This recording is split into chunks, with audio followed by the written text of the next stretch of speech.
516. Wearing a green gown, he passed through the Lanfang kingdom and traveled north. The Lanfang kingdom was rich in rare orchids. It was a country that did not care about money. Their family was rich and they only cared about how many orchids they had. Other than that, there was nothing special. However, there were some customs that left a deep impression on people. For example, women liked to throw money into the river to predict good or bad luck. The people in the kingdom, regardless of wealth or poverty, liked to set animals free. It was a popular practice. However, there were many scenes of people setting animals free in the upper reaches and catching turtles in the lower reaches. There were also boatmen, regardless of whether they were young or old, who were topless and allowed the sun to scorch their backs. The marks on their backs were like ravines in dry fields. When there were droughts and floods, people liked to make paper dragon kings and parade through the streets. However, they did not pray for rain or take shelter from the rain. Instead, they kept whipping the paper dragon kings until they were broken. To the north of the Lanfang kingdom was the Qingzi kingdom. The king and ministers worshipped Taoism. Taoist temples were as common as clouds and they wantonly suppressed Buddhism. Further north was the southern vassal of the Daizhuan kingdom, the Jinfei kingdom. It was a country that worshipped martial arts. Street fights could be seen everywhere and blood was often spilled. There were many young masters from rich families who liked to wield their bows and swords. They traveled in groups and rode their horses. They hunted everywhere as if there was no one around them. The king of the Jinfei kingdom was born in the battlefield. He sat on the dragon throne because he had usurped the throne. He worshipped martial arts and suppressed literature. In the court, there were often civil and high-ranking officials who returned home to recuperate with bruises all over their faces. In the eyes of the people of the Jinfei kingdom, things that were unimaginable in other places were normal. Things like a scholar being sprayed with spittle and a minister of the Board of Rights saying that he could not win against a general's big fist were just things to talk about after a meal. Along the way, there was a drizzle on the cliff. The curtain of rain was like a curtain and the sound of rain was like the sound of wind chimes. There was a woodcutter who saw an orchid deep in the mountains. He danced with joy as if he had gone mad. Insects chirped in the middle of the night. The moonlight was like water washing the green gown. Beside the bonfire in the mountains, the flame swayed. It was about to enter the rainy season. On this day, Chen Pinggan was walking slowly in the mountains outside the county of Jinfu country. This place was plagued by tigers, so the nobles of Jinfu country often came here to hunt. Along the way, Chen Pinggan had already seen several groups of hunters with sabers and bows. Most of them were young, and most of them were young men. Among them, there was no lack of young women who looked valiant and were familiar with bows and horses. The older entourage seemed to have come from the battlefield. A few days ago, Chen Pinggan saw a group of disciples from the capital city of the Jinfu kingdom drinking and leaving calligraphy on the walls of the temple. One of them, a tall teenager, directly carried the painted wooden statue and walked out of the temple gate. He threw the statue out and shouted that he wanted to compete with the mountain god. Far away from the temple, the mountain god and the earth god were hiding in silence. They looked at each other and sighed. In the evening, Chen Pinggan did not walk into the county. Instead, he left the official road and went over the mountains. He walked along a winding mountain path. Occasionally, he could see some figures. Most of them were strong and healthy, and their green gowns were like wisps of smoke in the forest. When night fell, the pedestrians on the path still did not raise their candles. In the middle of the night, Chen Pinggan suddenly stopped. He stood on a towering tree and looked into the distance. There was a huge lone peak surrounded by cliffs on all sides. It was brightly lit and houses were densely packed. Only the mountain under Chen Pinggan's feet was connected to a metal chain and wooden plank bridge that could lead to the small town at the top of the mountain. At night, when the mountain breeze blew, the entire bridge would sway slightly. It looked like a reputable sect of the pugilistic world. As the spirit energy nearby was thin, it was only slightly better than the borders of the Silver Screen country and Huaihuang country. It was not a good place for chi refinement warriors to cultivate. Chen Pinggan sat on a tree branch and chewed on a dry biscuit. The blade-strengthening gourd was already filled with more than 10 catties of Lanfang country's wine. He did not drink much along the way, so there was quite a lot left. Chen Pinggan closed his eyes and rested. Even if it was a small refinement, the progress of the 2 pieces of dragon-slaying platform was still slow. Along the way, he still could not completely refine them. Unknowingly, the lights on the opposite mountain peak gradually extinguished. In the end, there were only specks of light. At daybreak, Chen Pinggan opened his eyes and pasted a steely-carrying talisman that he had learned from Du Yu of the Ghost Axe Palace. He then continued to cultivate. On the journey to the north, one would stop and walk as they pleased. They only needed to reach the Green Oriole Kingdom in the east of the North Continent before autumn. The Green Oriole Kingdom was the estuary of the Great Blasphemy River. The central part of the North Continent was high. The east and west sides were tilted towards the sea. The north was even higher. The entire North Continent, from the Skeleton Beach to the north, was like a flight of stairs. The source of the Great Blasphemy River was in the north. There were more than 10 huge rivers that flowed into the riverbed of the Great Blasphemy River, creating a rare spectacle of 2 estuaries. After Chen Pinggan completely refined the 2 pieces of dragon-slaying platform, he turned them into nothingness and placed them in 2 acupuncture points that used to have an extremely small wisp of sword aura. The flying swords Chu Yi and Chu Yi and Chu Yi entered them respectively. Every time the flying swords collided with the dragon-slaying platform, sparks would fly from the sharpening of the swords.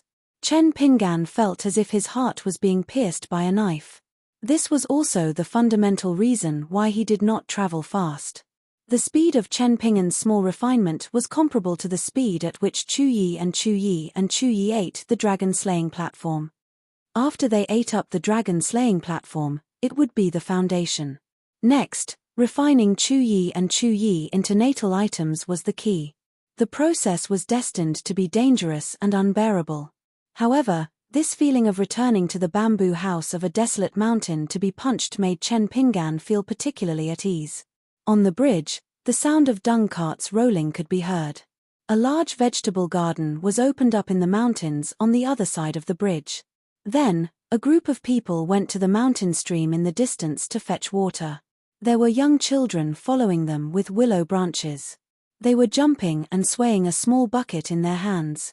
In the small town on the mountaintop, the shouts of martial artists practicing boxing, sabers, and spears could be heard. Living on the mountain and not being a cultivator who abstained from food, it was still somewhat troublesome. The figures that returned to the small town on the mountain in the latter half of the night were mostly wrapped up. During this time, some people were even leading mules and horses that were carrying heavy items and crossing the bridge to return home. Chen Pinggan planned to stay here for 2 more days and strive to completely refine 2 pieces of the dragon-slaying platform in one go with the immortal art that was derived from the inscription of the Jade Palace's rain prayer tablet. Then, he would continue his journey. More than 10 countries north of the Spring Dew Garden, including the Jinfu country, were led by the Great Xuan dynasty. The martial arts fate was at its peak and martial artists ran amok in the pugilistic world. It was to the extent that hundreds of martial artists joined forces to besiege the immortal sects on the mountain. In the vast territory, the Golden Scale Palace, which only had 1 nascent soul cultivator in charge, could barely avoid disaster. However, the disciples of the sect still had to be careful when they left the mountain to train. When Chen Pinggan first heard about this in the Spring Dew Garden, he also felt that it was inconceivable. However, when he heard that one of the 4 10th realm martial artists in the North Continent was in the Great Xuan dynasty, he somewhat understood. The North Continent now had 4 ultimate realm martial artists. The oldest one was a highly respected powerhouse at the foot of the mountain and was best friends with several sword immortals on the mountain. However, for some reason, he suffered from chi deviation a few years ago. Several cultivators of the upper 5 realms spent a lot of effort to detain him. After all, they could not let go of their hands and feet and kill him, lest they accidentally hurt the old martial artist's life. That old martial artist had also seriously injured a pure Jade Realm Daoist immortal and was temporarily locked in the residence of the Heavenly Lord, waiting for the Heavenly Lord Xieshe to return from the Aquarius continent and issue a decree. The youngest one was just 100 years old. He was the chief consecrator of a Zhong immortal family in the north. His wife was a female sword immortal who had just entered the pure jade realm. In fact, there was a huge age gap between the two of them. There were many stories about the two of them being together. Then there was a solitary master from the Great Xuan dynasty who had disappeared from the world for decades.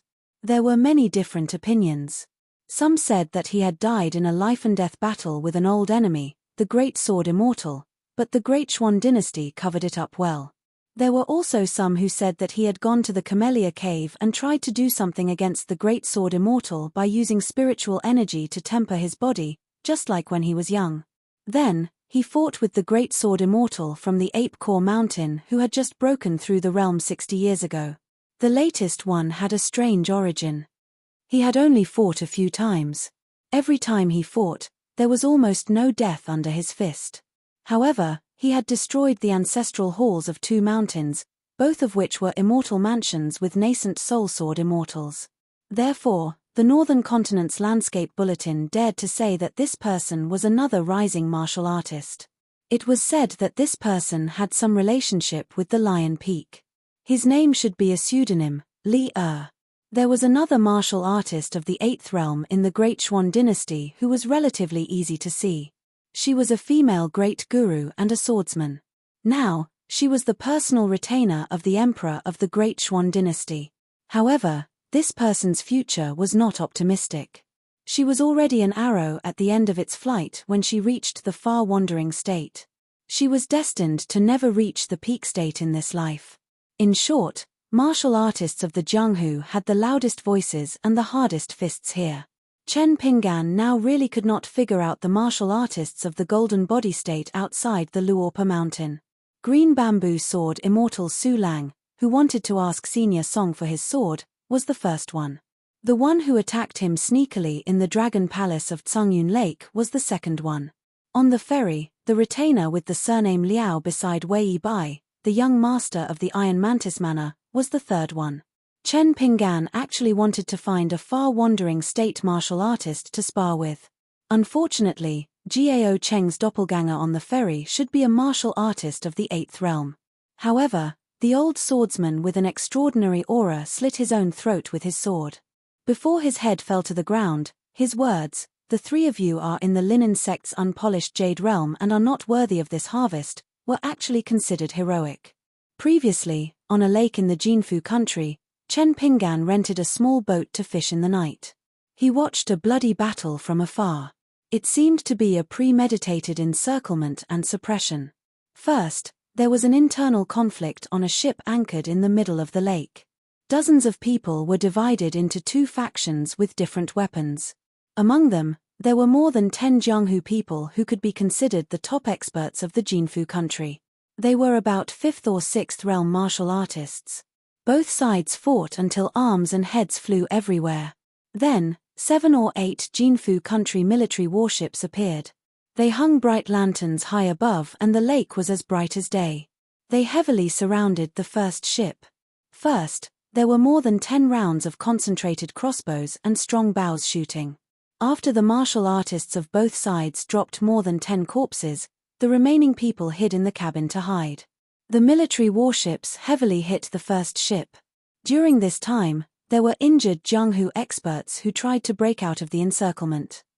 They were unwilling to wait for death. However, just as they swept out of the ship, they were either forced back by the rain of crossbows and arrows, killed on the spot by an old eunuch wearing a python robe, or cut in half by a young female swordsman with sword aura. There was also a burly general wearing sweet dew armor who stood at the bottom of the ship with an iron spear in his hand. Some of the Jianghu experts who pretended to be injured and fell into the lake, then tried to hold their breath and dive into the water to escape, but they could not escape. There should have been demons under the water waiting for an opportunity. Several of the Jianghu experts were forced out of the water, and then the burly general took out a strong bow and shot them one by one. Without exception, their heads were shot through. When the warship of the Jinfu military approached, Chen Pinggan had already steered a small boat into the distance. The last scene was deeply engraved in Chen Pinggan's mind. That female swordsman stood on the bow of the ship, constantly attacking with her sword. Whether it was the floating corpses on the water or the injured people who fell into the lake, they were all stabbed by her sword and supplemented with a strand of sharp sword chi. In the end, not many people on the ship survived. Those who survived were most likely spies of the imperial court. In the end, Chen Pinggan saw 3 people walk up to the top of the warship. They cupped their fists and saluted the tall and sturdy military general wearing the Dew armor. Chen Pinggan closed his eyes and continued to practice the dragon beheading platform. When it came to cultivation, one would realize that the most worthless and the most valuable thing was time. As for that Jianghu matter, Chen Pinggan had no intention of doing anything from the beginning to the end. On this night, Chen Pinggan gently exhaled a murky breath and looked up. A young man and woman appeared on the bridge. The woman was a pure martial artist with a decent foundation, about the 3rd realm. The man had a scholarly appearance, more like a scholar with a full stomach, and could not be considered a pure martial artist. The woman stood on the swaying iron chain and walked slowly. The man, who was young but slightly older, was very worried. When they reached the end of the bridge, the woman gently jumped down and the man held her hand. The two walked hand in hand along the mountain path, whispering and talking about everything. It happened to be in the direction of Chen Pinggan. Chen Pinggan heard some inside stories of the imperial court and Jianghu of the Jinfu kingdom. It turned out that Jianghu had not been peaceful these years. After the current emperor usurped the throne, according to the unofficial history of the Jinfu kingdom, it was said that the first thing the emperor did when he sat on the dragon throne was to hold the sword on his knees and then order people to call the few relatives who were in charge of the royal family register and jade archives to the main hall. According to the records on the archives, the emperor opened the pages one by one and called out a name other than the former empress who had hanged herself. Outside the main hall, blood flowed like a river overnight. But in the end, there was still a fish that escaped the net. It was the youngest son of the former emperor who was taken away by a palace maid and then luckily left the capital under the escort of loyal officials. Since then, he had been exiled in Jianghu and there was no news of him. So for so many years, there were often some inexplicable massacres in Jianghu, and most of them were from big sects. Even if some of them were killed in revenge, the local government did not dare to investigate, for fear that they would accidentally cross the line and touch the reverse scale of the person in the capital.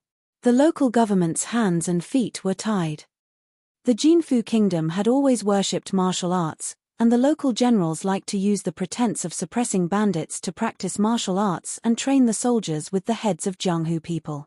The Jianghu people who had families and jobs were naturally miserable. It was not a good idea for Jianghu to continue to be so chaotic. Therefore, the Jianghu legends and martial arts grandmasters of the Jinfei kingdom, as well as 7 or 8 evil heroes who were originally like water and fire, put aside their prejudices for the time being. They planned to meet in private and hold a banquet. Of course, it was not to rebel. Instead, they thought that instead of letting the emperor sleep restlessly and causing the entire court to be in a state of panic, it would be better for everyone to exert their meager strength to help the emperor dig 3 feet into the ground and turn the turbid Jianghu upside down, striving to find the prince of the previous dynasty who should have died long ago. Once this person died, the emperor would certainly be overjoyed. The chaotic Jianghu situation would improve a little bit, allowing the heroes of Jianghu to breathe a sigh of relief. When the young men and women talked about the bloody sword shadows, they were all worried and sick at heart. Because the sect they belonged to was called the Towering Sect, which was the first-class Jianghu power in the Jinfu kingdom. According to the Jianghu people's own division, there were nearly 100 Jianghu sects, big and small, but there was a dividing line, which was the current emperor's ascension to the throne. The Jianghu sects were divided into the old and the new ones. The new Jianghu sects were often attached to the nobles in the capital or the military towns, while the old Jianghu sects were struggling at death's door. The Towering Sect naturally belonged to the old Jianghu people, and the woman's father was one of the 4 masters of the righteous faction. But the latest news she received was that the location of the banquet was finally decided. It was in the middle of a big lake, and the great grandmasters of both the righteous and the evil had no chance to do anything. The righteous faction and the righteous faction were naturally unwilling to go to each other's territory to discuss matters. Heaven knows whether or not they would be wiped out by the other side.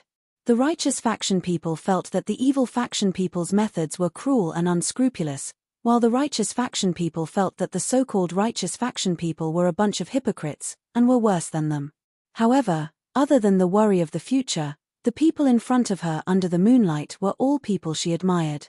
The world was quiet, and there was no one around. Naturally, it was hard for them to restrain their emotions, and they began to act lovey-dovey. Previously, the woman held a branch in her hand. While walking, she punched out with one hand and brandished her sword a few times with the other. Chen Pinggan sighed softly. This towering sect's master should be one of the last 3 Jianghu masters to survive on the lake. That person's punches were somewhat similar to the woman under the tree. There was a flexible sword wrapped around his waist, and when he attacked, it would wrap around the neck and cut off the head. His swordsmanship was very feminine and treacherous. The man and woman were leaning against each other, and the movements of their hands were somewhat charming and gentle. If that was all, it would be fine. Chen Pinggan could just close his eyes and cultivate. However, he was afraid that in a moment of passion, the man and woman would stir up the heavenly thunder and earth fire. The man and woman circled behind the tree. The woman said that she wanted to go to a place with dense shade, which would be more concealed. Otherwise, he would not be allowed to be careless. The man agreed with a smile. The young woman grabbed her lover's shoulder and wanted to jump up. Chen Pinggan, who had a steely carrying talisman on him, looked around. He flicked his finger, and a stone in the grass under the tree softly shattered. The man and woman jumped in fright and hurriedly turned their heads to look. Chen Pinggan stood up and swept away. Fine, fine, fine. I'll give you the territory. Chen Pinggan went to a higher part of the mountain to continue refining the beheading dragon platform. However, after the man and woman were frightened, they were affectionate for a moment, and then quickly rushed back to the suspension bridge. This was because the entire towering sect was lit up with snow-white lights. Then, they rushed to the gate as if to welcome an important guest. Chen Pinggan looked into the distance. On the mountain path, a slender fire dragon appeared. It slowly moved forward. In his eyes, it was no different from the talisman's fire dragon that Liu Jiqing had drawn on the table. There should be a large group of people climbing the mountain tonight to visit Towering Mountain. In fact, Chen Pinggan had noticed some clues last night. He saw a few Jianghu martial artists who looked like scouts. They were sneaking around and seemed to be investigating the terrain. Chen Pinggan thought for a moment and stood up. He took a detour to the cliff and tried to stay as far away from the lights as possible. He took a few steps back and swept away. He grabbed the cliff of Towering Mountain's lone peak with one hand and then climbed horizontally. Finally, he quietly hid under the suspension bridge. His 5 fingers nailed into the cliff and his body swayed with the wind. His other hand took off the blade-strengthening gourd and drank wine. On the other side of the suspension bridge, the leader of Towering Sect, Lin Shu, was slightly pale. He had been badly injured in the battle on the lake and had not recovered yet. However, he had won big in the gamble and obtained great wealth. He was in high spirits. The 3 distinguished guests visiting the Towering Sect along the way were the Defender General of the state, Du Ying, who was also the adopted son of the current emperor. Apart from him, there was also the eunuch from the Imperial Horse Directorate who possessed unfathomable skills, as well as a distinguished guest from the Great Xuan dynasty, Zhang Shuizhu. Her swordsmanship was exceptional, and her master was the gatekeeper of the imperial palace. Zhang Shuizhu was one of the 5 proud disciples of the Great Xuan dynasty's martial god. She was also the last disciple. She had the best aptitude and was favored the most. She participated in the siege on the lake in Jinfu Kingdom only to relieve her boredom. She had another important task for her master. Lin Shu was the first Jianghu Grandmaster to choose to surrender to the new emperor. After that, he hid in Jianghu for more than 10 years and was well informed. It was rumored that there was a ferocious black flood dragon entrenched in the river outside the capital of Great Xuan dynasty. It had a high cultivation and had lived in peace with the human world for thousands of years. For some unknown reason, there had been many floods recently and the capital was about to be flooded. Therefore, Lin Shu vaguely guessed that Zheng Shuaiju's trip to the south might have something to do with the saber enshrined in the martial temple in the capital of Jinfu Kingdom. After all, although Zheng Shuaiju's master was a great grandmaster who could ride the wind and travel far away, and his sword was also a divine weapon, when faced with a water flood dragon that was stirring up trouble, he was indeed short of an immortal weapon that could defeat a flood dragon. The treasured saber in Jinfu Kingdom was stained with the blood of more than 100 descendants of the previous dynasty. Not only that, it had also chopped off the head of the previous Defender General of the state. The Defender General, who had made outstanding contributions and was well known in the imperial court, was the biggest obstacle for the current emperor to reach the dragon throne. It could be said that it was this saber that had completely cut off the previous dynasty's imperial throne. At the other end of the cable bridge, the Defender General Du Ying was still wearing the snow-white military armor. He supported himself with his saber and did not walk on the bridge. The female swordsman, who was about 25 or 26 years old, carried the long sword Evading Moon on her back. This sword was her master's beloved item. It accompanied her master through the long years of the body refining and chi refining realms. It was only when she reached the spirit refining realm that her master gave it to her last disciple, Zheng Shuaiju. None of her 4 senior brothers and sisters before her had this honor. When she gave the sword to her master, Zheng Shuaiju was only 6 years old. She held the sword with both hands, and the sword was taller than her. When her master, who was serious in speech and manner, saw this scene, he laughed heartily. However, the precocious Zheng Shuaiju noticed that the gazes of her 4 senior brothers and sisters were all different. At this moment, Zheng Shuaiju was looking around. The mountain wind was blowing. The small town built on a lonely peak was brightly lit. In the curtain of night, it was like a large lantern floating in the air. As for the old eunuch in the imperial horse supervisor's uniform, he was rubbing his hands gently. Although his hair was white, his skin was fair and delicate, and his face was radiant. After all, he was a warrior in the Golden Body Realm and was known as the God of Night in the capital of the Jinfei country. In terms of realms and combat power, the old eunuch was actually much stronger than Zheng Shuaiju. However, during their long journey from the south to the north, the old eunuch had always been respectful to this young woman.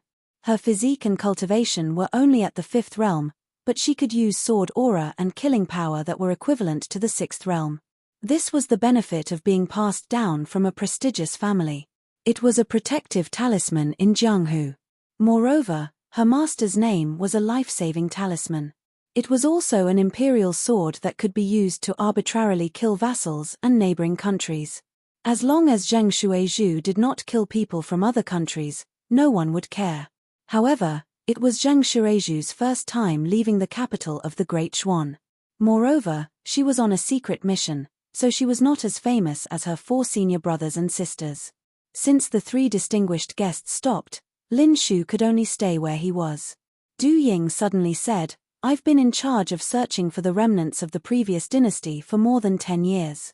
I've personally looked through more than 100 Jianghu sects of different sizes and those of the same age. In addition, I've also looked through the officials, the neighboring Jianghu sects, and even many immortal sects on the mountain. From a 4-year-old child, year after year, I've found a man who is now in his 20s. I'm a warrior on the battlefield with the title of the Defender General of the state, but I've been reduced to walking such a long journey in Jianghu. It's so hard to find a home. Even the father of a lost child is not as hard as I am. What do you think, Master Lin?" Lin Shu clasped his fists and said, "Great General, you've done a great job. This time, you've even managed to completely wipe out the forces of Jianghu. I believe that when you return to the capital this time..." Du Ying waved his hand and interrupted Lin Shu. "It's just that this time, when I'm working together with Master Lin, I suddenly realized that I've been in the dark. Master Lin, it's been so many years, but I've never personally searched this lofty mountain." Lin Shu's forehead was instantly covered in sweat. Du Ying smiled and said, "Of course, the spies from the imperial court that I placed beside Master Lin had carefully investigated them in the early years." The 2 elite spies who had no contact with each other both said that there was no such thing. Lin Shu felt relieved. He raised his arms high and clasped his fists in the direction of the capital. He said in a deep voice, Great General, I, Lin Shu, and Lofty Mountain are loyal and devoted to His Majesty. The heavens can bear witness to this. Du Ying slowly drew out his saber and pointed at the small town on the mountain peak. Now, there's a safe way. It depends on whether Master Lin is loyal and courageous enough to carry it out. The age on Lofty Mountain's genealogy certificate and the household register recorded in the county's archives can be faked.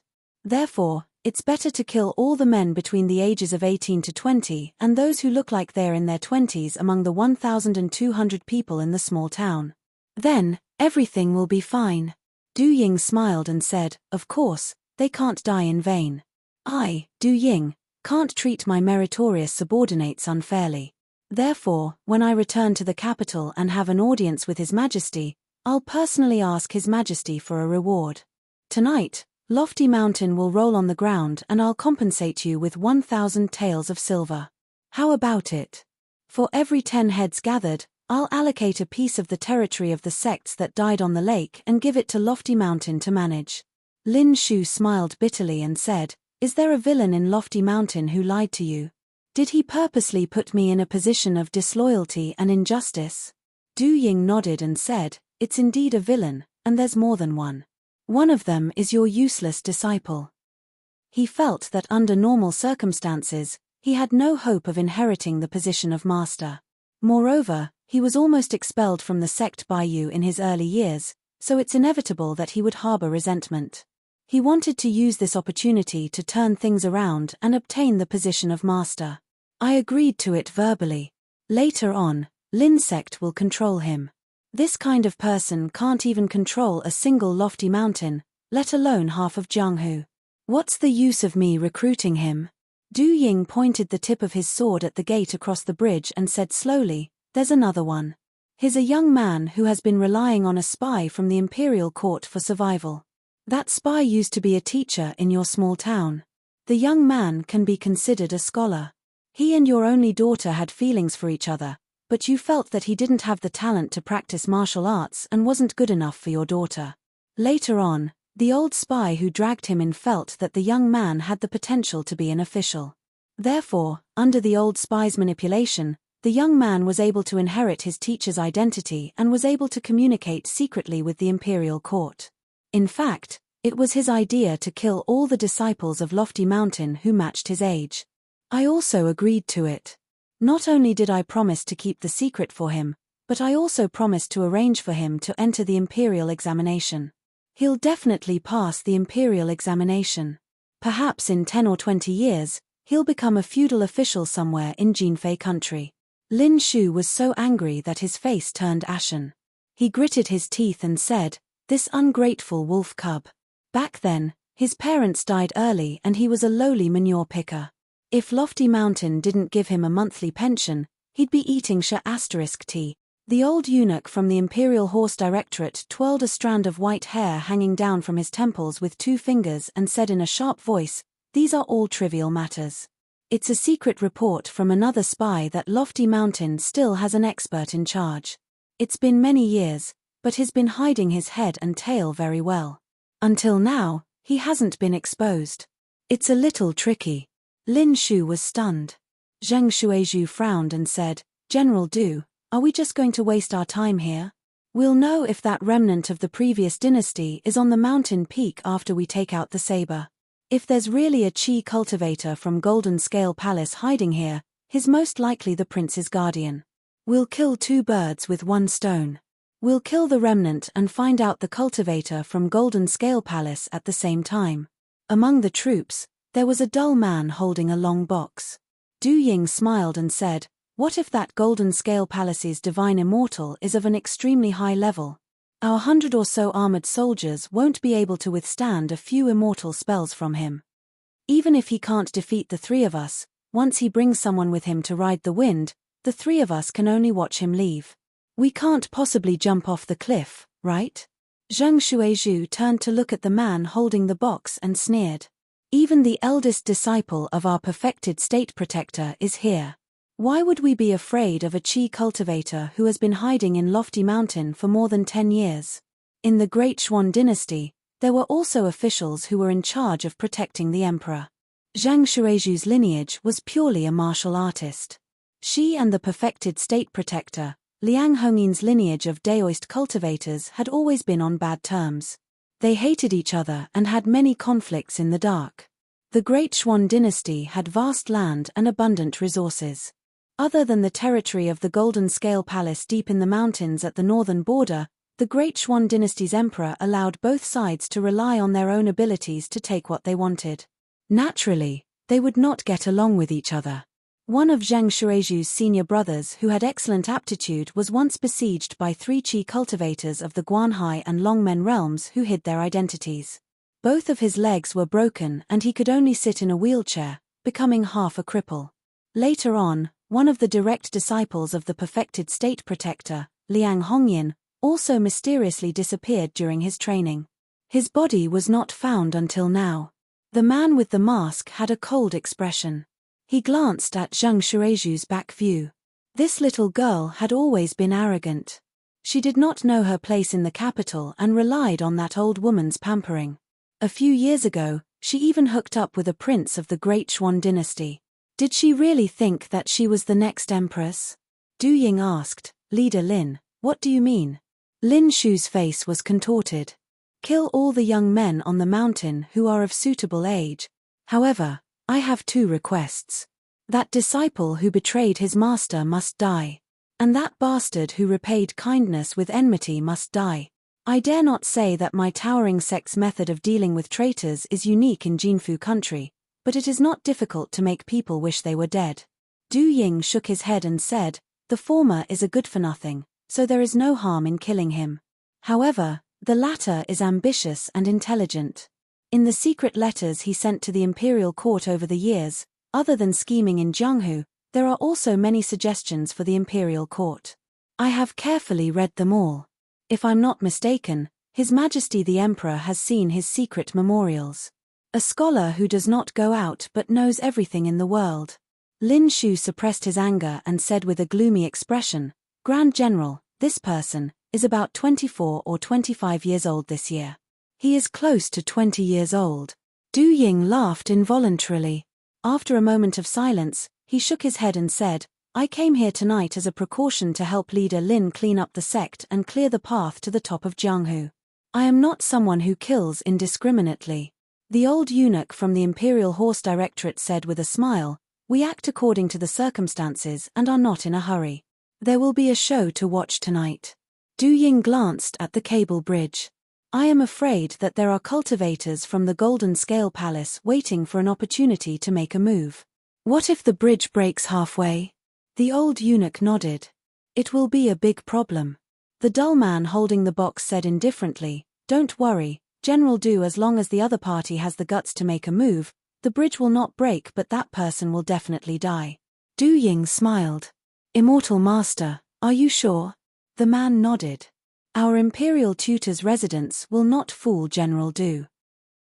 The death of a secondary Grade 1 Defender General of the state and the adopted son of the Jinfu country's emperor would be troublesome. After all, the ascension of the Jinfu country's new emperor was part of the Great Xuan dynasty's plan. A rebellious general who held a large number of troops and a vassal state monarch who wore a dragon robe were 2 completely different identities. The former could be killed by the state preceptor's mansion at will. But the latter could not be touched by any of them. Du Ying sheathed his saber and waved his hand. "Cross the bridge." At this moment, in the small town at the top of Towering Peak, an old man grabbed a young man's shoulder and flew away with the wind.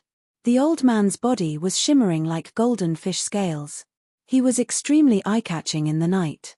Du Ying looked up and said, "It is indeed the Golden Scale Palace's cultivators. It seems like they can't sit still." The man holding the box behind Du Ying had already flown away and turned into a beam of rainbow light. He was a golden core cultivator from the Imperial Tutor's residence of the Great Xuan dynasty who was known for his killing. He was also the first disciple of the State Protector. The Golden Scale Palace's cultivator should be a Dragon Gate Realm cultivator. He brought his people and fled. The man with the saber was 1 realm higher than him and the saber in his hand was a national treasure that carried the incense of thousands of people. He slashed his saber from afar, and the Golden Scale Palace's cultivator quickly formed a seal. The golden robe on his body fell off and hovered in the air. It suddenly expanded like a golden fishing net and blocked the saber light. The old man continued to bring the young man away from towering peak. The golden core cultivator from the Imperial Tutor's residence of the Great Xuan Imperial Tutor's saber directly split the robe. Yu Feng's figure suddenly accelerated and he arrived behind the old cultivator from the Golden Scale Palace in an instant. He slashed again at close range. The old cultivator wanted to throw the young man away with all his might. There were a few Golden Scale Palace's floating talisman on the latter's body which could allow an ordinary teacher to temporarily fly like a chi cultivator. However, the old cultivator knew that this was just a last-ditch effort. Who would have thought that Jin Feigua would not only find towering peak but also a golden core cultivator from the Great Xuan Imperial Tutor's residence of the Great Xuan dynasty? With a slight twist of his wrist, the national treasure saber that had been enshrined in the martial temple for many years changed its trajectory slightly. With a slash, the heads of the old cultivator and the young man were chopped off. Before the old cultivator died, he exploded all the spiritual chi in his residence of chi in an attempt to drag the golden core cultivator down with him. The man with the saber flew backward and hovered in the air. The old cultivator from the Golden Scale Palace who had just been decapitated turned into fine powder together with the young man. The chi within a radius of hundreds of feet became chaotic and then formed a fierce wind which caused the chain bridge between the cliffs far behind to shake violently. A few armored elite soldiers fell off the bridge directly. Only after Du Ying and Zheng Shuizhu used the 1,000-pound fall did the bridge slightly stabilize. The dull man lowered his head and stared at the sharp edge of the treasure saber. He nodded and then frowned slightly. Yu Feng returned to the chain bridge and gently floated down. Du Ying lowered his voice and asked, "How is it? Is it really that evil remnant?" The man nodded and said, "The bloodstains are not fake, but the dragon chi is insufficient. It's a bit of a fly in the ointment. To a certain extent, it will reduce the effect of this saber. However, this is normal. Once the throne is broken, even if you are the emperor of the previous dynasty, the dragon chi in your body will fade away year by year." Du Ying took a deep breath and stretched out his hand to hold the iron chain tightly. He said in high spirits, "I can finally straighten my back and return to the capital city to be a true defender general of the state." The man carefully put the treasure saber into the long wooden box. He had a rare smile on his face and said, "General Du, you have not only made a great contribution to your emperor." The man directly threw the wooden box to Zheng Shuizhu and stopped smiling. "Our heroine Zheng has quite a lot of incense on her side."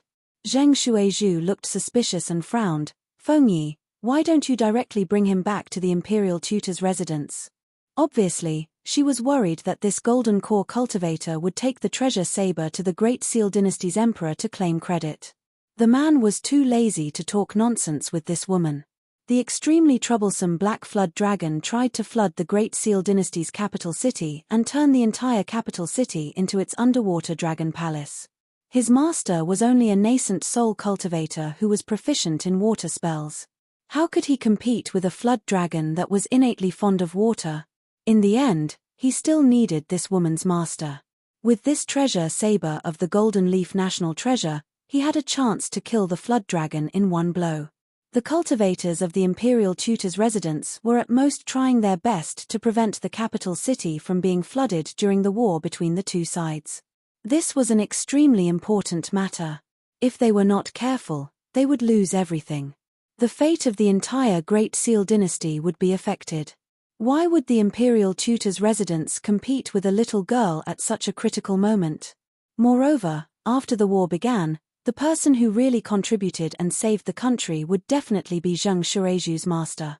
Even if Fengyi was the first disciple of the state protector, he could not snatch the treasure saber from this little girl, then run to the old woman, hand it to her with both hands, flatter her with a smile, and beg her to accept the treasure saber so that she could go out of the city to kill the flood dragon.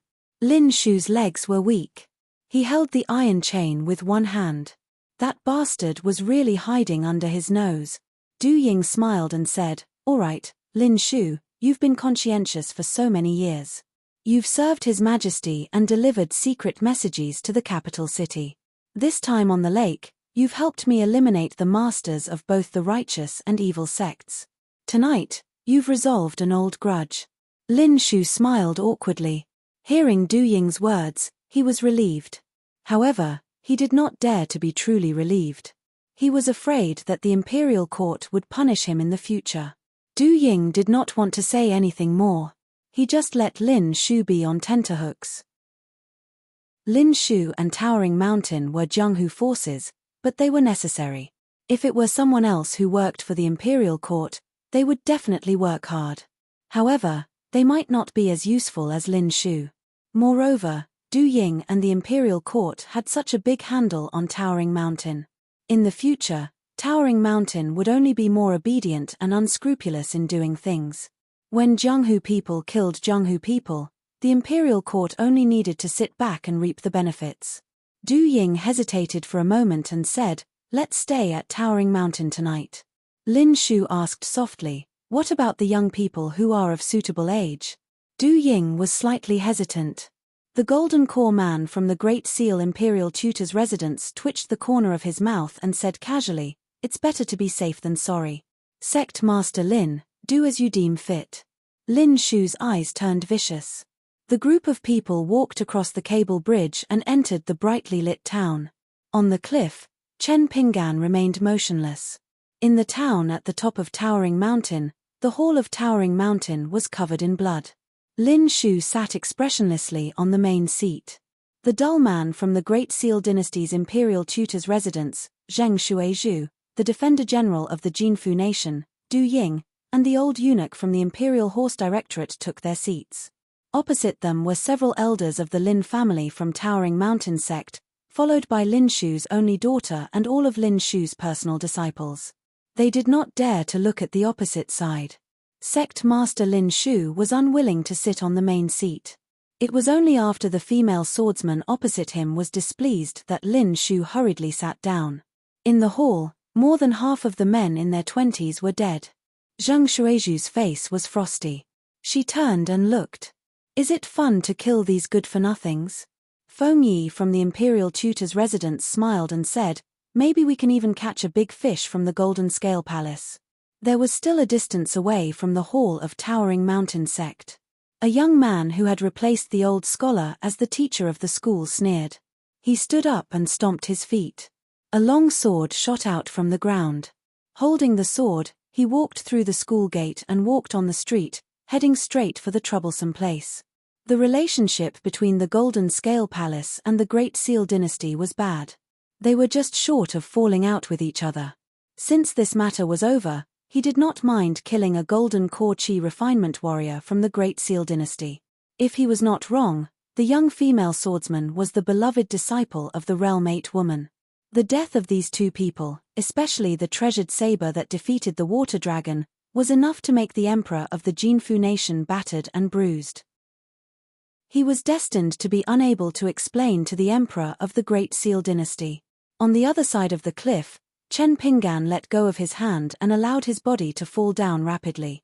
When he was near the bottom of the cliff, he reached out and grabbed the cliff to slow down the speed of his fall. After landing on the ground, he slowly left. This was most likely a long-planned hunt. Although everyone had their own desires. Once one truly appeared and stepped into the hunt, the higher one's realm, the faster one might die.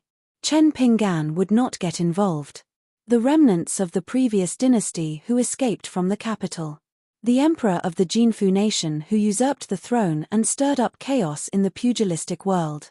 The Towering Mountain sect's Lin Shu who defected to the imperial court. The Golden Scale Palace's cultivator who secretly protected the prince. The Great Seal Dynasty's Realm 8 martial artist and the Golden Core cultivator from the imperial tutor's residence. The water dragon that drowned the Great Seal Dynasty's capital. A great sword immortal who had a death feud with a Realm 10 martial artist of the Great Seal Dynasty. Chen Pinggan left just like that. The Golden Core sword cultivator who was the head consecrator of the Golden Scale Palace, had a hole pierced through his glabella. Another beam of light flashed and the golden core in his body was instantly pulverized. Before he died, The golden core sword cultivator who had hidden his strength widened his eyes in horror and muttered, "Sword immortal Gu." The corpse quickly melted into a pool of blood. On the opposite mountain, a short old man had his hands behind his back. "A mere golden core dares to spoil my plans. If I can reincarnate in my next life, I'll learn from that young man who managed to escape twice." Instantly, the short old man arrived beside the green-robed man and walked side by side with him. He smiled and said, "Outsider, how did you sense that something was amiss? Can you tell me more?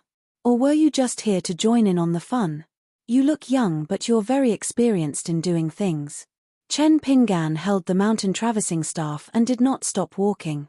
He smiled and said, "Old mister, you only need to use the big bait to catch the big fish. I dare not get involved in this mess." The short old man scratched his head. "Do you think that remnant of the previous dynasty is dead?" Chen Pingan said, "It should be an immortal's trick. Dragon blood flows in his body but is not a real dragon." Lin Shu was indeed a tough man who was loyal to the previous emperor. He would protect that scholar no matter what. Du Ying and the others were still fooled. The old cultivator of the Golden Scale Palace was also decisive and helped to deceive everyone. As for that young man, he was even more meticulous. Otherwise, it would have been difficult for Lin Shu to do this alone. But to you, their little tricks are a joke.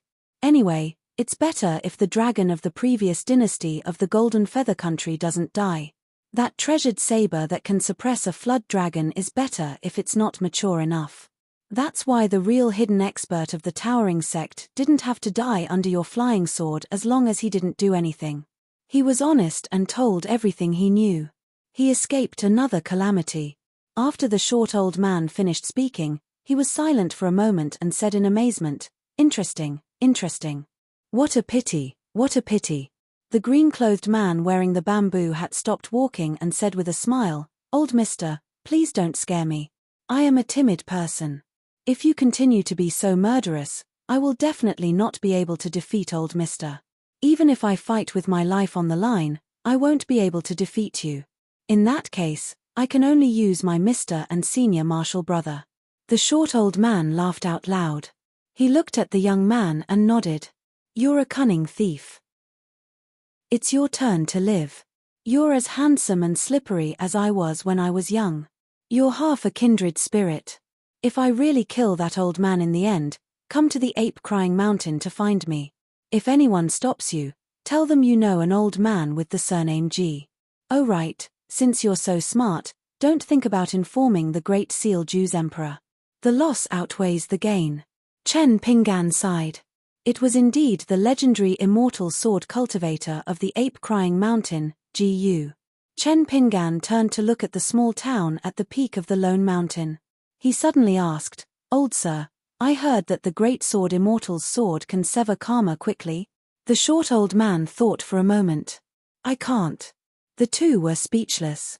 The old man suddenly shook his head and said, "You brat, your luck is too bad. You met me twice and almost died 3 times.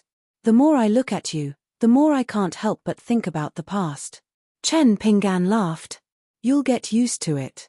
The old man waved his hand. "Go, sword cultivators, don't be too resigned to your fate." The green-robed ranger really left with large strides. The short old man rubbed his head and looked at the jade hairpin on the young man's head. His expression was complicated and he sighed softly. What he had said before was really a pity. He was referring to the scholar who dared to do things against the heavens. He could not help but create a small world with a wave of his sleeve. He then asked, "You're the disciple of that person from the Aquarius continent?" The young man turned and was speechless. Gu's expression was indifferent. He put his hands behind his back and said in a low voice, "Don't embarrass your teacher." The man wanted to say something but stopped. He only nodded. Gu still did not remove the restriction. He suddenly laughed and said, "If you have the chance, tell your uncle Master Zwar that his swordsmanship is actually not that high.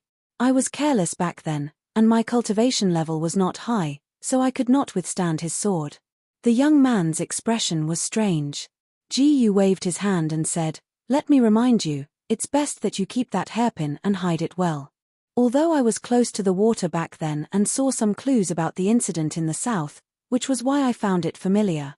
Even so, if I did not look closely, even I would not have noticed anything strange. But what if? Not all sword cultivators are like me, who disdains to bully juniors. Now, if the bullshit sword immortals in the North Continent recognize your identity, most of them will not be able to hold themselves back and attack you.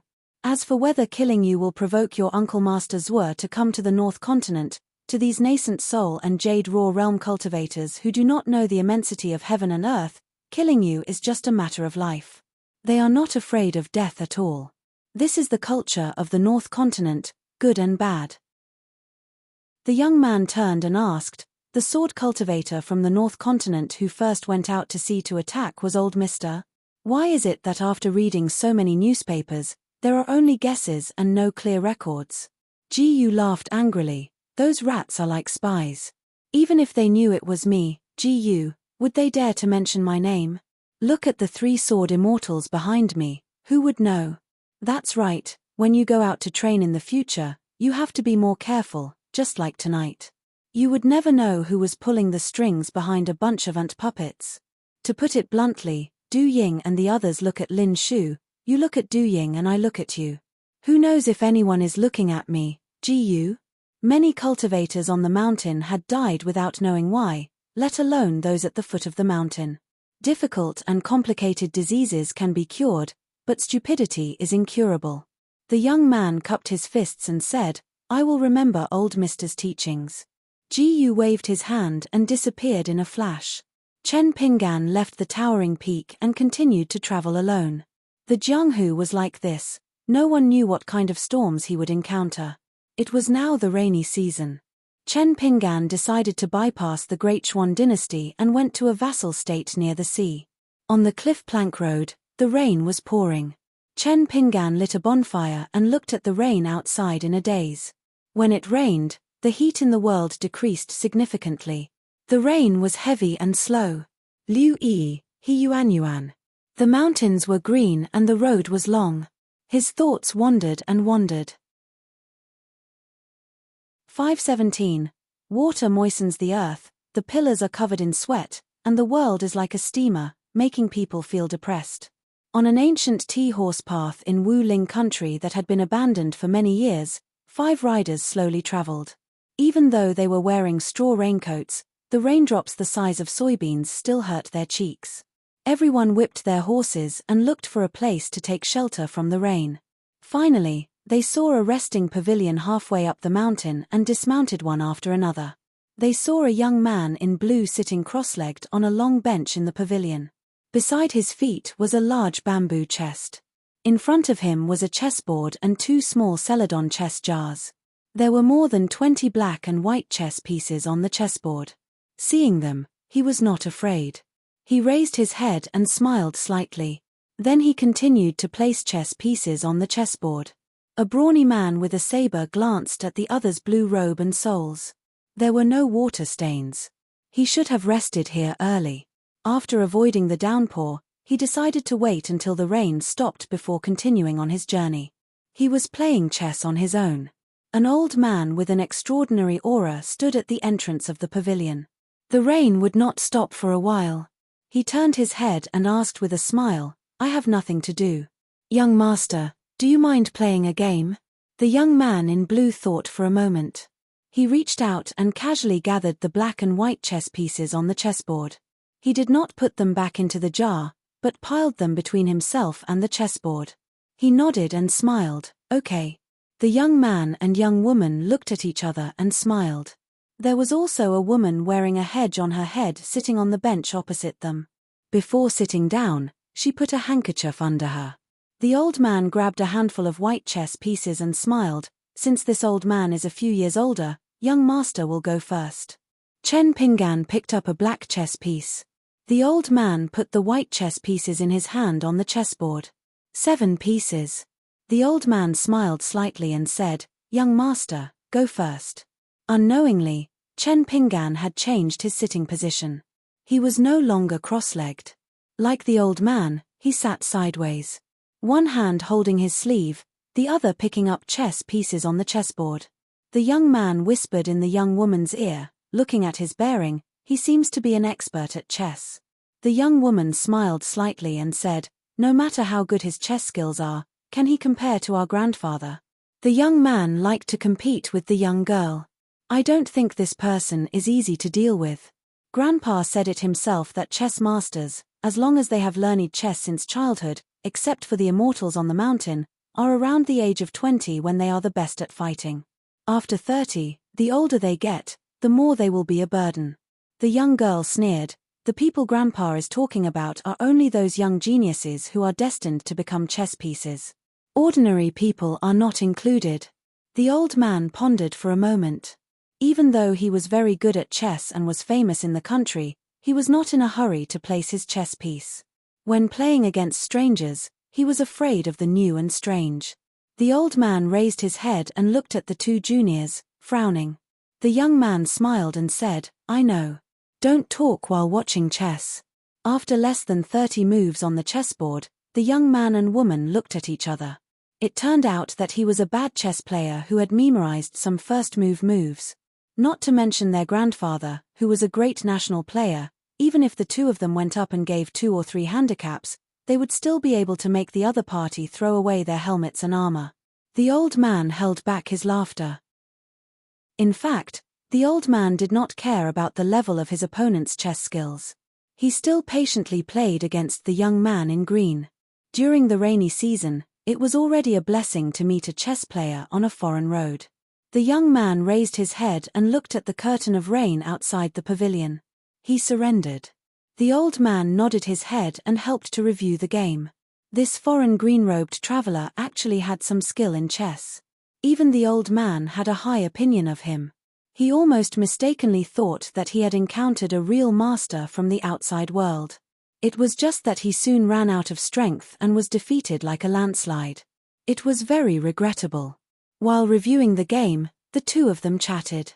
The young man said that his surname was Chen and that he came from the south. The reason for his trip to the north was to go to the Green Oriole Kingdom at the eastern estuary of Great Blasphemy, and then to the upper reaches of Great Blasphemy. The old man's surname was Sui. He had already resigned and returned to his hometown. This time, he was going to the capital of Great Xuan because the emperor of Great Xuan held a decennial gathering of herbs. Even the Wuling Kingdom, Jinfu Kingdom, and more than 10 other countries' Go masters could go to Great Xuan's capital to try their luck. The emperor of Great Xuan took out a set of priceless inlaid inscriptions, 9 pieces in total, and gave them to 9 people. There was also a chess manual that every chess player dreamed of as a reward for the winner. Chen Pinggan asked, when will this gathering of herbs be held and finished? Under the arrangement of chess sage Wei and his 3 disciples, the seeded chess players from each country will be selected. The first 3 rounds will be suspended while the rest of the players will draw lots and fight each other in pairs. 100 people will be selected. Then, there will be 20 seeded players from each country who will be suspended in the first 3 rounds. The real competition between the masters will begin on the first day of winter. The capital of Daejuan will welcome the first snow during the annual snowfall season. At that time, there will only be 10 people left to play. The set of 100 treasures inscriptions and the chess manual given by the Emperor of Ju will be these people's belongings. However, they still need to be ranked. One of the 5 winners will be able to play a game with chess sage Wei. If he is lucky, not only will he be able to play with chess sage Wei, but even if he loses, he will still be able to advance to the next round. Chen Pinggan asked, this chess sage Wei's chess skills are obviously much better than everyone else's. The handsome young man nodded and said, of course. Chess sage Wei is the immortal protector of the Great Xuan dynasty. His chess skills are invincible. 20 years ago, my grandfather was lucky enough to play a game with chess sage Wei. Unfortunately, he lost to a young disciple of chess sage Wei and did not make it to the top 3. It was not that my grandfather's chess skills were not good. It was that the young man's chess skills were too strong. At the age of 13 or 14, he already had 70% of chess sage Wei's true teachings. 10 years ago at the Daejuan collection of herbs, this outstanding disciple of the Daejuan national master, if not for his closed-door training, could not have participated. Otherwise, he would not have let Chu Yarrow from the Lanfang Kingdom win the first place. 10 years ago, the Juan collection of herbs was the most boring one. Many top chess players did not attend, and my grandfather did not attend. Chen Pinggan asked, "Can the cultivators on the mountain also participate?" Chess players talk about the same thing. The difference between the top and bottom of the mountain was like heaven and earth. The so-called national chess players and chess players of the secular dynasties had almost no chance of winning against the Qi cultivators on the mountain who were truly proficient in chess. The scariest part was that some of the exquisite sets at the bottom of the mountain were almost never recognized by the cultivators on the mountain. Moreover, the life and death questions of the cultivators on the mountain were often inexplicable. The old man with the surname Sui smiled and said, "Firstly, the immortals on the mountain are all people in the clouds. To us ordinary teachers, they are extremely rare. Moreover, cultivators who like to play chess are even rarer. Therefore, there are very few cultivators in the past gathering of herbs in the Great Xuan capital. As for the disciple of chess sage Wei, although he is also a cultivator, every time he plays chess, he places his chess pieces extremely quickly. It should be because he does not want to take advantage of others. I once had the honor of playing chess with him. Almost as soon as I placed my chess piece, the young man followed suit. He was very straightforward. Even so, I still lost willingly." Chen Pinggan asked, "Old Mr. Sui, have you heard that there are some abnormalities in the Great Xuan capital recently?" The old man was puzzled. He shook his head and smiled. "I would like to hear the details." Chen Pinggan smiled and said, "It is just some gossip that I heard from the Jianghu. It is said that there is a big river outside the Great Xuan capital and there are constant floods." The young man's face was full of disapproval and said, "Are you talking about the Yushi River? What is there to be worried about? With chess sage Wei, the country's immortal protector, there is no way that some abnormal floods can flood the capital. Even if there is really a water spirit causing trouble, I think that chess sage Wei does not even need to do anything. That godly swordsman only needs to make a trip to the Yushi River and the world will be at peace." Chen Pinggan smiled. "It is still better to be careful. Old Mr. Sui, are you going for the set of 100 treasures inlaid one's ideal tribute?" The old man shook his head. "This gathering of herbs is full of masters. It is not like the previous 2 gatherings. Although I am a little famous in my country, I know that I cannot enter the top 10. Therefore, I am going to the Great Xuan capital this time, hoping to make friends through chess and drink tea with a few old friends from other countries. I will be satisfied if I can buy some new chess manuals along the way." The woman who had been silent all this time said softly, "Father, I think that this young master is right." The flood at the Yushi River came strangely. It happened right under the nose of the Great Xuan capital. If chess sage Wei and the female martial god could solve it easily, why would it be delayed until now? I am afraid that the Yushi River will be in big trouble. However, the Zhou Emperor is unwilling to cancel the gathering of herbs because of his reputation. If there is an accident. The woman did not continue speaking. If her father insisted on going, her words would become unlucky. In fact, she did not agree to go to the Great Xuan dynasty to participate in the gathering of herbs from the beginning. The old man naturally did not want to miss the event. In order to let the younger generation in the family be relieved, he took a step back and invited a Jianghu master who was close to him to escort them. They were friends despite the difference in age and was a famous Jianghu master in the Wuling country. The man with the saber was called Hu Xinfeng. After escorting them to the Great Xuan capital, he planned to visit a few Jianghu friends in the Jinfu country while they were at the gathering of herbs. The gathering of herbs in the Great Xuan capital was a grand event held once every 10 years. Not only was it a fascinating competition between national players, but the streets and alleys of the city were also full of gambling. Generals, ministers, high officials, and dignitaries liked to bet on the masters of the gathering of herbs. The rich people in the Great Xuan capital bet on wild chess outside of the gathering of herbs. It was rumored that every gathering of herbs in the capital of the Great Xuan capital would bring in tens of millions of silver. The common people in the capital also liked to gamble for fun. It was not strange for a well-off family to bet a few hundred taels of silver on the streets and alleys. There were many Taoist temples in the capital of the Great Swan capital. Most of them were vassals and scholars who came from afar. It was not convenient for them to bet money directly, so they bet on elegant objects and sold them for a large sum of money. The young girl felt wronged and said, "Auntie, if we don't go to the capital of the Great Swan capital, wouldn't we have traveled so far in vain?" The young girl had a selfish motive. She wanted to meet the last disciple of the imperial tutor who had defeated her grandfather in the past. She was the immortal who followed the imperial tutor to practice Taoism. She was only in her early 20s and was also a woman. It was said that she was so beautiful that the two princes of the Zhou family were jealous of her.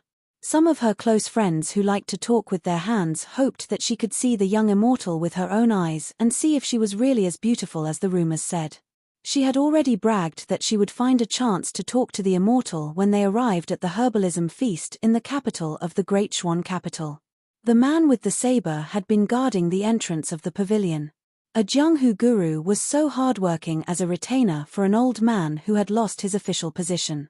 It took him half a year to go back and forth. Hu Xinfeng turned around and smiled. There are indeed some supernatural and strange sayings about the Yushi River outside the capital of the Great Swan capital. In recent years, it has been circulating in the Jianghu. Although it is not accurate, what Miss Sui said is not wrong. Brother Sui, we should be more careful on this trip. The old man was in a dilemma. Even a Jianghu hero like Hu Xinfeng said so. The old man could not help but feel anxious. However, he was unwilling to go home just like that. The woman with the hedgerow and her hair tied up in a woman's bun sighed softly. She always felt uneasy. Regarding this trip to the capital of the Great Swan capital with her father, nephew, and niece, she had done several divinations in private. The divinations were all strange and there were also good fortune entangled in great danger. In short, it was hard for her to guess the deeper meaning. In fact, according to common sense, the Great Swan dynasty had been peaceful for a long time and its national strength was at its peak. Its strength was on par with the Great Guan dynasty in the south. The royal families of both countries were connected by marriage and the Great Swan Zhou dynasty had a female martial god and immortal protector in the capital. Even if the strange rumors about the Yushi River were true, there should not be any big trouble. She believed that the Yushi River, which had never had a water god or a temple, could hide a black flood dragon. However, she did not believe that a water flood dragon could cause chaos in the capital of the Great Swan capital.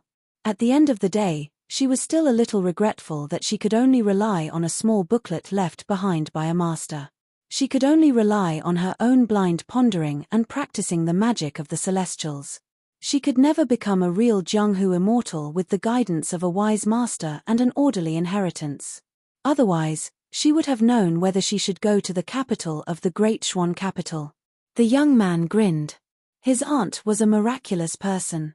It was said that one day after his grandmother was pregnant for 10 months, a deity walked into the ancestral hall with a baby in his arms and handed it to his grandmother. Later, his aunt was born. However, his aunt had a tough life. She was proficient in zither, chess, calligraphy, and painting from a young age. In the early years, a wandering master passed by and gave her 3 golden hairpins and a plain gauze garment called bamboo clothes, saying that it was fate. After the master left, his aunt became more and more beautiful and became more and more famous in the court of the Wuling kingdom, especially in the literary world. However, her aunt's marriage was too difficult. His grandfather helped her find 2 husbands. One was a Wuling kingdom Tanhua scholar of equal social status. He was proud of his success and was famous in the capital of the Wuling kingdom. He did not expect to be involved in the imperial examination so soon. Later, his grandfather did not dare to find a scholar and instead found a Jianghu talent. Just as his aunt was about to marry him, something happened to his family. The Jianghu young hero wandered far away. It was rumored that he went to the Lanfang and Qingxi kingdom to make a living. He had become a hero and had not married yet, but his aunt could not be forgotten. His aunt was more than 30 years old, but she was still beautiful, like a fairy who walked out of a painting. If his aunt had not lived in seclusion for so many years and did not show her face, even if she occasionally went to the temple to burn incense, she would not choose the 1st and 15th day of the lunar month, which was a day with a lot of pilgrims. Usually, she would only sing poetry with a handful of scholars and scholars. At most, she would only chat with a few regular guests who had been on good terms with her for generations. Otherwise, the young man believed that even if his aunt was an old lady at her age, there would still be people coming to ask for her hand in marriage. The handsome young man also had a different longing for the trip to the capital of the Great Swan Kingdom than his sister. Other than the Jew Emperor's herb collection, the Great Swan Kingdom would also promote the top 10 Jianghu masters and 4 great beauties. As long as they were in the capital of the Great Swan Kingdom, they would be received by the Jew Emperor and given a valuable gift. Perhaps there were already many new young grandmasters gathered in the capital of the Great Swan Kingdom. Every 10 years, there would be a Jianghu evaluation of which old man would be squeezed out and which new face would be on the list. The capital of the Great Swan Kingdom also had huge bets on which old man would be squeezed out and which new face would be on the list. Although the young man surnamed Sui from the Wuling Kingdom was born in a scholarly family, he was destined to follow the path of his grandfather, father, and brother and become a civil official of the Wuling Kingdom step by step. However, deep in the young man's heart, he yearned for the Jianghu heroes who were chivalrous and righteous. In his study, there were dozens of Jianghu novels. The young man worshipped Uncle who had made a name for himself in the Jianghu world. If not for the fact that hero who already had a wife and daughter, the young man would have wanted to matchmake him with his aunt. Chen Pinggan saw the expression of the old man surnamed Sui and guessed that he still wanted to go to the capital of the Great Swan Kingdom, so he did not say anything more. When the review ended, the rain had just stopped. However, the road outside was muddy. Other than Chen Pinggan, everyone in the pavilion had something on their minds, so they were not in a hurry to travel. Chen Pinggan had already kept the chessboard and the chess jar in the bamboo box. Holding the mountain walking stick in his hand, he put on his bamboo hat and bade farewell. Previously, he had glanced at the curtain of rain and admitted defeat. When the review ended, the rain had stopped and the sky had cleared up. This was Chen Pinggan's silent reminder. As for whether the woman in the hedgerow could detect any clues, it was her own matter. The man with the saber was a level 5 martial artist. In the Wuling Kingdom, he should be considered a grandmaster who dominated the Jianghu world. As for the woman in the hedgerow, she seemed to be a half-baked chi refinement warrior. Her realm was not high, about level 2 or 3. Chen Pinggan had just walked out of the pavilion when he frowned. Was there such a coincidence? Why would there be a golden body martial artist on a horse on this small mountain road in the wilderness? With old man Sui's status, he should not have such a mortal enemy in the Jianghu. The Great Swan Kingdom had a vast territory of more than 10 kingdoms. Small kingdoms like Lanfang and Wuling might not even have a golden body martial artist overseeing their martial arts fate. Just like the Tsai Kingdom and Shushui Kingdom in the central part of the Baojuan continent, most of them were peak level 6 martial artists like Senior Song. Their martial arts were enough to dominate the Jianghu of a country. However, the people at the foot of the mountain did not know that they were immortals. It was easier for the people on the mountain to see cultivators. It was precisely because Chen Pinggan's cultivation was high and his vision was mature that he could see more cultivators, pure martial artists, spirits of the mountains and lakes, and ghosts in the marketplace. Otherwise, it would be like when Chen Pinggan was still an apprentice of the Dragon Kill in his hometown. The only difference he saw was whether they were rich or not.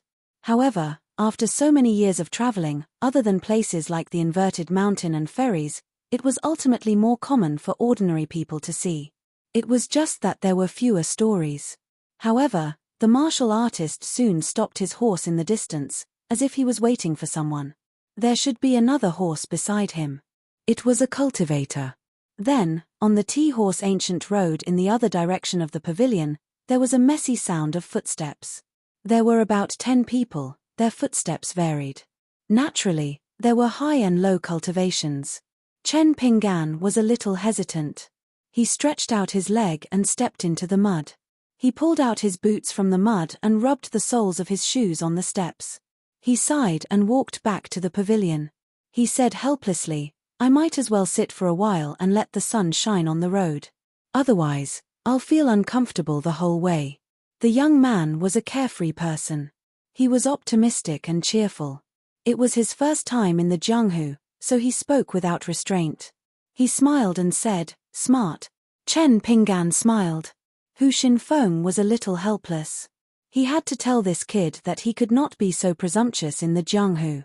However, the woman in the hedge had already started to lecture him. As a scholar, you cannot be so rude. Apologize to child Chen. The young man quickly looked at his grandfather. The old man smiled and said, "Is it so difficult for a scholar to apologize to others? Is the wisdom of the sages in the books more precious, or is your face more precious?" The young man had a big heart. He smiled brightly and bowed to the man in the bamboo hat. The man in the green robe did not say anything. He stood there with a smile and did not say anything polite. The young girl covered her mouth and smiled. It was a happy thing to see her naughty little brother suffer. Old man Sui smiled and said, "Child, we'll continue on our way." Chen Pinggan smiled and nodded, "We'll meet again if fate allows." However, when they were about to leave the pavilion to get their horses, they saw a group of Jianghu people swarming over. They walked forward with large strides, causing mud to splatter everywhere. Hu Xinfeng stood with his hand on his saber. He did not get on his horse. At the same time, he secretly made a hand gesture to the 4 people beside him to not get on their horses in a hurry. Half of the group of Jianghu people walked past the pavilion and continued forward. Suddenly, a burly man with a wide-open collar stopped in his tracks and shouted, "Brothers, let's take a break." The woman in the hedge frowned. Hu Xinfeng said softly, "Just make way for them. Try not to cause trouble." Old man Sui nodded. The young boys and girls tried their best to stay close to the old man. The bamboo hat-wearing man in green seemed to be the same. He did not dare to stay in the pavilion any longer, so he walked sideways to the other end of the steps. His idea was exactly the same as theirs. He gave the pavilion to this group of Jianghu people, who did not seem to be any kind men or women. However, even though the young man with the box on his back was careful enough, he was still hit by the 4 or 5 men who walked into the pavilion at the same time. One of them deliberately swayed his body and brushed his shoulder. The young man in green staggered back and apologized. The young man rubbed his shoulder and said angrily, "With such a wide road, not to mention 2 legs, even if you had 20 legs, it would be enough for us to walk separately. Brat, are you blind? Why did you have to bump into me? Or do you think I'm easy to bully and want to show off your heroism because there are girls here?" The box on the young man's back collided with the chessboard. The young man's face was pale, but he still apologized. He moved again and gave way to the pavilion. The burly man with the fierce-looking face also moved forward. He reached out and pushed the shoulder of the young man in the green robe, causing the latter to fall on his butt in the mud outside the pavilion. The young man looked terrified. He glanced at the group of people gathered by the pavilion's steps. However, old man Sui sighed and ignored him. The young man and young woman's faces were even more pale. Hu Xinfeng only frowned. Only the woman in the hedge wanted to say something but stopped. Old man Sui's eyes hinted that she should not meddle. After all, Hu Xinfeng had been working hard all these years. It wasn't easy for him to hook up with an official's family and start a business that had a lot of money. If he somehow got involved in a murder case, it would be very troublesome. From the accent of this group of rude and unreasonable people, they were not from the Wuling Kingdom. Originally, Hu Xinfeng's reputation in both the black and white world might not be useful. In fact, Hu Xinfeng's heart was heavy. He was not as calm as he appeared. This group of people looked noisy and were all martial artists at the bottom of the Jianghu. However, they were not. They were all tricks used to deceive ordinary Jianghu newbies. Once they got involved, they would lose a layer of skin. Among them, there was an old man with a face full of scars. He might not know Hu Xinfeng, but Hu Xinfeng remembered him clearly. He was a master of the evil path who had committed several major crimes in the Jinfeng Kingdom. His name was Yang Yuan, nicknamed the Chaotic River Flood Dragon. His thwart training kung fu had reached perfection and his fist technique was extremely fierce. Back then, he was one of the top villains in the Jinfeng Kingdom. He had been on the run for more than 10 years. It was said that he was hiding at the border between the Qingxi Kingdom and the Lanfang Kingdom. He had roped in a large group of evil people. From a single-handed Jianghu devil, he had created a large evil sect. One of the 4 great masters of the Jinfeng kingdom, the leader of the towering sect, Lin Shu, had once led a group of righteous people to surround and kill this person. However, Hu Xinfeng still managed to escape. If it was really that old devil Yang Yuan, even if he was seriously injured back then and left behind sequelae, and these years, his qi and blood had deteriorated. His martial arts had not improved but had regressed. He might not be Hu Xinfeng's opponent now, but the other party had the advantage in numbers. However, if the other party had recuperated these years and his martial arts had improved, Hu Xinfeng's scalp would be numb. This T-horse ancient road was usually deserted. Hu Xinfeng felt that this escort trip was the icing on the cake. He had no choice but to risk his life for the Sui family to provide charcoal in snowy weather. Hu Xinfeng was originally worried that Brother Sui would get involved in this matter due to his scholarly temperament. Now it seemed that he had worried too much. Even if he did not reveal the power of Yang Yuan's identity, Brother Sui still did not have the intention to get involved. It was indeed that chaotic river flood dragon Yang Yuan. The vigorous old man looked at Hu Xinfeng. Hu Xinfeng hesitated for a moment before clasping his fists and saying, "Wu Ling Country's Crossing Gang leader Hu Xinfeng greets all Jianghu friends." Yang Yuan thought for a moment and said with a hoarse laugh, "Never heard of you." The rest of the crowd roared with laughter. Yang Yuan glanced at the woman in the hedgerow. His originally turbid eyes shone brightly and disappeared in an instant. He turned his head to look at the other side and said to the fierce-looking young man, "It's rare for us to travel the Jianghu. Don't always fight and kill. If we accidentally bump into each other, let the other party compensate us." The young man was stunned for a moment. A young man with a sword on his back and a folding fan stood beside Yang Yuan. He smiled and said, "Just 50 or 60 taels will do. Don't ask for too much and make things difficult for a down-and-out scholar." The young scholar who was sitting on the ground and did not dare to get up said with a panicked expression, "Where do I have so much money? There's only a chessboard and a chessboard in the bamboo box. It's worth more than 10 taels of silver." The young swordsman waved his folding fan and said, "This is a little difficult." The delicate youth wanted to say something but was grabbed by the old man with the surname Sui and glared at him. The youth was frightened by his grandfather's strange gaze and kept quiet out of fear. The old man with the surname Sui quickly looked at the pitiful scholar. Fortunately, the scholar had no intention of asking him for help or borrowing money. Otherwise, he would have to open his mouth and curse him a few times. If he hurriedly distanced himself from this matter, it would be a disgrace to his refined self and would damage his kind and amiable image in front of the juniors. For some reason, the old devil Yang Yuan, who had reappeared in Jianghu for some reason, waved his hand. His voice was still as hoarse as when a knife was being sharpened.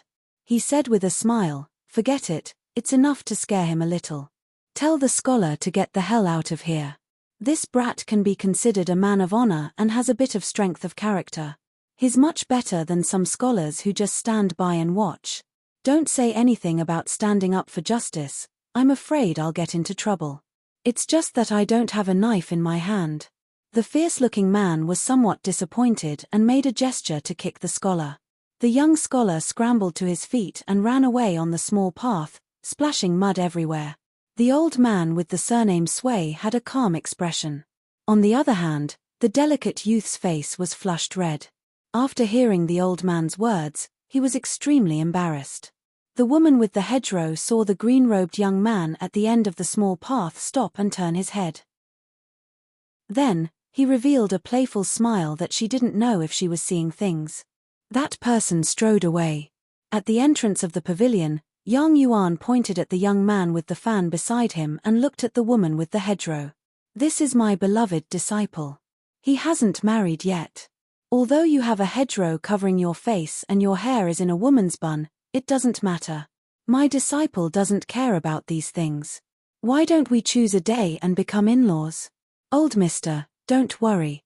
Although we're from the Jianghu, our family is not ordinary. The betrothal gifts will only be more generous than those of the sons and daughters of the country's generals and ministers. If you don't believe me, You can ask your retainer who carries a blade. With such good skills, he should be able to recognize my identity. The old man with the surname Sway's face was ashen. Hu Xinfeng's expression was awkward. After preparing his speech, he said to the old man, "Brother Sway, this is Senior Yang Yuan. His nickname is the River Flood Dragon.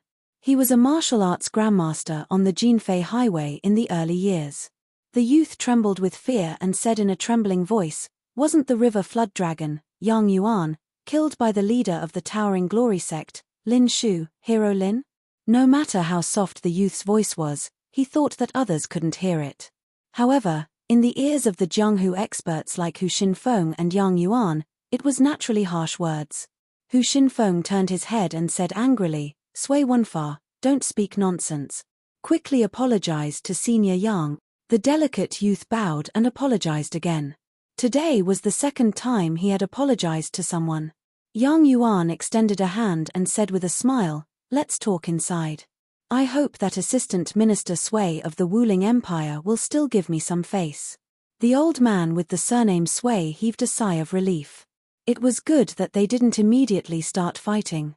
Bloody scenes were often seen in books, but the old man had never seen it with his own eyes.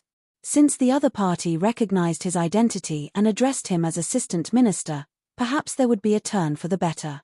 Both parties sat on the long benches facing each other by the wall of the pavilion. Only the old man, Yang Yuan, and the disciple with a sword on his back sat on the long bench facing the door. The old man leaned forward, bent his waist and clenched his fists. He didn't have any of the fierceness of a Jianghu demon. He smiled and looked at the woman with a hedgerow who hadn't said a word, as well as the young girl beside her. The old man smiled and said, "If Assistant Minister Sui doesn't mind, we can tie the knot. I have a good grandson at home who just turned 16 this year. He didn't follow me into the Jianghu, but he is well versed in poetry and books. He is a true scholar and not a liar." Then the old man turned to his disciple and said with a smile, "I don't know which girl my Rui will fancy. Fuzhen, who do you think Rui will choose? Will there be a conflict with you?" The disciple with a sword on his back quickly said, "Why don't the older one take a wife and the younger one take a concubine?" The old man frowned and said, "It's not appropriate." The disciple smiled and said, "People of the Jianghu don't need to be so particular. If it really doesn't work, let these two young girls suffer and change their names. If they marry young Rui, they will be talented, good-looking, and have a good family background. If it wasn't for the fact that Lanfang doesn't have a princess or a county princess of the right age, he would already be a prince consort. It is a great blessing for these two girls to marry our young Rui. They should be content." Hu Xinfeng suppressed his anger and said, "Elder Yang, don't forget, this is our Wuling country." Yang Yuan smiled and said, "If the number one person of Wuling country, Wang Dun, was sitting here, I wouldn't have entered this pavilion. Coincidentally, Wang Dun should be in the capital of Daejuan now. Of course, with such a large group of people swaggering across the border, if someone really dies, the experienced bailiffs of Wuling country will definitely be able to find some clues. But no matter, when the time comes, old Assistant Minister Sui will help clean up the mess. Scholars value reputation the most, and family scandals cannot be spread." Hu Xinfeng sighed and turned to look at the old man surnamed Sui. "Brother Sui, what do you say?" The old man surnamed Sui looked at the vigorous old man and sneered, "I don't believe that you, Yang Yuan, can be lawless in our Wuling country." Yang Yuan dismissed it with a smile and asked Hu Xinfeng, "What does Hero Hu say? Not only will you risk your life, but you will also sacrifice a sect and your family to protect these two girls and stop our two families from marrying? You should be more tactful. On the day of our Rui's wedding, you will be the first guest and come to congratulate us with a gift. Then, you want me to return a big gift?" The disciple with the sword on his back chuckled and said, "After the rice is cooked, the girls will be more obedient." Yang Yuan smiled and nodded, "Your words are crude but your reasoning is not." The old man surnamed Sui pleaded, "Hero Hu, in times of danger, you cannot abandon us." Hu Xinfeng's expression was complicated. He was in a dilemma. Yang Yuan smiled and said, "It is a pity that the young scholar is not here. Otherwise, He would definitely use the words of scholars to scold you. But it is also fortunate that he is not here. Otherwise, I would definitely not let my family lose face like this. If I kill him, then so be it. My temper is much better than it used to be, especially after Ruier came into the family. I've always respected scholars like you, no matter how many books you've read. The woman with the hedge suddenly said, I can stay and let them go. Then, we can immediately rush to Lanfang country. Even if someone reports us, as long as we pass the border and enter Jinfei country, it will be meaningless. Yang Yuan shook his head and said, this is the troublesome matter. We came to your Wu Ling country this time to find a wife for our Ruier. There are still some things we must do. So, hero whose decision is very important. Hu Xinfeng suddenly asked, even if I agree in this pavilion, will you be at ease? Yang Yuan smiled and said, of course not. Hu Xinfeng took a deep breath, twisted his waist, and punched the old man Sui's head. Not to mention a weak old man, even the average Jianghu master would not be able to withstand Hu Xinfeng's full-strength punch. But in the next moment, Hu Xinfeng was stopped by a flash of sword light. Hu Xinfeng suddenly stopped. There was a sword in front of the old man Sui. The person who attacked was the river serpent Yang Yuan's proud disciple. The young swordsman had one hand behind his back and the other holding the sword. He smiled and said, as expected, the so-called masters of Wu Ling country are very disappointing. Only Wang Dun can be considered a crane in a flock of chickens. Although Wang Dun is at the bottom, he is definitely better than the other martial artists of Wu Ling country. Yang Yuan frowned and said, stop talking nonsense. The young man knew he had said something wrong. His face flashed with hostility. He took a step forward and the sword light flashed. In the pavilion, after the heavy rain, the summer heat had lessened. When the young swordsman attacked, there was a chill on the skin. Hu Xinfeng retreated step by step and said angrily, Elder Yang, why are you doing this? Facing the crisscrossing sword light, Hu Xinfeng could still open his mouth to ask. Clearly, he was more skilled than Yang Yuan's disciple. The young swordsman had lost a beautiful woman whose face he had not seen but had a delicate figure. Just by hearing her speak, he felt his bones go soft. She must be a stunning beauty. Even if her appearance was not as alluring as her figure and voice, it could not be far off. Especially since she was a lady from a scholarly family of Wu Ling country. She must have a special charm. He had not thought that he would inexplicably benefit Yang Rui. The young swordsman already had a belly full of anger. Now that Hu Xinfeng dared to divert his attention to speak, his sword became fiercer and fiercer. The handsome youth Sui Wenfa hid beside the old man Sui. The young girl Sui Wenyi was in her aunt's arms, shivering. The woman in the hedge softly comforted, don't be afraid. Yang Yuan's body was like a monkey. He bent his waist, tipped his toes, and rushed out. Taking advantage of the gap, his two fists heavily hammered Hu Xinfeng's chest, who had just dodged the sword. Hu Xinfeng flew out of the pavilion and landed heavily on the ground. He vomited blood and struggled to get up. Yang Yuan sneered in his heart. It was like this 20 years ago, and it was still like this 20 years later. These **king righteous heroes of Jianghu fishing for fame, each one smarter than the other. Back then, he had been too stupid, resulting in him having no place in the Jianghu of Jinfeng country. But it was also a blessing in disguise.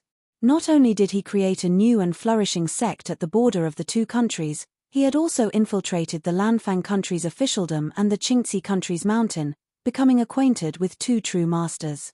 The young swordsman was about to rush out and add a few more stabs to Hero Hu's heart and head. But he was stopped by Yang Yuan. When Hu Xinfeng turned his head to wipe the blood, his lips moved slightly. Yang Yuan did the same.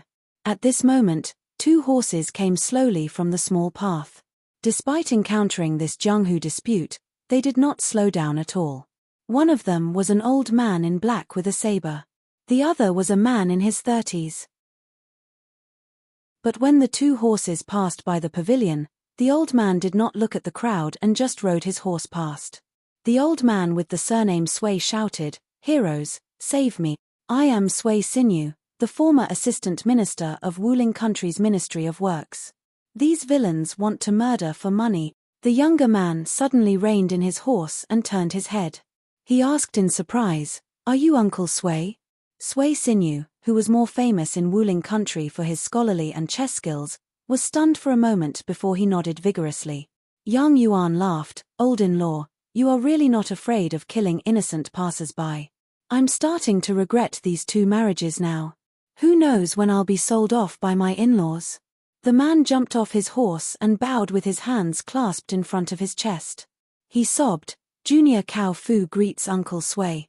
That year, Junior was afraid of implicating Uncle Sui and could only leave without saying goodbye. "In the end, I have implicated Miss Sui." Other than Yang Yuan and the disciple called Fu Zhen, everyone's expression changed. Everyone was scared witless. Cao Fu was a famous figure in both the Lanfang and Qingxi kingdoms. For no apparent reason, he had turned from a poor martial artist who had wandered to the Lanfang kingdom to the disciple of an old immortal in the Qingxi kingdom. Although in the territories of more than 10 countries, the name of a cultivator was not enough to scare people. The commoners might not have heard of it. However, the Jianghu sects with some background knew that cultivators who could stand tall in the territories of more than 10 countries, especially those who had immortal residences and ancestral halls, were not easy to deal with. In the past 10 years, Cao Fu had gone down the mountain several times to travel the Jianghu. He was accompanied by legendary protectors. Cao Fu almost never fought. However, Cao Fu's name had spread throughout Lanfang country and Qingxi country. It was said that the famous empress of Lanfang country was his senior martial sister and junior martial brother in the early years. Among the 10 great gurus and 4 great beauties selected by the Great Xuan dynasty, 2 of them were related to Cao Fu. One was the senior martial sister of the Orchid Beauty, one of the 4 great beauties. As for the other 3, 2 of them were famous beauties. They were the disciples of the imperial tutor of the Great Xuan country who was born in the market of the northernmost Green Willow country and was kept as a mistress by a border general. Because of this, the neighboring country even started a war with the Green Willow country. It was said that they wanted to kidnap this beauty. There was another person who was related to Cao Fu, the god's favored one who was ranked higher than Wang Dun on the new list of Da Zhuan, the machete man Xiao Shuye. Not only was he a legendary great guru who had reached the god-refining realm, but he had also learned from Cao Fu's master the exquisite thunder technique that could slay demons. The machete at his waist, Misty Cloud, was an immortal machete that could cut iron like mud and crush ghosts. If there was no accident, the old man in black who followed Cao Fu to stop the horse and turn around was Xiao Shuye. The young girl looked up and held her aunt's arm. She said in surprise, "Aunt, is it really the Uncle Cao Fu that Wanfa always mentioned?" Sui Wanfa's eyes were brimming with tears. He had been fascinated by Uncle Cao's deeds in Jianghu for a long time, but he was not sure if he was the man who had married his aunt but whose family had fallen. However, the young man had always hoped that the banished immortal Cao Fu from the Lanfang kingdom was the young hero of Jianghu who had almost married his aunt. Cao Fu straightened his back and went to help Hero Hu up. Hu Xinfeng smiled bitterly. "Young Master Cao, it's all my fault. If you didn't come, I wouldn't be able to protect Brother Sui even if I gave up my life. Once it causes a disaster, even 100 deaths won't be enough to atone for it." Cao Fu quickly took a step back and bowed again. "Hero Hu is noble and upright. Please accept my bow." Sui Sinew snorted and waved his sleeve. "Cao Fu, you may know a person for a long time without understanding his true nature. Hero Hu almost accidentally killed your Uncle Sui when he was sparring with someone." Cao Fu was stunned. Sui Sinew sighed. "Cao Fu, you are still too kind. You don't know the dangers of the Jianghu. It doesn't matter. Friendship is revealed through adversity. Just treat it as I, Sui Sinew, was blind to have a friend like Hero Hu. Hu Xinfeng, leave. In the future, my Sui family will not be able to reach Hero Hu. Don't have any relationship with him." Hu Xinfeng turned his head and spat out a mouthful of blood on the ground. He bowed his head and said, "In the future, Hu Xinfeng will definitely go to Brother Sui's residence and ask for forgiveness." The man with the saber placed one hand on his chest and the other on his saber. He staggered away step by step. His back was bleak. Yang Yuan stood at the entrance of the pavilion with a gloomy face. He said in a low voice, "Cao Fu, don't think you can do just because of your sect. This is the Wuling country, not the Lanfang country and not the Qingxi country." Sui Sinew stroked his beard and smiled. These words, why do they sound so familiar to me? River Flood Dragon Yang Yuan's face was cold and hard. He seemed to be suppressing his anger but did not dare to make a move. This made the old assistant minister of the Wuling country feel even more happy. Life is unpredictable. The young girl, Sui Weni, was nestled in her aunt's embrace. She covered her mouth and smiled. Her eyes narrowed into crescent moons as she looked at the man called Cao Fu. Her heart swayed and the young girl's face dimmed. Sui Wanfa widened his eyes and stared hard at Cao Fu, who could be considered half his uncle.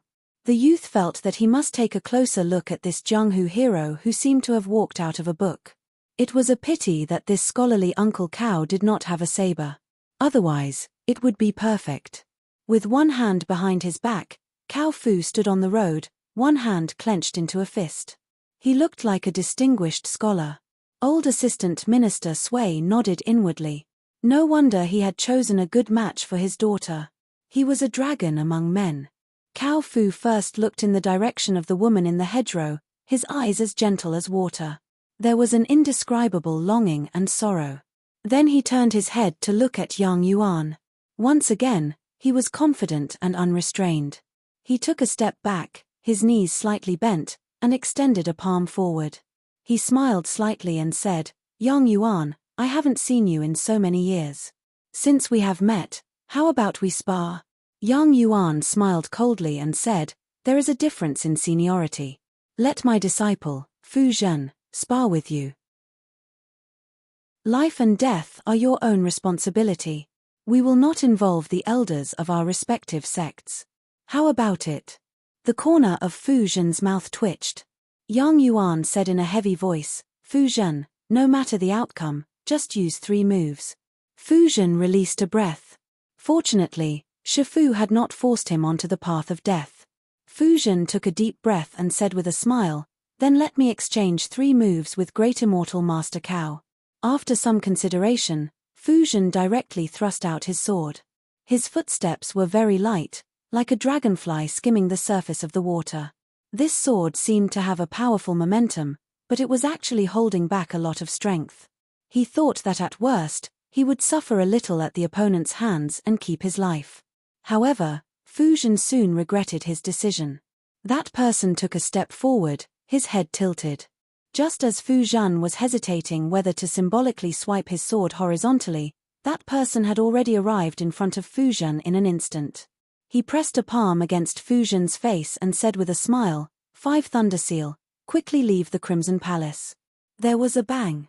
It was as if thunder had exploded on Fu Zhen's face. Fu Zhen, who was bleeding from his 7 orifices and died on the spot, was sent flying backward. He smashed through the wall facing the pavilion's entrance and disappeared in an instant. Cao Fu reached out and caught the sword that had fallen to the ground. With a casual swing, he nailed it into a large tree. The delicate youth, Sui Wanfa, was overwhelmed by emotions. He wiped his face and really cried. "Don't be half an uncle. This is the uncle in my heart. I must learn a few moves from this uncle.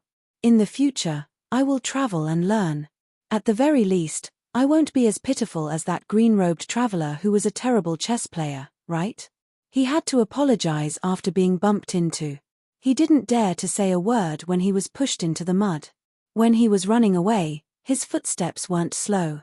He even carried such a huge green bamboo book box. How comical. River Flood Dragon Yang Yuan quickly left the pavilion with his men. Cao Fu asked with a smile, "Uncle Sui, do we need to stop them?" The face of the hedge-fenced woman hidden behind the veil did not change much. Old man Sui thought for a while and decided not to complicate matters. He shook his head and said with a smile, "Forget it. I've already taught them a lesson. Let's leave this place quickly. After all, there's still a corpse behind the pavilion."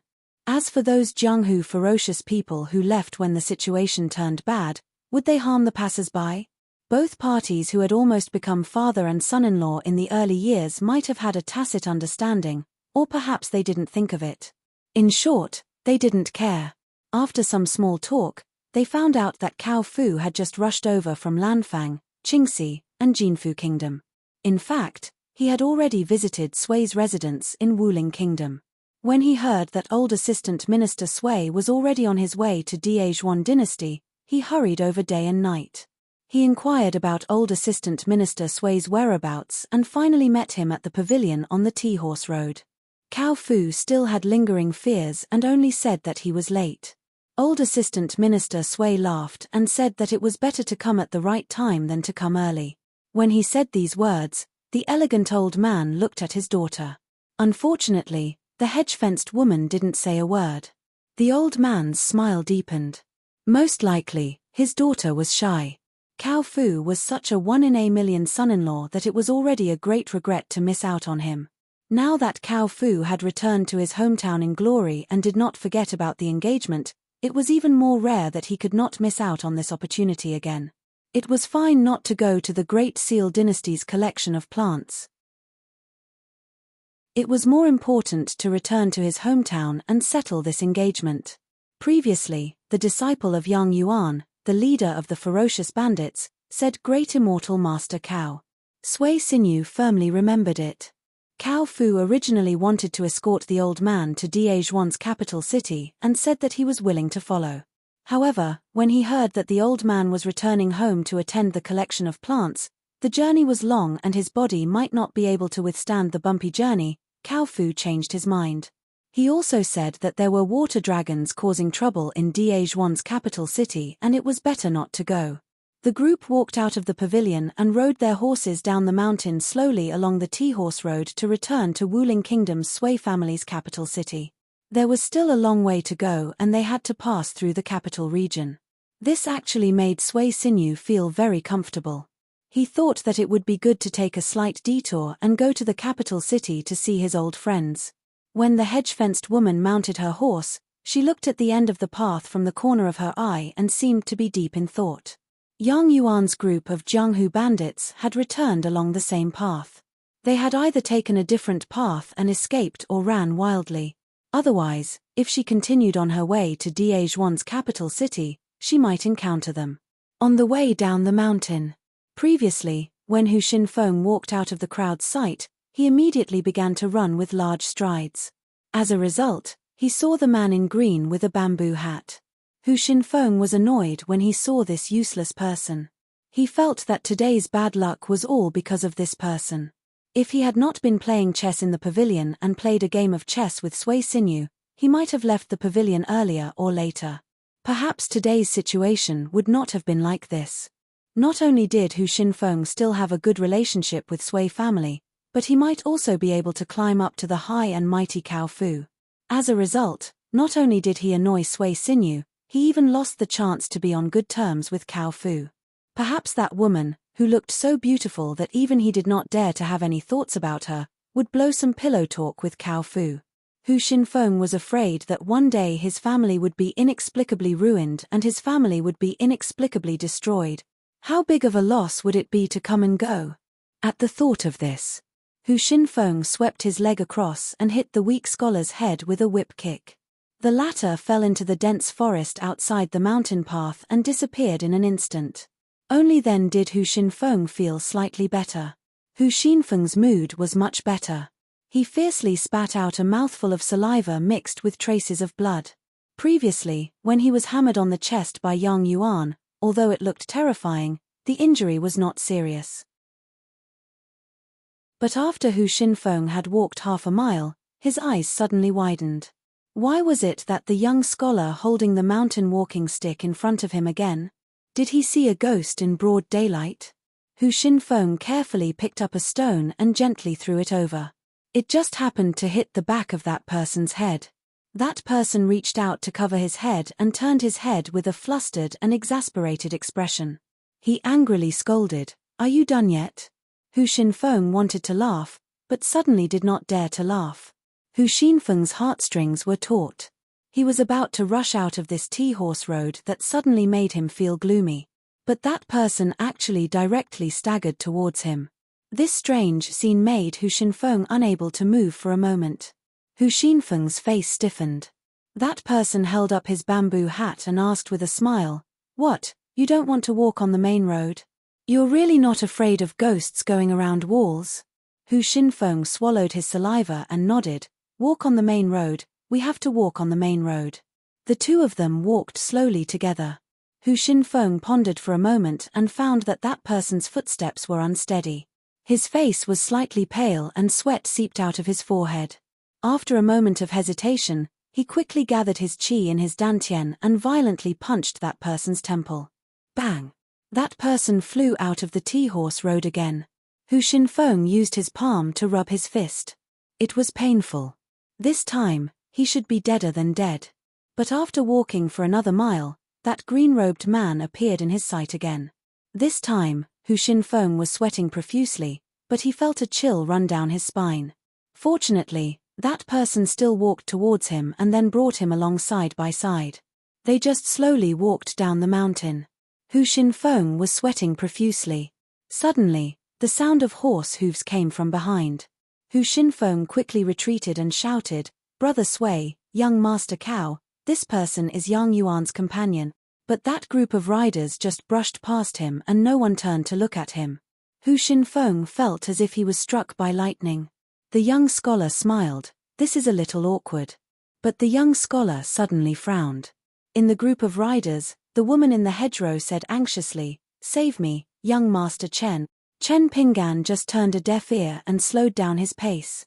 When he slowed down, Hu Xinfeng slowed down as well. But the woman's rider did not give up. She turned her horse around in an instant as if she had lost her mind. She rode alone and went in the opposite direction from the rest, heading straight for that green-robed man with a bamboo hat. Even Chen Pinggan was a little stunned. He had seen many shameless people, but he had never seen someone so shameless. The woman in the hedgerow jumped down from her horse and floated to his side. Then, she hid behind him and the book box. She said softly, "Young Master Chen, I know you are a cultivator. Save me." Chen Pinggan turned his head and asked, "Am I your father or your grandfather?" The woman suddenly took off her bamboo hat, revealing her face. She said miserably, "As long as you can save me, you will be my benefactor. Even if I give myself to you." She did not expect that person to slap her so hard that she flipped a few times on the spot and fell to the ground. She, who was sitting on the ground, was stunned. That person said, "I have tolerated your family for a long time." But in the next moment, that person sighed. A jade bamboo fan appeared out of thin air in the hands of the frail scholar facing her and Hu Xinfeng. He smiled and said, "I've offended a beauty, I've offended a beauty." 518. On the tea-horse ancient road, a rider turned his horse around and slowly headed towards the woman and the scholar with a bamboo box. Cao Fu was startled. "Uncle Sui, what is Jing Cheng doing?" Old Assistant Minister Sui Sinew could no longer maintain his composure. He was furious but still tried his best to speak calmly. "Jing Cheng doesn't like to go out since she was young. Perhaps she has seen too many terrifying scenes today and is a little bewitched. Cao Fu, you should comfort her later." Cao Fu nodded and smiled. "Uncle Fu, don't worry. Jing Cheng is frightened. This is normal." Sui Wanfa was the most surprised and murmured, "Although Aunt doesn't go out much, she is not like this usually. There are many changes in the family and my parents are always panicking. Aunt is the calmest. I heard from my father that Aunt is the one who came up with solutions for many of the problems in the officialdom. She is very methodical and methodical." Cao Fu continued to talk to the path protector using the Heart Lake ripple. "Have you figured out the depth?" The machete man Xiao Shuya hesitated and replied telepathically, "Don't underestimate him. It's best not to make enemies. There are undercurrents everywhere in the Great Xuan dynasty. Aren't we out of the mountain gate's jurisdiction? God knows which bastards have climbed out of the deep pool. For example, if he is an immortal master of the Golden Scale Palace, he will implicate your master and the Golden Scale Palace." Cao Fu said, "Unless he wants to snatch Sui Jing Cheng, everything is fine." Xiao Shuya nodded, "That's the best. Looking at him, he doesn't seem like someone who likes to get involved in the matters below the mountain. Otherwise, he wouldn't have left the pavilion." Cao Fu smiled bitterly. I'm afraid that we are the mantis stalking the cicada, unaware of the oriole behind. This guy is a slingshot below the mountain. In fact, he came for you and me from the beginning. Xiao Shuye smiled. If that's the case, what else can we do? Let's just fight. Sui Jingcheng is someone your master is determined to get. She has a great fated chance. Since she discovered the clue before us, don't hesitate. On the path of Tao, if you miss a fated chance, don't think about grabbing it again. At the end of the day, Master is doing this for your own good. You and Sui Jingcheng have already broken ties, and you were the first to discover the preciousness of her robe. Therefore, this great fortune should be in your hands. Xiao Shuye glanced at the hidden blue-robed scholar. If he is a pure martial artist, as long as he is not the direct disciple of the 5 Ling Kings and my Xiao Shuye, it is easy to deal with him. If he was a cultivator and not a cultivator from the Golden Scale Palace who was said by Master to be a scheming cultivator, it would be fine. The reason why I reminded you to be careful just now was to prevent any accidents. Actually, there's no need to be too cautious. Most of the experts today have gone to the capital city of Great Xuan. Cao Fu nodded and said, let's take it one step at a time. Now that we've confirmed his identity, there's no need to rush to kill him. That Sui Jingcheng seems to be suspicious of us. That's strange. How did this woman know? Xiao Shuye said with a smile, your future daughter-in-law is half a cultivator after all. Her temperament and intuition are definitely not comparable to ordinary people. Our plan this time is still a bit shallow. It's too much of a coincidence, so it will inevitably make her suspicious. Of course, she could be deliberately tricking you. You still have to bear with it. Keep quiet and be scheming. This kind of meticulous and shameless woman who dares to gamble is indeed a natural cultivator. She is indeed a good match for you. When you become an immortal couple in the future, it will definitely be of great help to you and the mountain sect. Allow me to say one more thing. Master only wants her robe and golden hairpin. She still belongs to you. Cao Fu said helplessly, Master is already treating me better than her own son. I know it in my heart. Xiao Shuye smiled. Some words should not be said as it would hurt feelings. Why is Master so good to you? You, Cao Fu, don't take advantage of her. Master is a female cultivator of the Golden Core realm. If not for your low cultivation, which has yet to enter the sea viewing realm and is still far away from the Dragon Gate realm, the two of you would already be Dao companions on the mountain. Therefore, if Sui Jingcheng really becomes your woman, she will be offended on the mountain. Maybe after getting the bamboo robe and the 3 golden hairpins, you will have to personally polish a pink skeleton. Xiao Shuye believed that when that day really comes, Cao Fu will not hesitate to make the right choice. The great Dao is ruthless. On the road to immortality, other than the immortal Dao companions who are bound by the great Dao contract, women are like shoes. No matter how beautiful you are, you can change them anytime and anywhere. The riders moved forward slowly, as if they were afraid of scaring the woman who put on the hedge again. She stood up and stood behind the young man in green again. She said softly, Child Chen, I know you are a real immortal on the mountain. Moreover, you clearly have no evil intentions towards me and the Sui family.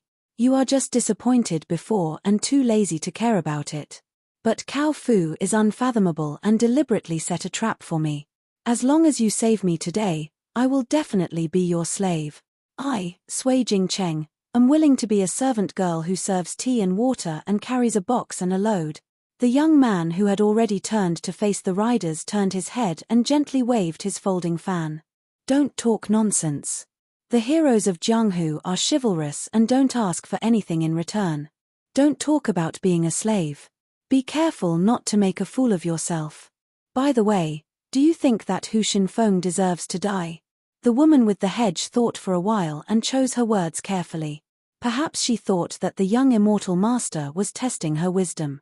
She answered carefully, he is just timid and has not killed anyone. He does not deserve to die. The man smiled and nodded. You said it. You won't regret it. She nodded heavily. The man closed his folding fan and gently tapped his shoulder. He leaned back slightly and turned his head with a smile. Hu Xinfeng, you can disappear now. Hu Xinfeng panicked and did not know where to go. He jumped and directly left the Tea-Horse Ancient Road. He ran all the way down the mountain with a spirit of cutting through all obstacles. In a few blinks of an eye, he disappeared without a trace. The two sides were only 10 steps apart. Sui Xinyu sighed. Silly girl, don't mess around. Come back quickly. Is Cao Fu not infatuated enough with you? Do you know that what you are doing is a stupid thing to repay kindness with enmity? As he spoke, the old assistant minister, who was the best in chess in the country, had a face full of anger. He said sternly, the Sui family has been upright for generations. How can you do this? Even if you don't want to marry Cao Fu carelessly and can't accept this sudden marriage, whether it is father or Cao Fu who rushed back to the sad place for you, they are all reasonable people. Do you have to be so rash and embarrass father? Do you want to humiliate the Sui family? The young man Sui Wanfa and the girl Sui Sini were so scared that their faces turned pale. They had never seen their grandfather so angry. The woman with the hedge smiled bitterly.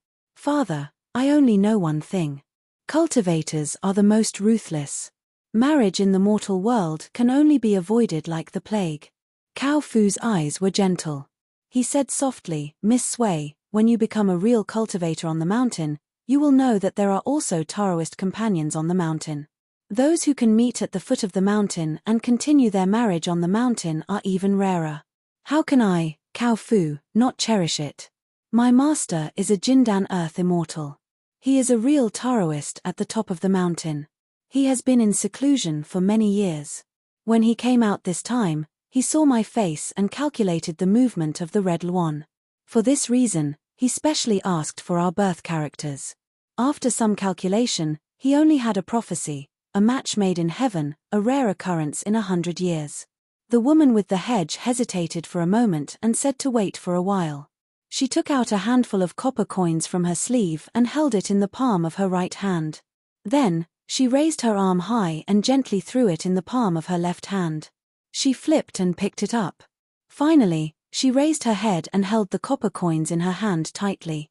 She smiled sadly. Cao Fu, do you know why I tied my hair in a bun when my first marriage failed? Was it like being a widow? Later, even if my father and your family discussed the intention of marriage, I still did not change my bun. It was because I used this technique to calculate that the scholar who died young was the best match for me in this life. You, Cao Fu, are not. You were not in the past, and you are still not in the present. If your family had not met with such a tragedy, I would have followed the family's order and married you. After all, it is difficult to disobey my father's order. But after this, I swore that I would never marry again. So even if my father forced me to marry you, even if I misunderstood you, I would still not marry. She threw the copper coins on the ground and suddenly took out a golden hairpin from her sleeve. In an instant, she pierced through the thin veil hanging from the hedge above her head and pressed it against her neck. Blood oozed out. She looked at the old man on the horse and sobbed. Father, can you just let your daughter be willful for once? Sui Xinyu was so angry that he punched his legs. He gritted his teeth and said, Rebellion, it's really a rebellion. How could I give birth to such a crazy evil creature? What God sent me in my dream? What master prophesied? Sui Xinyu was so angry that he spoke incoherently. Cao Fu smiled bitterly. Uncle Sui, why don't we just let it go? I don't want to see Jing Cheng in such a difficult position. The scholar in green used the bamboo fan to press against his forehead and looked like he had a headache. What are you guys doing? A woman who wants to commit suicide, an old man who wants to force her to marry, a considerate immortal master who is a good match, a muddle-headed young man who wants to acknowledge his uncle as soon as possible, a young girl who has her first awakening of love and is in a dilemma, and a great master of the pugilistic world who is filled with murderous intent and is hesitating whether to find a reason to attack. What does it have to do with me? The killing over at Xingting has already ended. This is a family matter. Shouldn't you hurry back home and close your doors so that you can discuss this properly? A rider slowly passed by Cao Fu and Sui Xinyu, who were originally stopping their horses side by side. He asked, I'm Xiao Shuye of the Qing Ci Empire. May I ask who is young master's sect? The person opposite casually raised his hand and stopped the copper coins that were scattered on the road. He smiled and said, "Consecrator of the Golden Scale Palace, a little gold core sword cultivator. What a coincidence, I just came out of seclusion not long ago. I don't find the two of you pleasing to the eye, so I plan to learn from the two of you and save the damsel in distress." Then, the person turned his head and sneered at the woman in the hedge. "What's there to casually throw money to divine? Who are you trying to fool?" She did not move an inch and only held the golden hairpin against her neck. Cao Fu said telepathically, "I've heard Master mention that the head consecrator of the Golden Scale Palace is indeed a gold core sword cultivator with great killing power." Xiao Shuye, the machete man who had just joined the list of the 10, nodded gently and replied telepathically, "This is a serious matter. Sui Jingcheng's robe and golden hairpin, especially the formula, are highly likely to be related to Master's great Dao opportunity, so we can't back down. Next, I'll test that person. If he's really the gold core sword cultivator from the Golden Scale Palace, run for your life immediately and I'll help you delay him. If he's not, then there's nothing to worry about." That person twisted his wrist and the folding fan moved slightly, causing the copper coins to float up and down. He clicked his tongue and said, "Brother Machete Man, you have such a strong killing aura. I wonder how heavy your saber chi is. I wonder if the saber of the pugilistic world or the flying sword of the mountain is faster than my intrinsic flying sword." A beam of rainbow light shot out from between the green-robed scholar's brows. The moment the sword immortal pocket-sized flying sword appeared, Xiao Shuye's figure flew backwards and grabbed Cao Fu's shoulder. He rose from the ground and with a turn, stepped on a tree branch and flew away. However, the green-robed scholar was already standing on the top of the tree branch that Xiao Shuye had stepped on. "If there's a chance, I'll go to the Qingxi kingdom to look for your Xiao Shuye and immortal Master Cao." As he spoke, Xiao Shuye threw out a golden talisman with a backhand. However, it was nailed into the talisman by a sword beam and then returned to the young sword immortal's hand with a spin.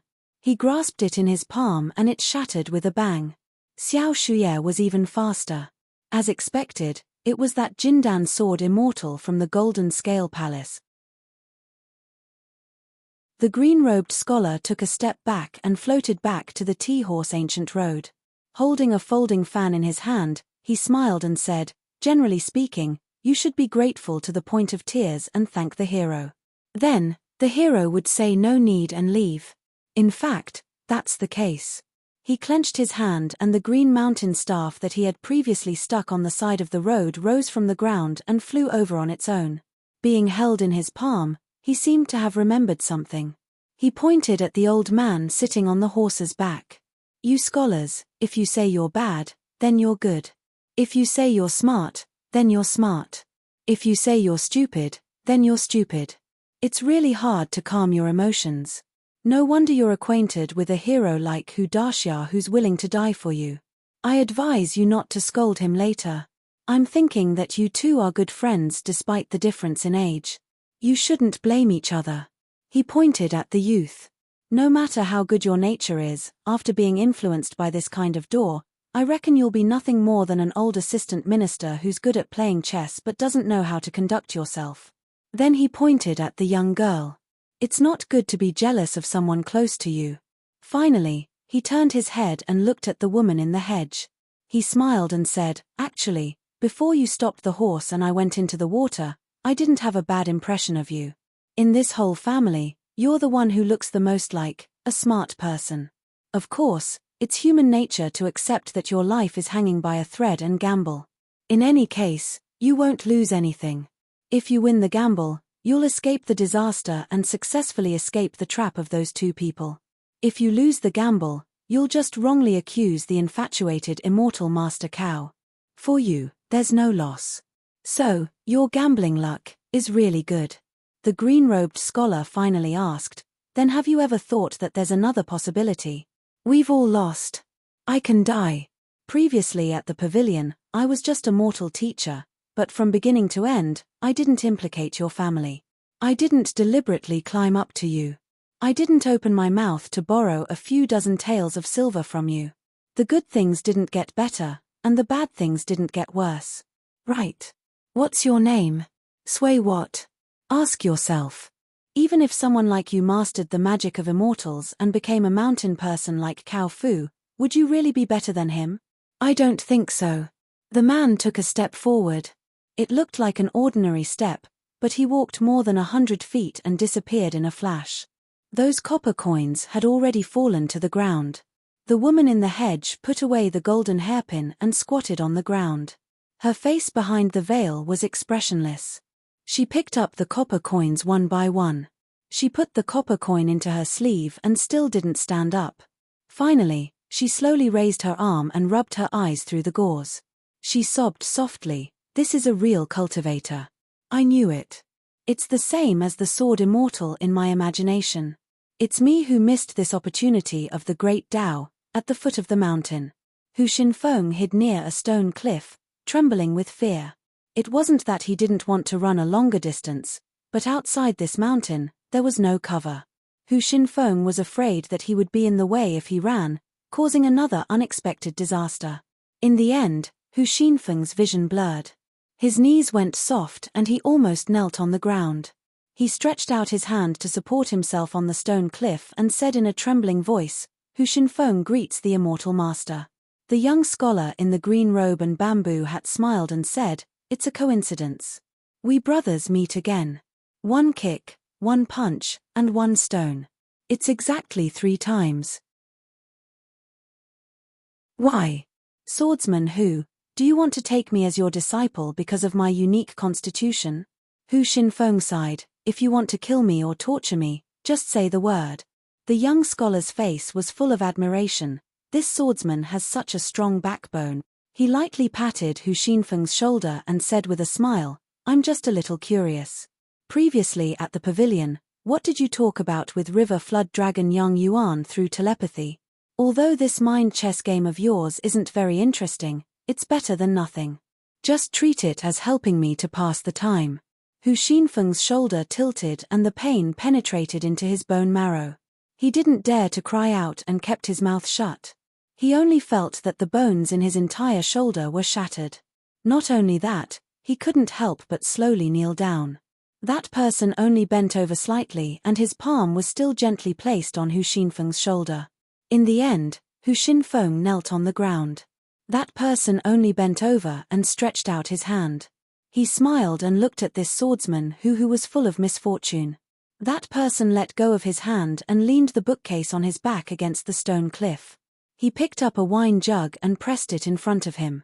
Hu Xinfeng didn't know what he was pressing, but when his vision was blurred by cold sweat and he was still trying his best to widen his eyes, it revealed a chilling mystery and strangeness. That scholar smiled and said, "It's actually very simple to help you find a reason to live. In the pavilion, you were forced to judge the situation and size up the situation. You had no choice but to kill Brother Sui, who deserved his bad fate, and leave behind the 2 girls that he fancied to submit to the River Flood Dragon so that you could live. Later on, a long-lost son-in-law appeared out of nowhere and caused you to suddenly lose the incense of an old assistant minister. Furthermore, you turned against him and your relationship was difficult to repair. Therefore, when you saw me, who was clearly a weak scholar, nothing happened to me and I was alive and kicking on the road, it made you so angry. It's just that you didn't control your strength well and hit a little too hard. The number of times was a little too much, right?" Hu Xinfeng knelt on the ground and shook his head, "I deserve to die."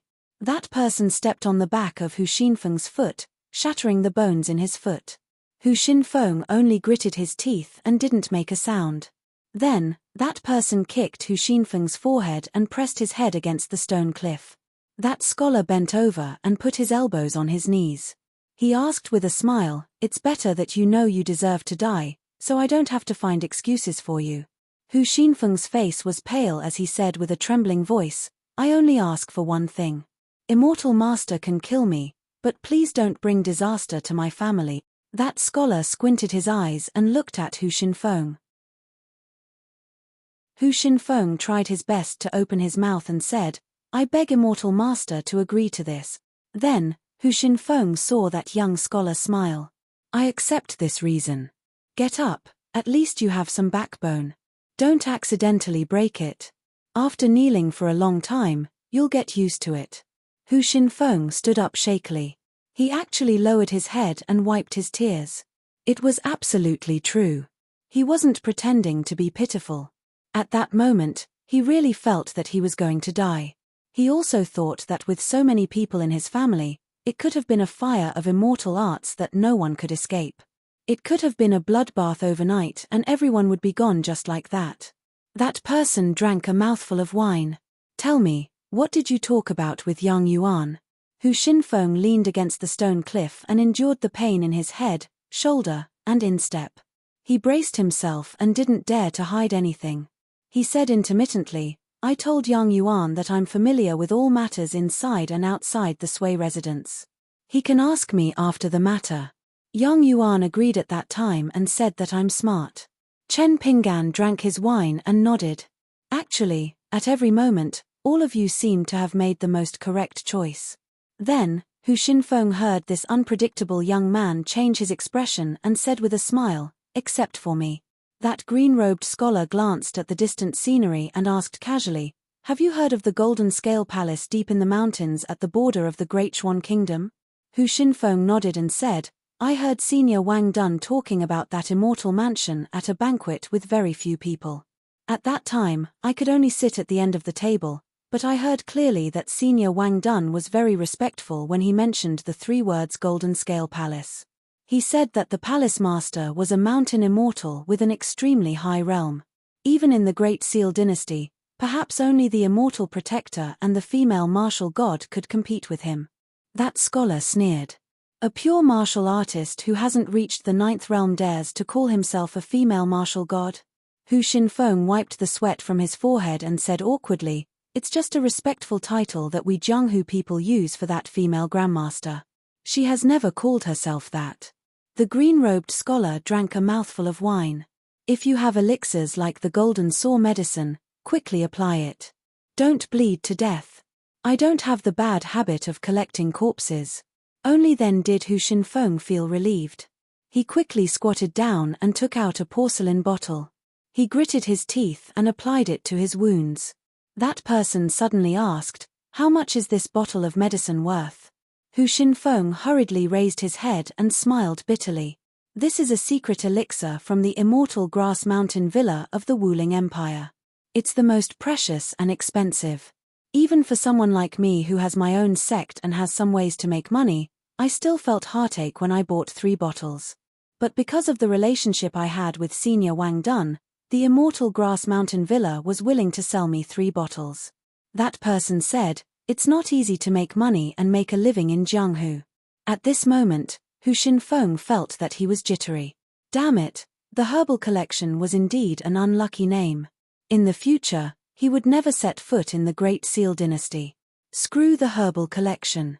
That person suddenly lowered his head and asked with a smile, do you think that the title of a Jindan sword practitioner of the Golden Scale Palace would scare away immortal Master Cao and Xiao Shuye?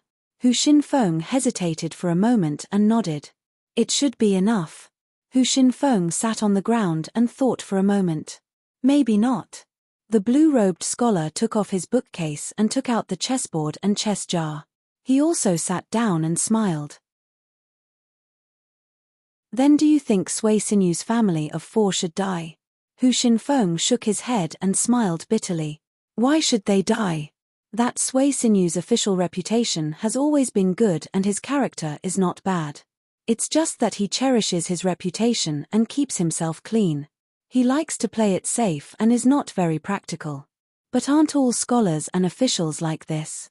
To be like Sui Sinu, who does not disturb or harm the people and more or less does some good deeds, is already considered good in the Wuling Empire.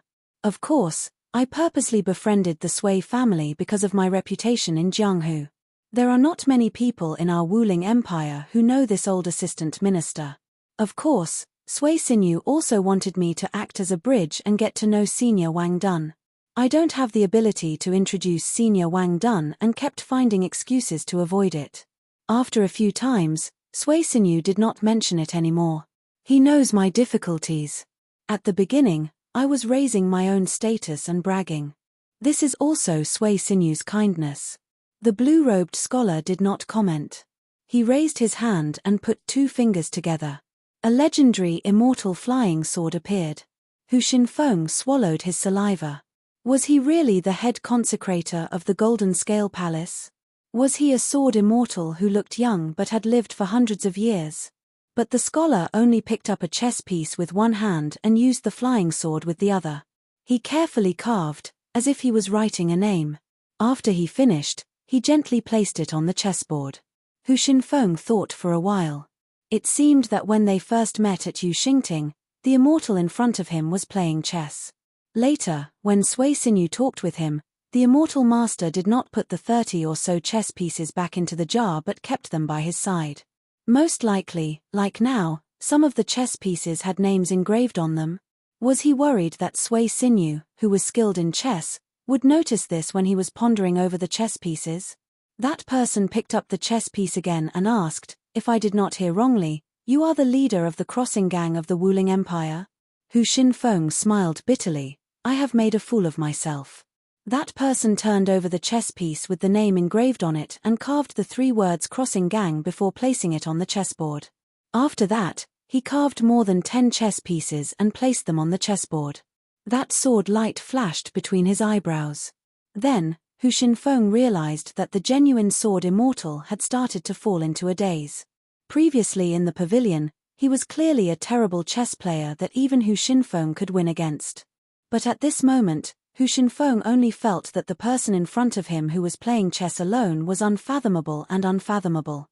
Chen Pinggan placed the mountain walking staff horizontally on his knees and gently stroked it. Previously in the game of chess in the small town on Towering Mountain, everyone and everything were like chess pieces that took root in dangerous places. Every piece contained danger but was full of spirit. Even if the great sword immortal of the ape-crying mountain, Gu, did not appear in the end, and did not casually kill the Jindan sword Xiu of the Golden Scale Palace, it was still a great game of chess. It was a pity that Chen Pinggan could not enter the small town in that game of chess and could not investigate every detail in detail. Otherwise, the sect leader Lin Shu, the prince of the previous dynasty, the 2 spies of the Jinfeng Empire in the Towering Mountain Gate, the old Xiu of the Golden Scale Palace who risked his life to protect the identity of the prince, and so on, without exception, were all exquisite chess pieces that were born on the chessboard. They were people who truly relied on their own abilities to come alive on the chessboard, and were no longer rigid chess pieces. As for today's chess game in the pavilion, it was disgusting in every way. The ups and downs of people's hearts were unpredictable, and the change between good and evil was not surprising. It could not be scrutinized and had no benefits. It was good but not bad, bad but not bad. Old Assistant Minister Sui Xinyu, a bad person? Naturally not. He spoke elegantly and played chess well. He was just a clean person who was good at avoiding trouble. Even Hu Xinfeng felt that the old assistant minister did not deserve to die. Of course, Hu Xinfeng did not know that the old assistant minister's answer, together with the previous request before his death, had saved him twice. It could be considered as making up for the 3 times of probing with his fists and feet. However, there was still one more time. If he had answered wrongly, he, Hu Xinfeng, would still have died. This Hu Xinfeng was a veteran of Jianghu. Before leaving the pavilion, he was also willing to escort Sui Xinyu on the long journey to the capital of the Great Seal Mountain. As long as his life was not in danger, he would always be the famous hero who. Du Yu of the Ghost Hatchet Palace had a saying that was very good. Without seeing life and death, there would be no heroes. However, death seemed to be the same thing. The disturbance in the pavilion, the muddle-headed Sui Xinyu, Yang Yuan who helped to put on an act, and Cao Fu, who had the highest cultivation but was the most scheming. These 3 parties, in terms of notoriety, perhaps none of them could compare to that muddy river flood dragon Yang Yuan. However, at that time, Yang Yuan had deliberately let go of a scholar who could be casually crushed to death with his finger. He even felt that Chen Pinggan had some backbone and spirit, which was better than Sui Xinyu, who had succeeded and retired, enjoying fame in the court and the outside world. Hu Xinfeng and this otherworldly master sat opposite each other. His injury had only stopped bleeding, but the pain was real.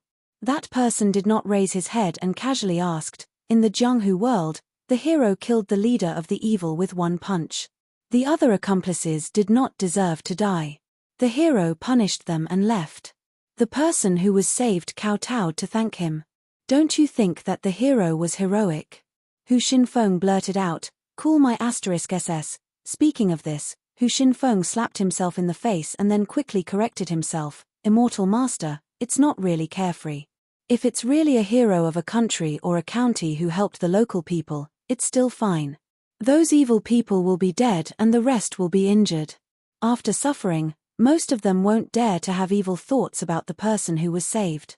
But if this hero is just traveling somewhere, it's still fine if he leaves for a year or so. But if it's 3 to 5 years, who can guarantee that the person who was saved won't end up in a worse state? Who knows, he might just kidnap a girl, but in the end, he would kill the whole family. Then, who should be blamed for this tragedy? Did the hero commit any sin? I think he did. The man nodded. Then, if you were the hero, what would you do? Hu Xinfeng said slowly, do a good deed to the end. Don't be in a hurry to leave. Try to torture the evil people who are not easy to kill with one punch. Don't show off your heroic demeanor everywhere. Evil people need to be tortured by evil people. Otherwise, they will not remember. Make them scared to the core. It would be best if they wake up in the middle of the night with nightmares. It would be as if the hero would appear in front of them every time they open their eyes tomorrow. I'm afraid that only in this way can the saved person be considered safe. The man raised his head and smiled, seeing that your speech is smooth and you don't have to think about the wording, you must have done this kind of thing more than once. Hu Xinfeng really could not bear the pain. He could not help but wipe the sweat on his forehead and quickly nodded, when I was young, I did some shady business. Later, when I had a family and my own sect, I did not do it too much. Firstly, I could not manage so many troublesome things. Secondly, it was easier to be entangled with trouble. I dare not say that everywhere in Jianghu is deep, but the water is really muddy. No one dares to say that they have followed their heart every time. It is never too late to take revenge. Not only are there good people who have been wronged and have deep blood feuds, the descendants and friends of the evil people also have the same kind of forbearance. The man nodded. You are a Jianghu person who knows how to live. In the future, when your gains and losses are great and your state of mind is in chaos, you still have to suppress the evil dragon, evil thoughts in your heart. It has nothing to do with what you do after you become angry. In the end, it is actually what you said. Jianghu is deep and muddy, it is better to be careful. You are already a Jianghu hero who has made a lot of achievements. Do not fall short and implicate your family. It is best not to let yourself fall into a difficult situation where good and evil intersect. It has nothing to do with whether your heart is good or evil, but it is not a good thing for others or yourself. Hu Xinfeng's face was incredulous. Why do I feel like I am going to die again? Are these words a bowl of rice for me to die? The man smiled and waved his hand. Why are you still not leaving? What are you doing? Are you tired of living and want to chat with me here? Or do you think that I am a bad chess player and want to learn from the old assistant minister and play a game with me? Since you can't beat me with your fists, you want to destroy my prestige on the chessboard? Hu Xinfeng said bitterly, Immortal Master Chen, then I am really leaving? The man looked up and said with a strange expression, why? Do you want me to beg you to leave? Hu Xinfeng said that he did not dare to. After struggling to get up, he limped and ran away. He was not afraid of pain now. Looking at himself in the mirror, he could see Chen Pingan everywhere. Chen Pingan smiled and continued to stare at the chessboard. The chess pieces were all strangers like Hu Xinfeng. He felt that it was not very interesting. He waved his sleeves and casually put the black and white pieces into the chess jar.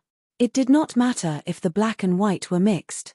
Then, he shook his sleeves and threw the chess pieces that he had placed on the chessboard.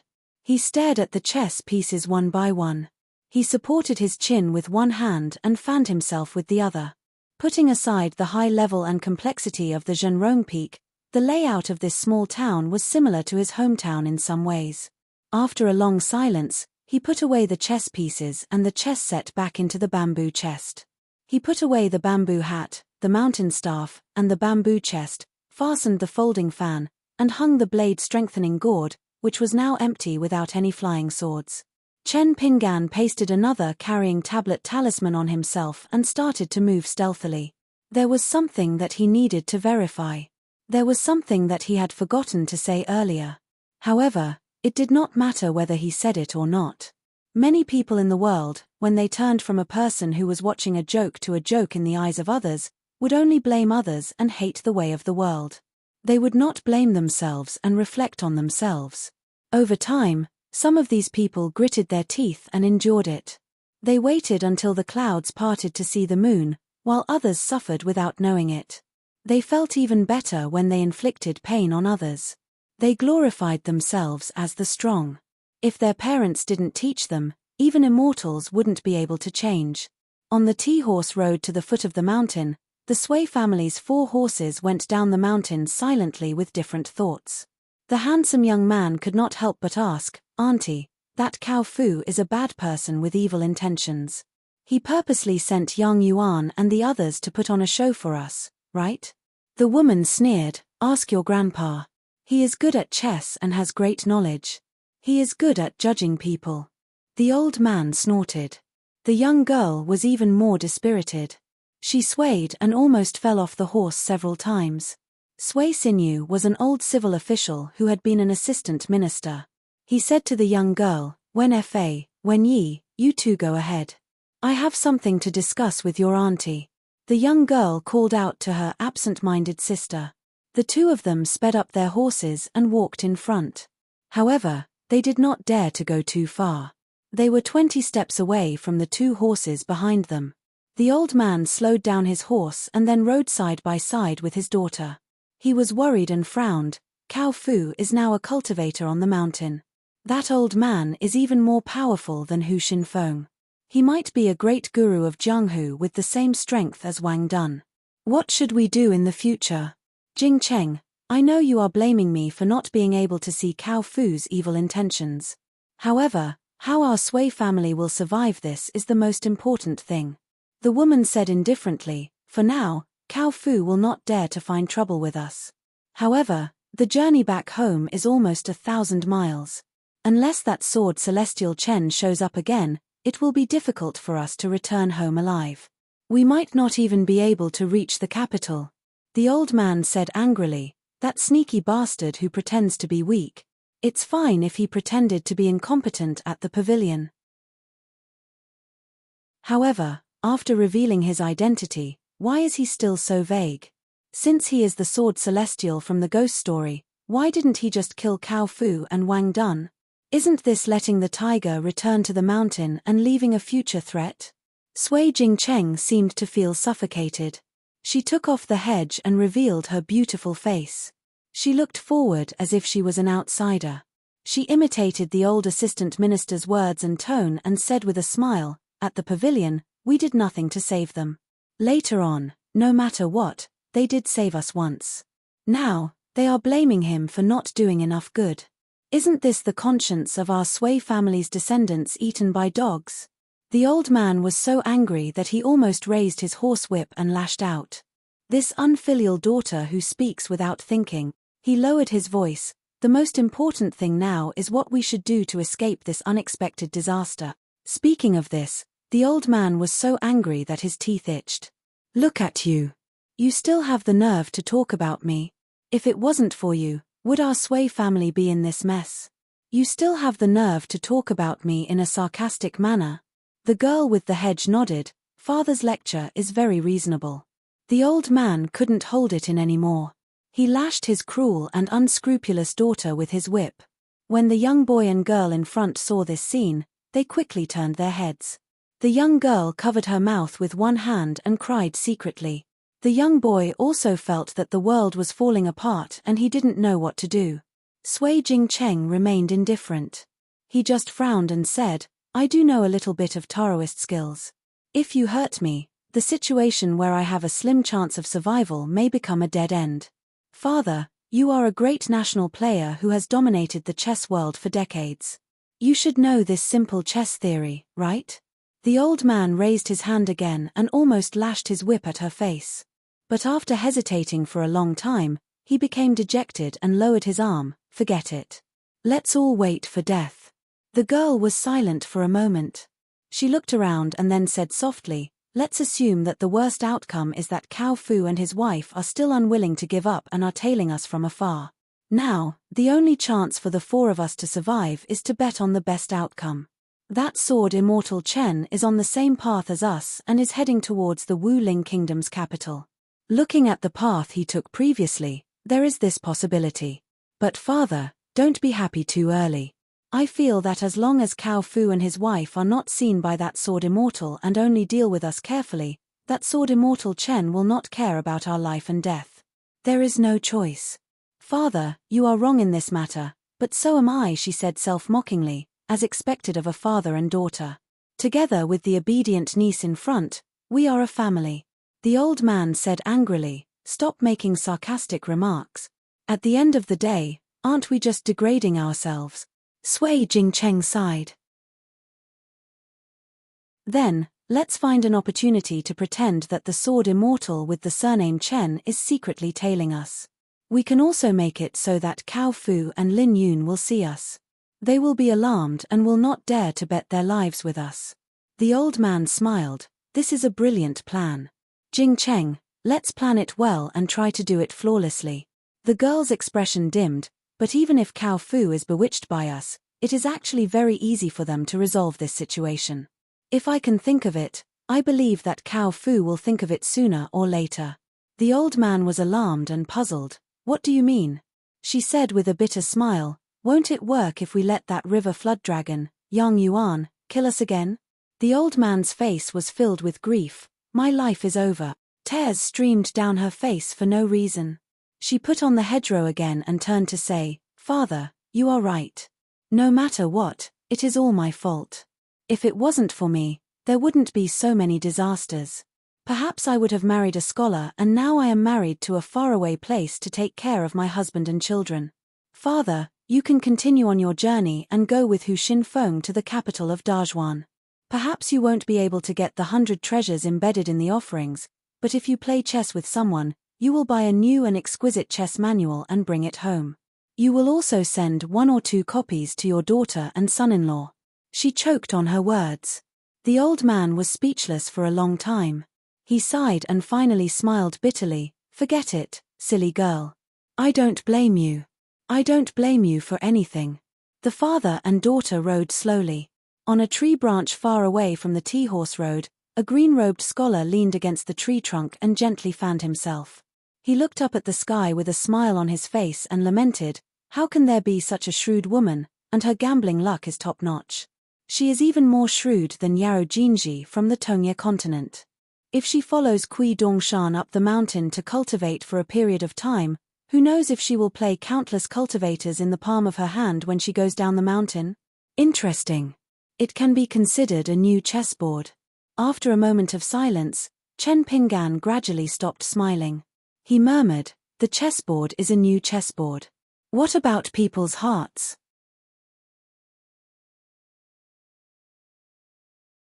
(519) During the rainy season, traveling in a foreign land was an extremely depressing matter. Furthermore, it was as if there was a knife pressed against one's neck. This made the old assistant minister, Sui Xinyu, even more worried. They passed by a few relay stations, and when he saw the poems on the walls, he could empathize with them. There were a few times when he drowned his sorrows in alcohol. Seeing this, the young men and women became more and more worried. Only the woman in the hedgerow remained calm. The 4 riders only dared to choose the official road to the capital of Wuling Kingdom. On this day, in the twilight, the rainstorm had just stopped. Even if they had whipped their horses as fast as possible, they still could not reach the relay station before nightfall. This made the old assistant minister, who had just taken off his straw raincoat and was wearing a bamboo hat, feel unspeakably miserable. Looking around, he felt that danger was lurking everywhere. If not for the fact that the old man's body was still healthy, and that he often traveled the mountains and rivers with his old friends after resigning, he would have fallen ill long ago. On the official road, a half-familiar face appeared in a hidden corner. It was the Jianghu person from the little pavilion on the Tea-Horse Ancient Road. It was a young and strong man with a fierce face. He was only 30 paces away from the 4 riders of the Sway family. The man held a long knife in his hand. Without another word, he began to run toward them. Sway Sinew shouted loudly, "Sword immortal, save me," but the heavens and earth were silent. Then, beside the old assistant minister, who suddenly reined in his horse, there was the sound of hurried horse hooves. The woman in the hedgerow rode out. The light of the knife flashed, and the rider brushed past the man holding the knife. The woman in the hedgerow seemed to have been hit by the light of the knife. Her delicate body bent in an arc and she fell from the horse to the ground, vomiting blood. The man's forward momentum did not stop. He gradually slowed down, stumbled forward a few steps, and then fell to the ground. His face, neck, and chest were all pierced by a golden hairpin. However, the 3 golden hairpins, which looked like the hidden weapons of Jianghu warriors and a bit like the flying swords of immortals, were actually very dangerous if there were not enough of them. They might not have been able to instantly kill this Jianghu warrior. The golden hairpin on his face only pierced through his cheeks, making it look like a blur of blood. The golden hairpin on his chest was also offset by an inch and could not accurately pierce through his chest. Only the golden hairpin on his neck was the real fatal wound. The woman stood up shakily and touched her abdomen. She did not know why the Jianghu machete man had turned the blade into the back of the machete when he attacked. He probably wanted to hurt people instead of killing them. Sui Jingcheng tried to breathe as smoothly as possible. He faintly heard a slight bang from far away. Sui Jingcheng turned his head and shouted, "Be careful. Quickly dismount and hide." Someone pulled a big bow and shot. The arrow broke through the air with a whistling sound that was soul-stirring. A trickle of blood seeped out of the corner of Sui Jingcheng's mouth. He still endured the pain in his waist and held his breath. He silently recited the incantation according to the secret records and diagrams in the small booklet that the master had given him years ago. He formed a seal with one hand and twisted his slender waist. His sleeves fluttered and 3 golden hairpins flew out from the corpse on the official road to meet the arrow. The golden hairpins were extremely fast. Even though they were slower than the sound of the bowstring, they still collided with the arrow. 3 sparks flew. However, the arrow did not change its trajectory and shot toward the head of the old assistant minister sitting high up on the horse. Sui Jingcheng's face was full of despair. Even if he had secretly given the silk bamboo robe to his father to wear, if the arrow hit the head, even if it was a legendary immortal robe, how could it save him? Sui Jingcheng opened his eyes wide and tears immediately gushed out of his eyes. At the moment of life and death, his sincerity could be seen. Even if Sui Jingcheng did not completely approve of her father's conduct as an official, the relationship between father and daughter could not be faked. Just like the silk bamboo robe that was as thin as a cicada's wing. Part of the reason why Sui Sinew wore it was because Sui Jingcheng guessed that his life was not in danger for the time being. However, in the face of a great disaster, not all children in the world were willing to gamble like Sui Jingcheng. This was especially so for a smart girl like Sui Jingcheng who aspired to cultivate immortality. The next moment, a white-robed man carrying a sword appeared out of thin air and stood right on top of the arrow. He hovered it near Sui Sinew and his horse and gently floated down. The arrow under his feet fell to the ground and turned into fine powder. Another arrow whistled through the air. This time, it was extremely fast and exploded with the aura of wind and thunder. Before the arrow pierced through the air, there was the sound of a bowstring snapping. However, the arrow was caught by the white-robed young man and shattered in his hand. The white-robed sword immortal looked at the arrow and laughed. "Xiao Shuye, aren't you a bladesman? Why did you change to a bow?" The white-robed sword immortal swept over. Sui Jingcheng shouted, "Be careful of the strategy of luring the tiger away from the mountain." However, the white-robed sword immortal who had changed his attire turned a deaf ear to him and chased after him alone. A white rainbow rose from the ground, dazzling the onlookers. Sui Jingcheng immediately mounted his horse and urged it to leave. With a wave of his hand, he collected the 3 golden hairpins that had fallen on the road and shouted to the 3, "Let's go." The 4 Sui family horses galloped away. After galloping for a few miles, they still could not see the outline of the relay station. The old assistant minister only felt that his bones were about to fall apart from the jolting of the horse. Sui Jingcheng raised his arm high and suddenly stopped the horse. The other 3 horses also quickly pulled on the reins. On the road, Cao Fu had one hand behind his back. He smiled and extended a hand to the woman in the hedgerow. Jingcheng, follow me up the mountain to cultivate. I can guarantee that as long as you enter the mountain with me, the future generations of the Sui family will have riches and honor waiting for you. Sui Sinu's expression changed. Sui Jingcheng sneered, if that's really the case, why would you, Cao Fu, go through so much trouble? With the temper of my father and the Sui family, they will only hand me over with both hands. If I'm not wrong, the river flood dragon Yang Yuan's disciple accidentally let it slip and mentioned that the new top 10 grandmasters have already been announced. Our King Dun of the 5 Hills seems to be at the bottom. Then the so-called 4 beauties should also be. Why am I, Sui Jingcheng, lucky enough to be in this list? What is this saying? If I'm not wrong, your master, who is a land immortal, is determined to have me. That's true, but unfortunately, you may not be able to protect me, let alone the Sui family. Therefore, you can only secretly plan to bring me to your place of cultivation first.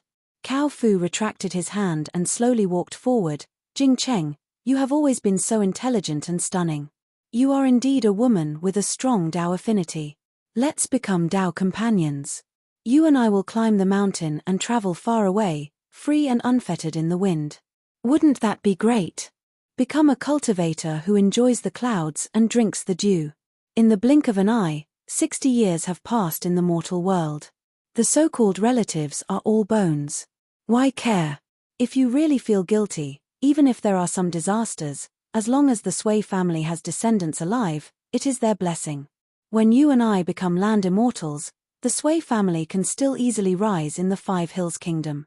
Sui Sinu finally understood the meaning behind Cao Fu's words. It wasn't until this moment that he suddenly realized that Cao Fu only cared about Sui Jingcheng's life and death. Once his daughter left, the Sui family seemed to be facing a disaster. Sui Sinu scolded, Cao Fu, I have always treated you well. Why do you harm my Sui family? Cao Fu smiled, Uncle Sui has always treated me well.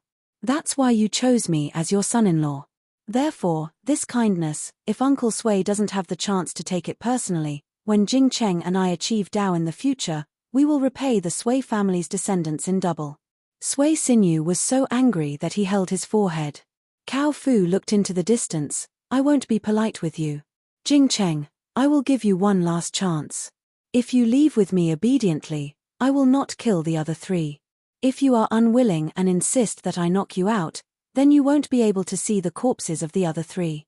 In the future, you can skip the visit of the empresses of the secular dynasties. Only on my mountain, during the Qingming festival, can you and I pay our respects. Sui Jingcheng took off the hedge and threw it away. He asked, you and I are going to the celestial mountain on horseback. Aren't you afraid that the sword immortal will kill Xiao Shuye and come back to find trouble with you? Cao Fu took out a few talisman and said confidently, you are now half a cultivator. With this talisman, you and I can reluctantly travel with the wind. Sui Jingcheng got off the horse, I promise you. Cao Fu stretched out his hand, that's right. When you see the real celestial techniques of the celestial mountain, you will understand how wise your choice today is. The 2 of them were less than 10 steps apart. All of a sudden, 3 golden hairpins shot out like lightning from Sui Jingcheng's side, but Cao Fu rolled them up with his sleeve and caught them in his palm. Even if he only lightly held the golden hairpins that were overflowing with brilliant light in his hand, the palm of his hand was boiling hot. His skin exploded, and his flesh was instantly mangled. Cao Fu frowned and took out a golden talisman that his master had given him before he left. He silently chanted an incantation and wrapped the 3 golden hairpins within it. Only then did the strange phenomenon of flowing with precious light disappear. He carefully put the hairpins into his sleeve. Cao Fu smiled and said, Jingcheng, don't worry. I won't be angry with you. Cao Fu looked past Sui Jingcheng, but you went back on your word first. Don't blame your husband for breaking the promise later. Cao Fu was stunned for a moment and smiled helplessly. Why? I have someone behind me. Jing Cheng, do you know that cultivating on the mountain, how to know your fate and go with the flow is a necessary knowledge? However, Sui Jingcheng's expression was a little strange. Cao Fu suddenly turned his head. There was no one there. Sui Jingcheng clenched his teeth. The little spiritual energy he had accumulated in his body rushed to his wrist. The veins in his palm glowed with white light. He took a step forward and quickly slapped towards Cao Fu. The back of his head. However, Cao Fu turned around and stretched out his hand, grabbing Sui Jingcheng's fair wrist that was circulating his spiritual aura, and the meridians in his palm were overflowing with spiritual aura. He grabbed Sui Jingcheng's body and hit him on the forehead with his elbow. Cao Fu pulled him down heavily, and Sui Jingcheng fell limply to the ground. Cao Fu stepped on his arm, and he leaned over and said with a smile, "Do you know that a true cultivator like me only needs to look at your limpid eyes for a moment to clearly see if there is anyone behind me? The reason why I turned around is just to make you despair even more." Cao Fu twisted the tip of his foot and Sui Jingcheng groaned. Cao Fu poked the girl's forehead with 2 fingers. The latter seemed to have been immobilized. Cao Fu smiled and said, "Since things have come to this, I might as well tell you the truth. After the Great Xuan dynasty selected you as one of the 4 beauties of the Great Xuan dynasty, you only had 3 options. Either follow your father to the capital of the Great Xuan dynasty and be chosen as the crown princess, or be intercepted by a secret envoy of the emperor of a country in the northern lands and become the empress of a small border country. Or be taken to my sect at the border of the Qing Ci kingdom. My master will refine you into a living cauldron and teach you a secret technique. When the time comes, he will give you to a real immortal, who is the martial uncle of the Golden Scale Palace Master. However, you don't have to be afraid. For you, this is a great thing. You are lucky enough to dual cultivate with a nascent soul immortal. Xiao Shuye doesn't know about this. So that sword cultivator I met by chance is not a golden core cultivator of the Golden Scale Palace. He was just bluffing. I was too lazy to expose him. It's a good opportunity for Xiao Shuye to work harder. Even if Xiao Shuye dies, my master and I will still profit greatly from this deal." Cao Fu lamented, "Jing Cheng, you and I are really not fated. Your divination with the copper coin was actually correct." Cao Fu helped Sui Jingcheng up and took out 2 talisman. He bent down and placed them on her ankles. He looked at the 3 riders of the Sui family and said, "No matter what, you will die." At this moment, a familiar voice sounded beside Cao Fu, "That's all. Don't you have any more secrets to tell? If that's the case, the Grandmaster of the Golden Scale Palace wants Sui Jingcheng, and your master wants to divide Sui Jingcheng's Dao Fate item. What about you? You've gone through so much trouble, exhausted all your schemes, and ran around for nothing?" Cao Fu smiled bitterly and straightened his back. He turned his head and saw a green-robed man wearing a bamboo hat standing beside him. Cao Fu asked, "Didn't you go after Xiao Shuye?" That person said, "Yin spirits travel far away. You call yourself a true cultivator. Haven't you seen this before?" Cao Fu said helplessly, "Sword cultivators rarely see yin spirits travel far away." That person nodded, "That's why they say that if you travel less in Jianghu, you have to do less bad things." Cao Fu still wanted to say something, but he had already fallen backwards and fainted. Chen Pingan waved his hand and dispersed the spiritual qi restriction that Cao Fu had placed on Sui Jingcheng's forehead. With another wave of his sleeve, the corpse on the road was swept off the main road and fell into the grass in the distance. Far away, a white rainbow was less than 2 to 3 feet above the ground. It arrived on a sword and held a head that had died with grievances. It floated on the road and overlapped with the green-robed man. Ripples appeared and turned into a person. But the green-robed man had an extra head in his hand. Chen Pingan said to Sui Jingcheng, "You are so smart. Have you decided what you want to do in the future?" Sui Jingcheng knelt on the ground and began to kowtow, "If I am in Wuling country, the Sui family will definitely be destroyed. If I am not there, there will be a chance for survival. I beg you to take me as your disciple." Chen Pingan glanced at the head that was thrown to the ground by Sui Jingcheng earlier. He smiled and said, If you had started cultivating earlier, you would have become an immortal master with an orderly inheritance. Now, your achievements would not be low. The night was dark. On a mountain peak, Cao Fu had a splitting headache. After he slowly opened his eyes, he found himself sitting cross-legged and holding something. Looking down, Cao Fu's heart was like dead ashes. He raised his head and saw the young scholar sitting cross-legged beside the bonfire. The mountain walking stick was placed horizontally on his lap and the bamboo chest was behind him. Without the hedge covering her beautiful face, Sui Jingcheng sat near that person. She hugged her knees and curled up. She was in a daze. Cao Fu held the head of Xiao Shuye and did not dare to move. Chen Pinggan asked, "Tell me in detail about your sect and the Golden Scale Palace." Cao Fu did not hesitate and spilled the beans. He told all the inside stories and the truth he knew. He did not want to accompany Xiao Shuye on the road to hell. His master had said that Xiao Shuye had exhausted his potential. Cao Fu was different. He had the aptitude of Jindan. Chen Pinggan asked again, "Tell me more about your family and the Jianghu of Wuling country." Cao Fu continued to tell him everything he knew. Sui Jingcheng had already regained her senses when Cao Fu first spoke. She listened silently. After Cao Fu finished, the person said, "You can take this head and leave. After secretly escorting the old assistant minister back to his hometown, you can return to your sect." Sui Jingcheng wanted to say something but stopped. The person did not look at her. He just said casually, "If you want to kill Cao Fu, try it yourself." Cao Fu's expression changed slightly. In the end, Cao Fu really did not die. He just took the head and left the mountain peak. Down the mountain, he felt like a lifetime had passed. But his fate was unknown and his future was unpredictable. This young immortal master who had thought that the Jianghu of Wuling country was a small quagmire was still uneasy. Beside the bonfire, Sui Jingcheng suddenly said, "Thank you, elder. Killing Cao Fu was too easy and too simple. But for the Sui family, it was not necessarily a good thing. If Xiao Shuye and Cao Fu both died tonight, many people would die.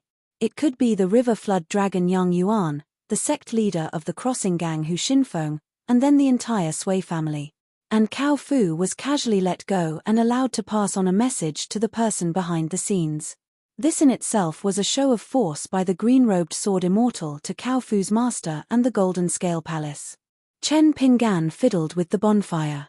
It's so easy to talk to smart people. Then Sui Jingcheng saw that person take out a chessboard and a jar from the bamboo box. He did not play chess like he did in the pavilion. Instead, he started to control an immortal flying sword and started to carve 2 chess pieces. Looking at his carving technique, Sui Jingcheng saw that it was the names of Cao Fu's master and the ancestral master of the Golden Scale Palace. They were carved on the front and back of the chessboard. Then there were a few chess pieces. They were all important cultivators of the 2 immortal sects. Sui Jingcheng smiled slightly. "Elder, since we met at the pavilion, you have been watching us, right?" Chen Pinggan nodded. "Your gambling luck is very good. I am very envious." Sui Jingcheng's expression became awkward. It seemed that in the eyes of this person, his self-righteous schemes were no different from a child's childhood sweetheart, flying kites. It was very laughable. Chen Pinggan placed the chess pieces of the 2 games that were connected to each other at the edge of the chessboard. Chen Pinggan covered his sleeves with both hands and stared at the chess pieces. He said slowly, "In the pavilion, the young Sui Wanfa joked with me. Actually, it had nothing to do with right or wrong. However, when you asked him to apologize, the old assistant minister said something that I felt was very reasonable. Then, Sui Wanfa sincerely apologized." Chen Pinggan raised his head and looked at Sui Jingcheng. "I feel that this is a family style that a scholarly family should have. It is very good. Even if your father's various thoughts and actions were actually unworthy of the word pure and upright, one matter is one matter. There is a difference in order and size. The 2 do not conflict.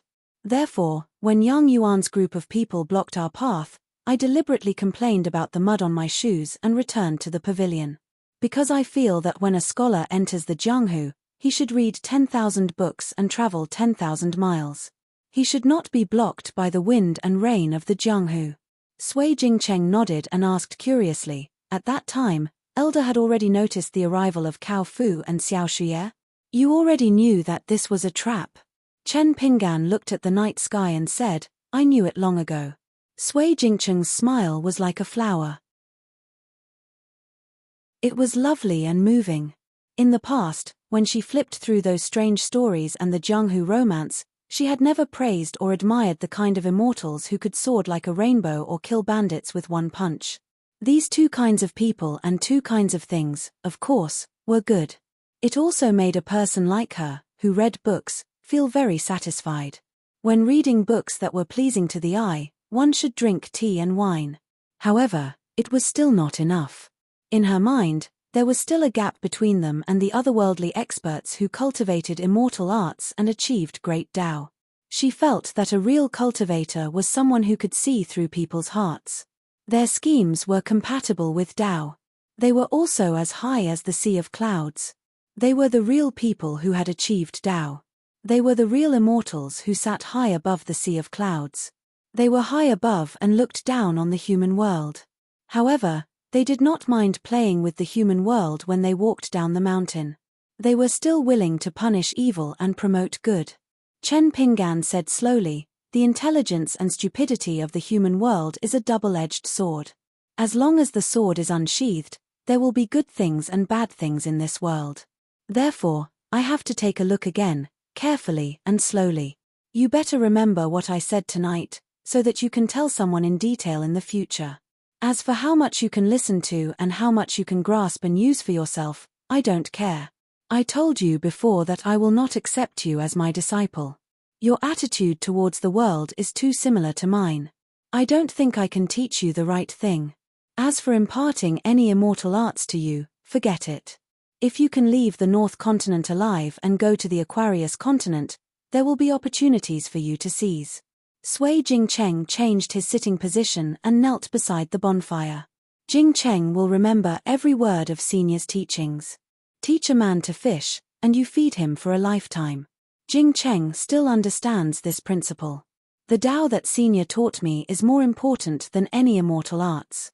Chen Pinggan extended his hand from his sleeve and pointed at the chessboard.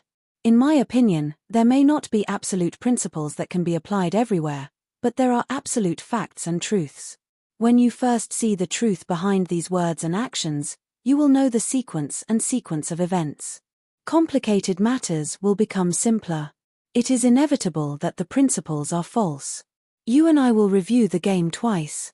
Chen Pinggan picked up a chess piece. In between life and death, there will be great evil in human nature. It is understandable that people will use unscrupulous means to survive in death. As for whether they accept it or not, it depends on the person. He raised the chess piece and gently placed it on the chessboard. Hu Xinfeng of the Crossing Gang chose evil at that moment. Therefore, he is responsible for his own life and death. On my side, it may not be right, but on the chessboard at that time, he succeeded in seeking life in death. Because he is different from you, Sui Jingcheng. From beginning to end, he never guessed that I was also a cultivator, and even dared to observe the situation in secret. Sui Jingcheng asked, if he swore to protect the 4 members of the Sui family, what would Senior do? Chen Pinggan slowly said, then Wuling country should continue to have such a true hero and continue to roam the Jianghu. After the storm, if such a hero is still willing to treat me to a drink, I will feel very honored. Chen Pinggan pointed at the 2 chess pieces that had not yet entered the game. Just because Cao Fu is an immortal master on the mountain, or because Xiao Shuye is a martial artist in the Golden Body realm? Do they really think that the Jianghu below the mountain is a pond everywhere? That they can see the bottom with one step? Not to mention them, even though I was careful, I still inexplicably got hit by the swallowing sword boat, had my flying sword snatched by others at the Skeleton Beach, and almost died on the Jinfeng Lake and Towering Peak. Therefore, the Jianghu is dangerous. No matter good or evil, one can die if one is careful to avoid disaster. Moreover, if one seeks death and dies, Xiao Shuye can only blame his neck for not being strong enough to withstand the slash of someone else's sword. Chen Pinggan pinched the chess piece with 2 fingers. But Hu Xinfeng did not choose to be chivalrous. Instead, he had evil thoughts. This is human nature. I will not kill him because of this, but let him live and die. In the end, he fought for a chance of survival. Therefore, I said that aside from me, Hu Xinfeng made the right choice at that moment. As for what happened on the Tea-Horse Ancient Road, there is no need to talk about it. That is another questioning heart chess game and has nothing to do with you. Chen Pingan put the 4 chess pieces of the 4 members of the Sui family on the chessboard. I already knew that you were trapped in a chess game. Cao Fu was the player. Later on, it was proved that he was also one of the chess pieces. His sect behind the scenes and the Golden Scale Palace were the real masters of the game. Let's not talk about the latter first. At that time, there was a problem in front of me. The crux of the problem was that I did not know the original intention of Cao Fu to set up this trap, what kind of person he was, and where his bottom line was. What kind of grudges did he have with the Sui family? After all, the Sui family was a scholarly family, but they might have made a big mistake in the past. Cao Fu's action was unfathomable and sneaky. He even drew people like the river serpent Yang Yuan into the game. Of course, his action was not honorable. However, it might also be a good thing. Since he did not kill as soon as he showed up, how could I be sure that it was not a good thing for you and the Sui family? Sui Jingcheng nodded gently. Chen Pingan leaned forward and stretched out his finger to touch the chess piece with Sui Sinu's name. The first one to disappoint me was not Hu Xinfeng, but your father. Sui Jingcheng was puzzled. Why?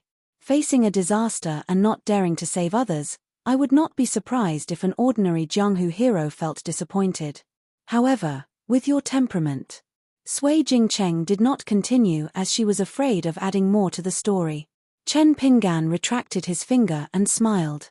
The son of a rich family does not sit under the awning hall. A gentleman does not stand under a dangerous wall. Naturally, these are all reasonable. In the pavilion, Sui Sinu did not say a word. This is the behavior of an old man. It is not his fault. But let me ask you, who is your father, Sui Sinu? Sui Jingcheng did not rush to answer. Her father. The head of the Sui family? The number 1 chess player in the Wuling country? The former assistant minister of the Ministry of Works? Sui Jingcheng suddenly had a flash of inspiration. Thinking of the attire of the elder in front of her, she sighed and said, he is a great scholar of the Wuling kingdom with a full stomach. He is a scholar who understands many sages.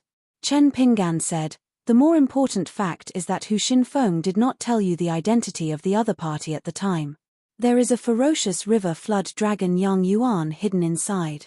Therefore, the truth for Sui Sinu was that in the pavilion, it was not a life and death situation, but a somewhat troublesome situation.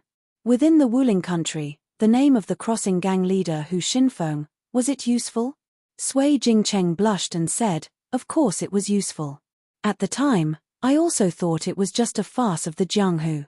Therefore, towards elder, at the time I actually had the intention to test you. Therefore, I purposely did not ask to borrow money. Chen Pingan said, because Hu Xinfeng was afraid of getting himself into trouble, he did not want to reveal Yang Yuan's identity. He appeared very calm. His warning to you was also just right. This is the experience that an experienced Jianghu person should have. He exchanged his life for it. Therefore, at the time, I glanced at the old assistant minister. When the old assistant minister saw that I did not ask to borrow money, he was relieved. This is nothing, it is still human nature. However, Sui Sinu is a scholar, and a scholar who once held a high position, who used his knowledge to serve the country and the people. Speaking of this, Chen Pingan stretched out 2 thumbs and index fingers, and gently bent them, but did not close together, as if he was holding a chess piece. The sages once said, whether or not one has a compassionate heart can distinguish people from plants and animals. Sui Sinu, do you think your father had a compassionate heart at the time? A little bit. You are his daughter. As long as you are not under the light, you should be more familiar with his temperament than I am. Sui Jingcheng shook her head and said with a bitter smile, no. Sui Jingcheng's expression was sad, as if she was talking to herself. Really no. Therefore, a person walking slowly on the road, seeing more and thinking more, has always been a double-edged sword. After seeing more people and things, it is just like that. However, that person's expression was normal, as if it was a common occurrence. He raised his head and looked into the distance, saying softly, "In the face of life and death, I have always believed that outside of survival, the evil of a mustard seed suddenly as big as a mountain is understandable. However, there are some people, maybe not many, but there will definitely be some people, at the moment of certain death, who will suddenly light up like stars. At the pavilion, and on the road after that, I have been watching, I have been waiting. As long as I can find a speck of light, even if it is a speck of light, it will be extinguished by someone. However, this kind of human brilliance, in my opinion, even if it is only a speck of light, it can compete with the brilliance of the sun and the moon." Chen Pinggan retracted his gaze. The first time, if Hu Xinfeng risked his life for the sake of the Jianghu. He did not hesitate to risk his life and did something that seemed very stupid. I did not need to watch this game of chess, I would have made a move at that time. The second time, if your father still had a little bit of compassion even if he watched from the sidelines and did not have the heart to scold me loudly when I opened my mouth, I would not have watched the game of chess, but chose to make a move. Chen Pinggan smiled. On the other hand, that Hu Xinfeng surprised me. In the end, after I parted with you and found Hu Xinfeng, I saw it on him. The first time was before he died. He begged me not to implicate his innocent family. The second time was when I asked him if the four of you deserved to die. He said that Sui Xinyu was actually a good official and a friend. The last time was when he naturally talked about the shady business he did in the past. Shady business, this is a very interesting way of saying it. Sui Jingcheng said softly, but no matter what, Senior has always been watching. Senior, why are you clearly so disappointed, but still secretly protect us? Taoists say that there is no door for fortune or disaster, but only people call for it. Buddhists say that yesterday is the cause of today. It is the same principle. However, there are many half-baked immortals in the world who are actually not real cultivators. With them around, the difficult truth becomes even more difficult to explain.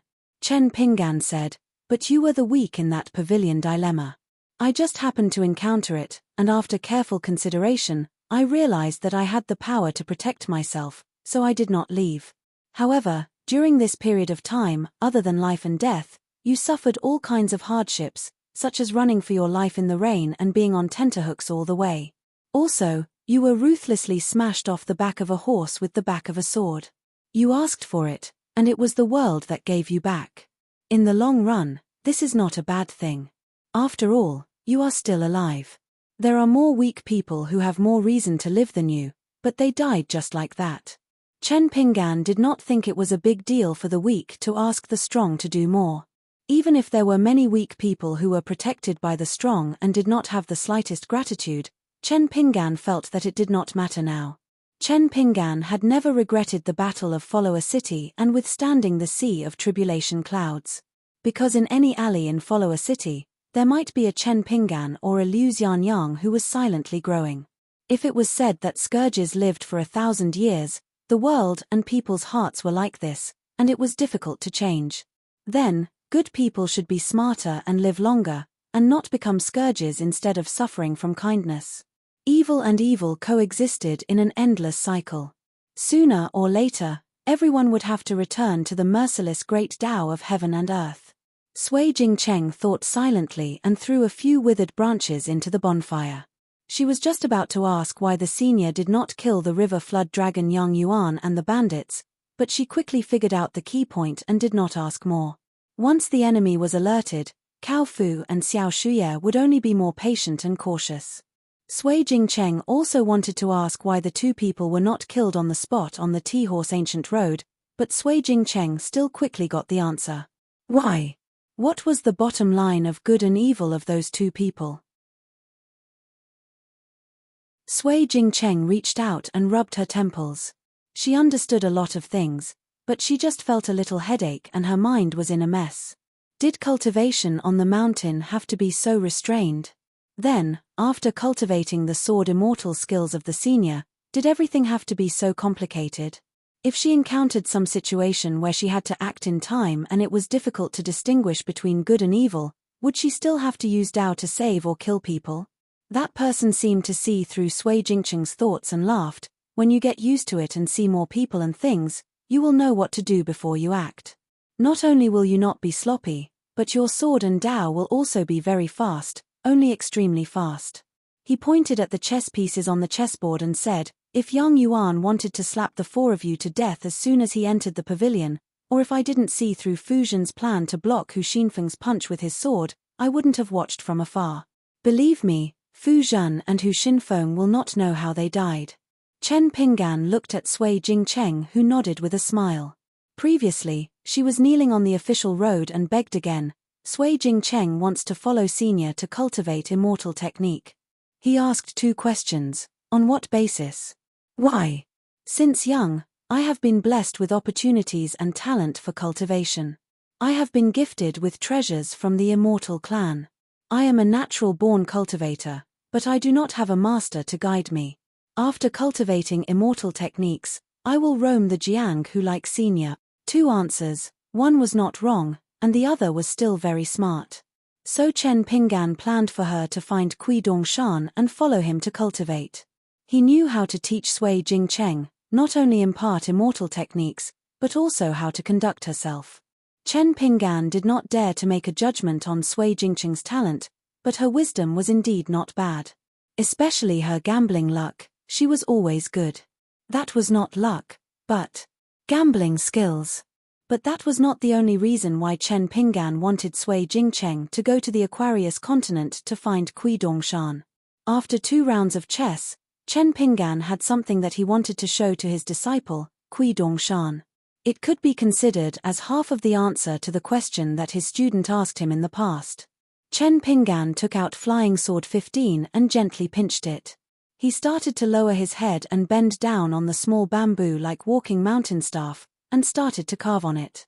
In Sui Jingcheng's eyes, it was as though he was carving on it. Sui Jingcheng did not say a word, and only stared at the man carving on the walking mountain staff silently. After an incense's time, Sui Jingcheng's eyes were sore, and she rubbed her eyes. About 2 hours later, the man put away the flying sword that was used as a carving knife, and the sword light flashed between his eyebrows. Chen Pinggan said sternly, after you find that person, tell him that I have some ideas about the answer to that question. But before answering the question, there are 2 prerequisites. Firstly, the pursuit must be absolutely correct. Secondly, if there is a mistake, you must know it and correct it. As for how to change and how to correct his mistakes, the answer lies in this mountain traversing staff. Let Kui Dongshan see it for himself. Moreover, I hope that he can see it more clearly and further than I can, and do it better. 1 is countless ones, and that is the great way of heaven and earth, and all living beings in the world. Let him start from what his eyes can see and his heart can see. It is not that when the correct result comes, he can turn a blind eye to the mistakes in between. There is no such good thing in the world. Not only does he need to re-examine it, but he also needs to look at it more carefully. Otherwise, the so-called correct result is still a short-term calculation of benefits, and not a long-lasting great way. Sui Jingcheng was confused, but he still nodded vigorously. Chen Pinggan was not in a hurry to give the walking mountain staff to Sui Jingcheng. His palms gently pressed against the walking mountain staff, and he looked up at the sky. In cultivation, other than seizing opportunities, obtaining treasures, and learning spells, observing the minutiae of people's hearts, it is also cultivation, and it is to sharpen the Tao heart.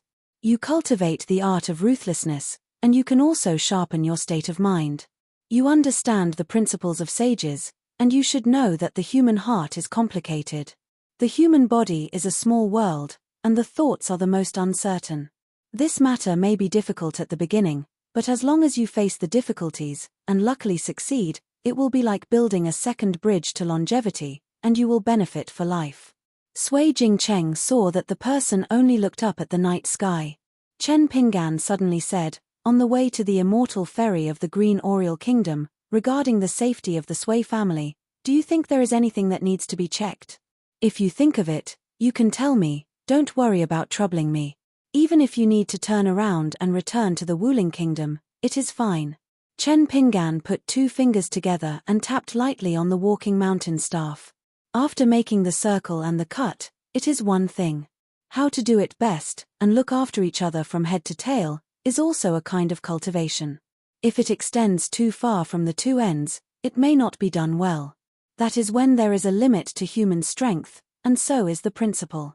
Sui Jingcheng thought of his straightforward arrangements when they were climbing the mountain. She smiled and shook her head. Elder has thought deeply. Even Elder Wang Dun was included in this. I have nothing else to say. Chen Pingan waved his hand. There is no need to rush to a conclusion. No one in the world has a foolproof plan.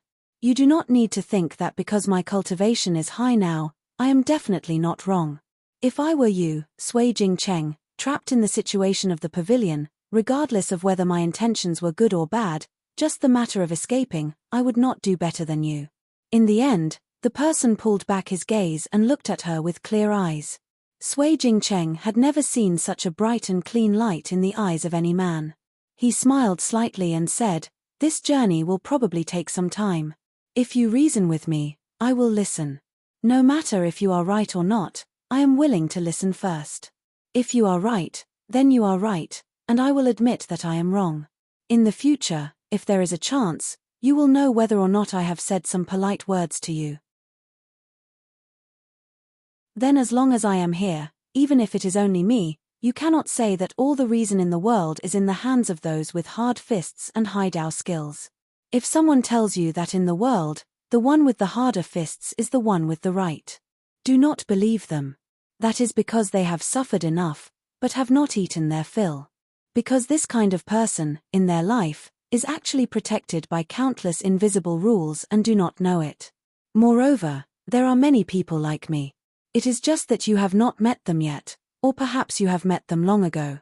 It is because of their reasoning, like the spring wind and rain, silently moistening things, that you do not feel it. The person stood up, both hands on the mountain walking stick, looking at the mountains and rivers in the distance. I hope that no matter 10 years or 100 years later, Sui Jingcheng will still be the Sui Jingcheng who can say that she will stay in the pavilion, and is willing to wear a life-saving magic weapon on someone else. There are millions of lights in the world. Even if you become a cultivator on the mountain in the future and look down again, you will still be able to discover that even if they are in a house or a room alone, the light will appear dim. But once every house is lit, it will be a spectacular scene of the Milky Way in the human world. Today, there are cultivators in the human world, and there are so many ordinary teachers. It is because of these inconspicuous lights that true powerhouses emerge one after another from the streets and alleys, the countryside, the scholarly families, the rich mansions, the noble families, the immortal mansions on the mountains, and from these different places of different heights. With their fists and swords, and the true reason that contains the noble spirit, they open the path for the future generations, silently protecting countless weak people. That is why we can stagger all the way to today. The person turned his head and said with a smile, "Let's talk about you and me. Is it difficult to be a smart person and a bad person? I think it is not difficult. What is difficult about it? It is difficult that we know that the human heart is sinister, but we are still willing to be good people who need to pay the price for the reason in our hearts." Sui Jingcheng's face turned red. "Senior, I am not considered. I am far from it." The person squinted his eyes and smiled. "Well, I accept this flattery." Sui Jingcheng was stunned. The person continued to look at the distant night sky. He rested his chin on the back of his hands and laughed softly.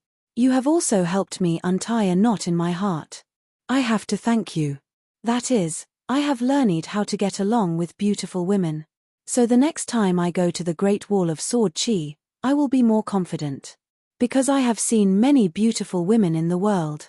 I will not feel guilty if I look at them more than once. Well, this can be considered as a success in cultivating the heart." Sui Jingcheng hesitated for a moment. He still felt that he should say some honest words that were unpleasant to the ear.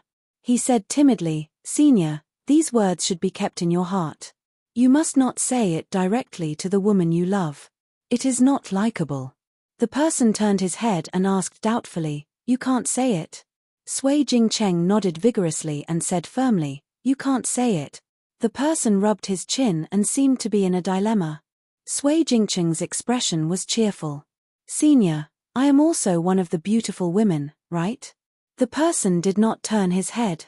He should be in a good mood. For the first time, he joked, "Don't ruin my Dao." Sui Jingcheng did not dare to push his luck. However, for her to become the jade beauty of the Sui clan on the map of more than 10 countries, and to stand side by side with the other 3 peerless beauties, as a woman, it was something worth being happy about. Her heartstrings relaxed and she felt a little sleepy. She shook her head and started to warm herself by the fire. After a moment, she looked back. The mountain walking staff was still in the same place, but the man in green was slowly practicing his boxing. Sui Jingcheng rubbed her eyes and asked, after reaching the legendary Immortals Ferry, "Will Senior return to the skeleton beach in the south with me?" The person did not stop punching and shook his head. "No, so you have to be more careful on the ferry. Of course, I will try my best to prevent accidents from happening to you. However, you still have to rely on yourself on the road of cultivation." Sui Jingcheng wanted to say something but stopped. The person said, "If you have to choose between the mountain walking staff and your life, don't hesitate. Your life is more important." Sui Jingcheng said helplessly, "Senior, do you know everything?" The person thought for a moment and asked casually, "You are in your 30s this year?" Sui Jingcheng was speechless. She turned her head sullenly and threw a few dry branches into the fire. End of chapter.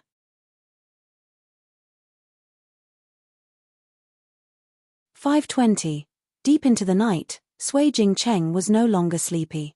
There was a saying in the Romance of the 3 Kingdoms that she was a night owl. She felt that it was exactly what she was now. The breathing exercises recorded in the booklet were all done at noon. Different solar terms meant different hours of practice during the day. At the end of the booklet, there were 4 words that were extremely moving: ascension during the day. When they parted on the official road, the old assistant minister took off the thin bamboo robe and returned it to his daughter, Sui Jingcheng. He was reluctant to say goodbye and privately warned his daughter that she was fortunate enough to follow the Sword Immortal to practice Taoism on the mountain. She was under the protection of her ancestors in heaven. Therefore, she had to maintain a proper attitude and not put on airs like a lady from a respectable family. Otherwise, it would be a waste of her ancestors' good deeds. That person had been practicing the boring boxing stance all along. Sui Jingcheng got up and went around to pick up some dried twigs. She followed suit and roasted them by the bonfire to disperse the accumulated water. She did not throw them directly into the fire. All these years, her practice had been very bumpy. Due to the lack of a master to guide her and the booklet's contents, other than the practical abhina of controlling the golden hairpin like a flying sword, which Sui Jingcheng had learned about 70 to 80% of, the rest of the words were like the opening of a Daoist scripture. It was too vague and vague, making her unable to make sense of it. Just like that person who had casually said that the truth is unavoidable, there was no one to help her review and solve the puzzle.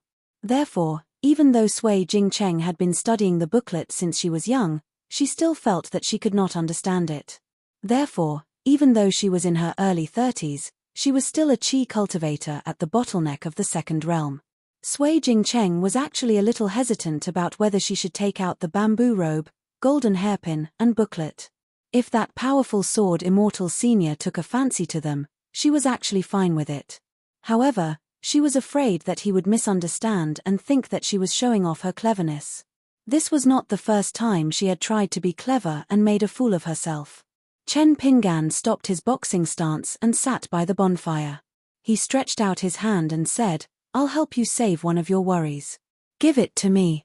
Sui Jingcheng carefully took out the 3 golden hairpins and a booklet that was as bright as new. It was called Shong Shong Shenji in ancient seal script.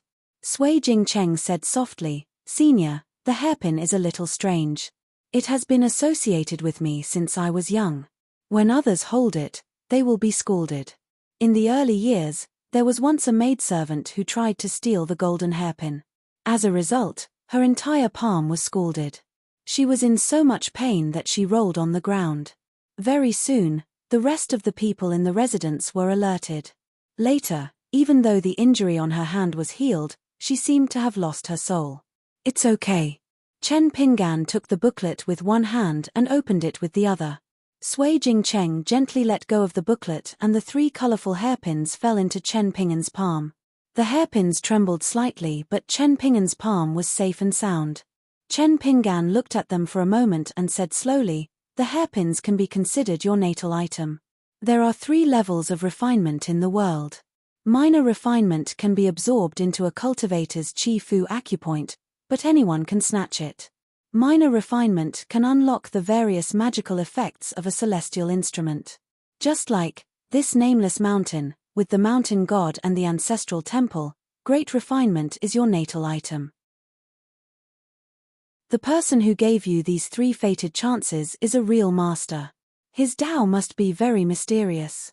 He is at least an earth immortal, maybe even a nascent soul cultivator. As for why this person gave you the chance to climb the mountain but abandoned you for 30 to 40 years, Sui Jingcheng, who had been listening attentively, said softly, "It's only 32 years. The man smiled and said, "How many months do you want to talk about it?" Sui Jingcheng looked embarrassed. Chen Pinggan first put the booklet on his knees and picked up a hairpin with 2 fingers. He gently tapped the hairpin in his other palm. The crisp sound was like that of metal and stone. With each tap, a circle of light rippled. Chen Pinggan looked up and said, "These 3 hairpins are a set of magic weapons. They look exactly the same but they are not. They are called Spiritual Essence Clear Wei, Spiritual Essence Clear Sky, and Tai Xia Ghost Slayer. They are most likely related to the Thunder Art, the head of all arts." Sui Jingcheng's face was full of disbelief. She said sincerely, "Senior, you are so knowledgeable. There is nothing you don't know." These were words from the bottom of her heart. No matter how one looked at the 3 golden hairpins, there was no difference between them. How could he even know the names of these hairpins? Chen Pinggan looked at her and said, "There are inscriptions on the hairpins. The words are very small. Your cultivation is too low to see them." Sui Jingcheng's face was stiff. Chen Pinggan gently threw the 3 hairpins back to Sui Jingcheng and began to flip through the booklet with the strange name. He frowned and immediately closed it after flipping through 2 pages. When Chen Pinggan opened the book, the words on the pages of Shong Shong Xian collection flashed. Even with Chen Pinggan's eyesight and memory, he couldn't remember the rough outline of the words on the page. It was like a battlefield that was originally orderly, but in an instant, it scattered and became disorderly and messy. Needless to say, it was another natal item of Sui Jingcheng. It was very likely that Sui Jingcheng was not the only one who could see the text when she opened it. Even if Chen Pinggan let her hold the book and flip through the pages, the content they saw was still very different. Chen Pinggan beckoned Sui Jingcheng to sit beside him and let her flip through the book.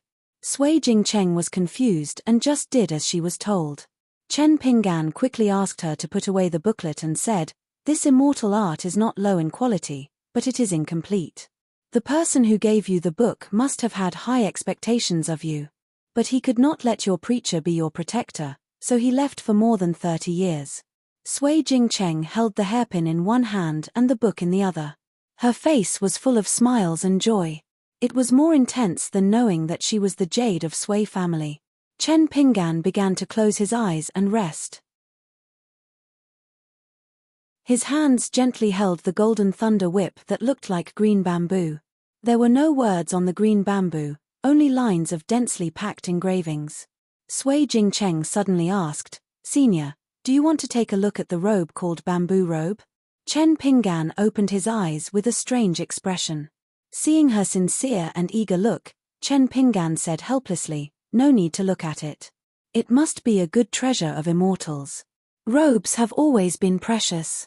When cultivating on the mountain, there are many fights. Generally speaking, Qi trainers will have 2 natal items, one for attack and one for defense. Since the master gave you 3 hairpins, the bamboo robe probably matches the quality." Sui Jingcheng was a little late. Her face was slightly red and she did not speak anymore. After a moment of silence, the man stopped practicing his punches and stances. Instead, he began to concentrate and meditate like a cultivator. His breathing was long and deep.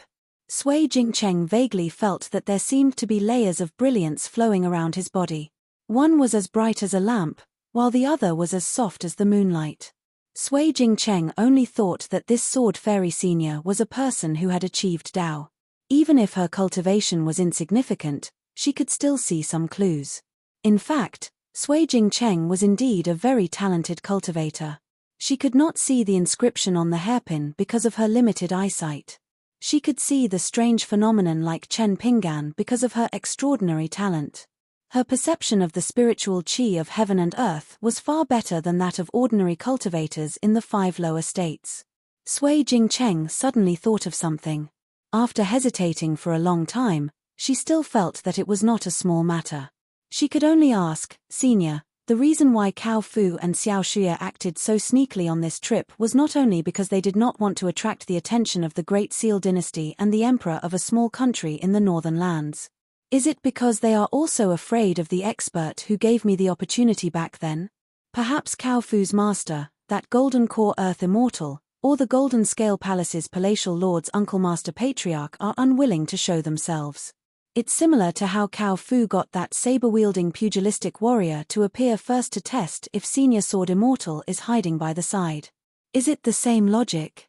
Chen Pinggan opened her eyes again and smiled without saying a word. Sui Jingcheng's temperament was really good. Chen Pinggan explained patiently, once the cultivators on the mountain have a feud, it is easy to be entangled for 100 years. There are rules on the mountain, and there are rules in the Jianghu. Cao Fu and Xiao Shuye despise the Jianghu from the bottom of their hearts. They feel that they can reach the bottom of the Jianghu by stepping on the mountain. They are all small fries. But they don't understand the taboos and the complicated situation on the mountain. The mastermind behind them will know it clearly. They are wary of me right now. Cao Fu is only wary of my flying sword, but the person behind the curtain has another concern, which is the traveler that you've already thought of. If your preacher is just an earth deity from another village, they won't mind making a bigger deal after weighing the pros and cons. But if the protector that your preacher sends out for you is a sword cultivator at the peak of the core formation stage, the person behind the curtain will have to consider whether or not he can withstand the joint revenge of 2 nascent soul stage cultivators. Sui Jingcheng's eyelashes shivered slightly. That person said it straightforwardly and simply, and there was hidden killing intent. Sui Jingcheng was originally a clever woman. The more she thought about it, the more she gained. She only felt that the magnificent scenery on the mountain in her heart was finally slowly revealing a corner of it. Sui Jingcheng asked a question that was not in line with her usual temperament. "Senior, do you really not want any of the 3 immortal items?" Chen Pinggan shook his head. "I took them in the right way."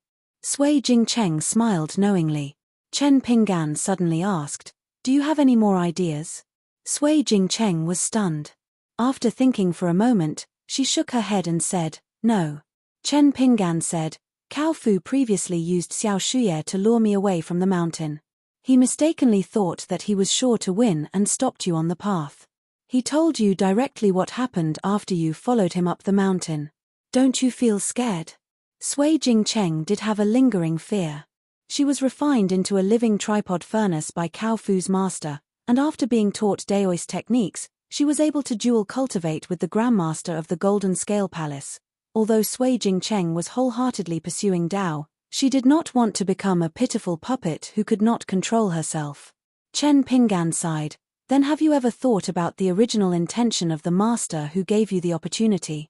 Have you ever thought of a possibility? What if this person's cultivation is higher than Cao Fu's, his intentions are more sinister, and his calculations are more long-term?" Sui Jingcheng broke out in a cold sweat.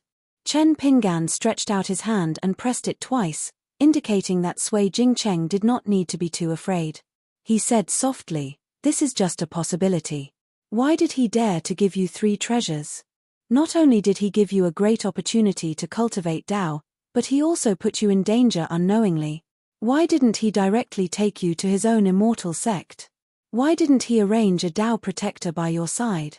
Why was he so sure that you could become a Dao cultivator by yourself? What was the mystery of your mother's strange dream of a god holding a baby girl?" Sui Jingcheng stretched out her hand to wipe the sweat from her forehead, then pressed the back of her hand against her forehead. She shook her head and said, "I don't understand." Chen Pinggan nodded. "Most things in the world are like this. No matter how you think about it, you can't understand it. Even if you do understand it, it might not be a good thing." Sui Jingcheng's face was blank. In this period of time, she was like a stray dog. The road was full of twists and turns, ups and downs. Tonight's matter, this person's few words had caused her mood to rise and fall greatly. Chen Pinggan said, "I only told you this after you decided to go to the Aquarius continent, because I want you to make another choice in your state of mind. How should you treat the wandering master who may not appear in your lifetime, but may appear tonight? Let's say that the master has good intentions towards you, but at the beginning of your cultivation, he took care of you too much to prevent you from spoiling things through excessive enthusiasm. But now, he does not know about the matters of the Wuling Empire and the Sui family. After all, for cultivators, the higher their cultivation, the more they do not know about the hardships of the world. Then you can temporarily go to the Aquarius continent, but you cannot be in a hurry to become Kui Dongshan's disciple. If that person had bad intentions towards you from the start, then you would not have such concerns. But now, you and I cannot be sure of the truth of the matter. What should we do?" Sui Jingcheng asked in a daze. "What should we do?" Chen Pinggan laughed angrily. "What should we do?" Sui Jingcheng wiped her face and suddenly laughed. "If it was before I met Senior, or if it was someone else who saved me, I would not care about anything and run as far as possible. Even if I am ashamed of the wandering master who had helped me in the past, I would try my best not to think too much about it. Now, I feel that Senior Sword Immortal is right. The scholars at the foot of the mountain protect themselves when they are in danger, but they have to have some compassion. Then the cultivators on the mountain, when they run away from danger, they have to have a grateful heart. So whether it is Senior Sword Immortal or that Senior Kui Dongshan, even if I am lucky enough to become one of your disciples, it will only be in name. Until I reunite with that wandering master in this life, even if his cultivation is not as high as yours, I will ask the two of you to allow me to change my sect, and become the disciple of that wandering master." Chen Pinggan nodded. "That is correct." What was even more valuable was that Chen Pinggan could see that Sui Jingcheng's words were not sincere. Some words needed to be seen and not heard. This was the benefit of cultivating on the mountain. So Chen Pinggan said emotionally, "I hope that my previous guess was too dark. I still hope that the wandering master can become your disciple in the future, and climb the mountain hand in hand to see the mountains and rivers." Sui Jingcheng snickered and narrowed her eyes to look at him. Chen Pinggan immediately understood the silent words in her eyes. He stared at her. "You and I, only the way we see the world is the same. But our temperaments are very different." Sui Jingcheng could not help but laugh. It was rare for her to be so childish. She began to look around. "Master, where are you?" God knows if he would be like the green shirt sword Immortal Senior who carried the bamboo box. He might be far away, but he might also be close at hand. Chen Pinggan also laughed. Of course, Sui Jingcheng's master did not appear. After that, the two of them did not deliberately hide their whereabouts. However, because Sui Jingcheng needed to cultivate at a fixed time during the day, Chen Pinggan bought a carriage on the way to the capital of the Wuling Kingdom and became the coachman himself. Sui Jingcheng took the initiative to talk about the key points of cultivation in the book Shong Shong Xianji. He talked about how, at different times, there would be different scenes where the eyes would be moist like steam, the eyes would itch like lightning, and the internal organs would vibrate and suddenly ring. Chen Pinggan could not give any advice. Moreover, Sui Jingcheng was a layman who had cultivated for nearly 30 years on his own without any signs of illness. Instead, his skin was delicate and his eyes were clear. There should not be any big problems. This journey was smooth and did not stop at all. Just like when they escorted Li Huai and the others to the academy of the Great Sui Kingdom. Not only were there bumps and bumps, but there were also more trifles. Just like every time Li Huai went to take a dump or pee, he would only dare to go with Chen Pinggan, especially in the middle of the night. Even if Yu Lu was on guard duty for the second half of the night, Chen Pinggan, who was on guard duty for the first half of the night, was already sound asleep. He would still be shaken awake by Li Huai. Then, the sleepy-eyed Chen Pinggan would accompany the guy who was covering his crotch or holding his ass as they walked far away. That was how it had always been. Chen Pinggan never said anything to Li Huai, and Li Huai never said a word of thanks. However, a country bumpkin was not used to saying thank you to others. Just like the scholar, he was indeed unwilling to say that he was wrong about this statement. But in the end, Li Huai did care about it. So everyone could see that among the group of people, Li Huai cared about Chen Pinggan the most. Even after so many years of studying in the academy, Li Huai still had the attitude of a bully and a coward towards Chen Pinggan. When he really encountered a problem, the first person he thought of was Chen Pinggan, not even his parents or sister who were far away in another continent. It was just that one was dependence, the other was nostalgia. Different feelings, but equally deep. And although Sui Jingcheng was a half-baked cultivator, she still had not fasted. Moreover, she was a woman, so the trouble was actually not at all. It was very little. So when Chen Pinggan bought a carriage in a bustling county, he deliberately stayed for one more day and stayed in an inn. At that time, Sui Jingcheng, who felt that she weighed 160 kilograms, was relieved. She borrowed some money from Chen Pinggan, saying that she was going to buy some things. Then, she changed into a new dress and bought a hedge to cover her face. It was not that he deliberately took care of Sui Jingcheng. In fact, Chen Pinggan himself was not in a hurry. He had a rough idea of the route and would not delay. He just needed to reach the Green Oriole Kingdom in autumn. So one day, at the edge of a turbulent river, Chen Pinggan took out his fishing rod to fish. The sand moved, but the stone did not move. He actually caught a green snail that weighed more than 10 kilograms. When the two were drinking fish soup, Chen Pinggan said that there was a green snail in a mountain lake in the Tongya continent. It was the most magical. As long as it lived for more than 100 years, its mouth would contain a green stone of different sizes. It was extremely pure. After crushing it with a secret technique and exposing it to the sun, it was the dream material for talisman sect cultivators to draw talismans. Sui Jingcheng was shocked when she heard it. The two would occasionally play chess. Sui Jingcheng finally confirmed that this Sword Celestial Senior was really a bad chess player. He had a strong first move and there were no flaws. Then, the more he played, the worse he became. The first time they played chess, Sui Jingcheng was very serious. This was because she felt that the senior must have held back during the game at the pavilion. Later on, Sui Jingcheng accepted her fate. This senior had really only memorized some of the first moves. Fortunately, the senior did not feel embarrassed. He lost 10 out of 10 games. Every time he reviewed the game, he would humbly ask Sui Jingcheng for advice on some of her moves. Sui Jingcheng naturally did not dare to hold back. Finally, when they were shopping in a bookstore in a county city, they picked 2 chess manuals. One of them was the Great Official's Chess Manual. It was mainly about life and death problems. The other was dedicated to recording the fixed positions. Back then, the senior had given her some gold and silver in the county city and told her to keep it for herself.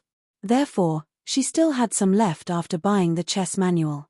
Once, when they were traveling at night, they passed by a cemetery in the wilderness.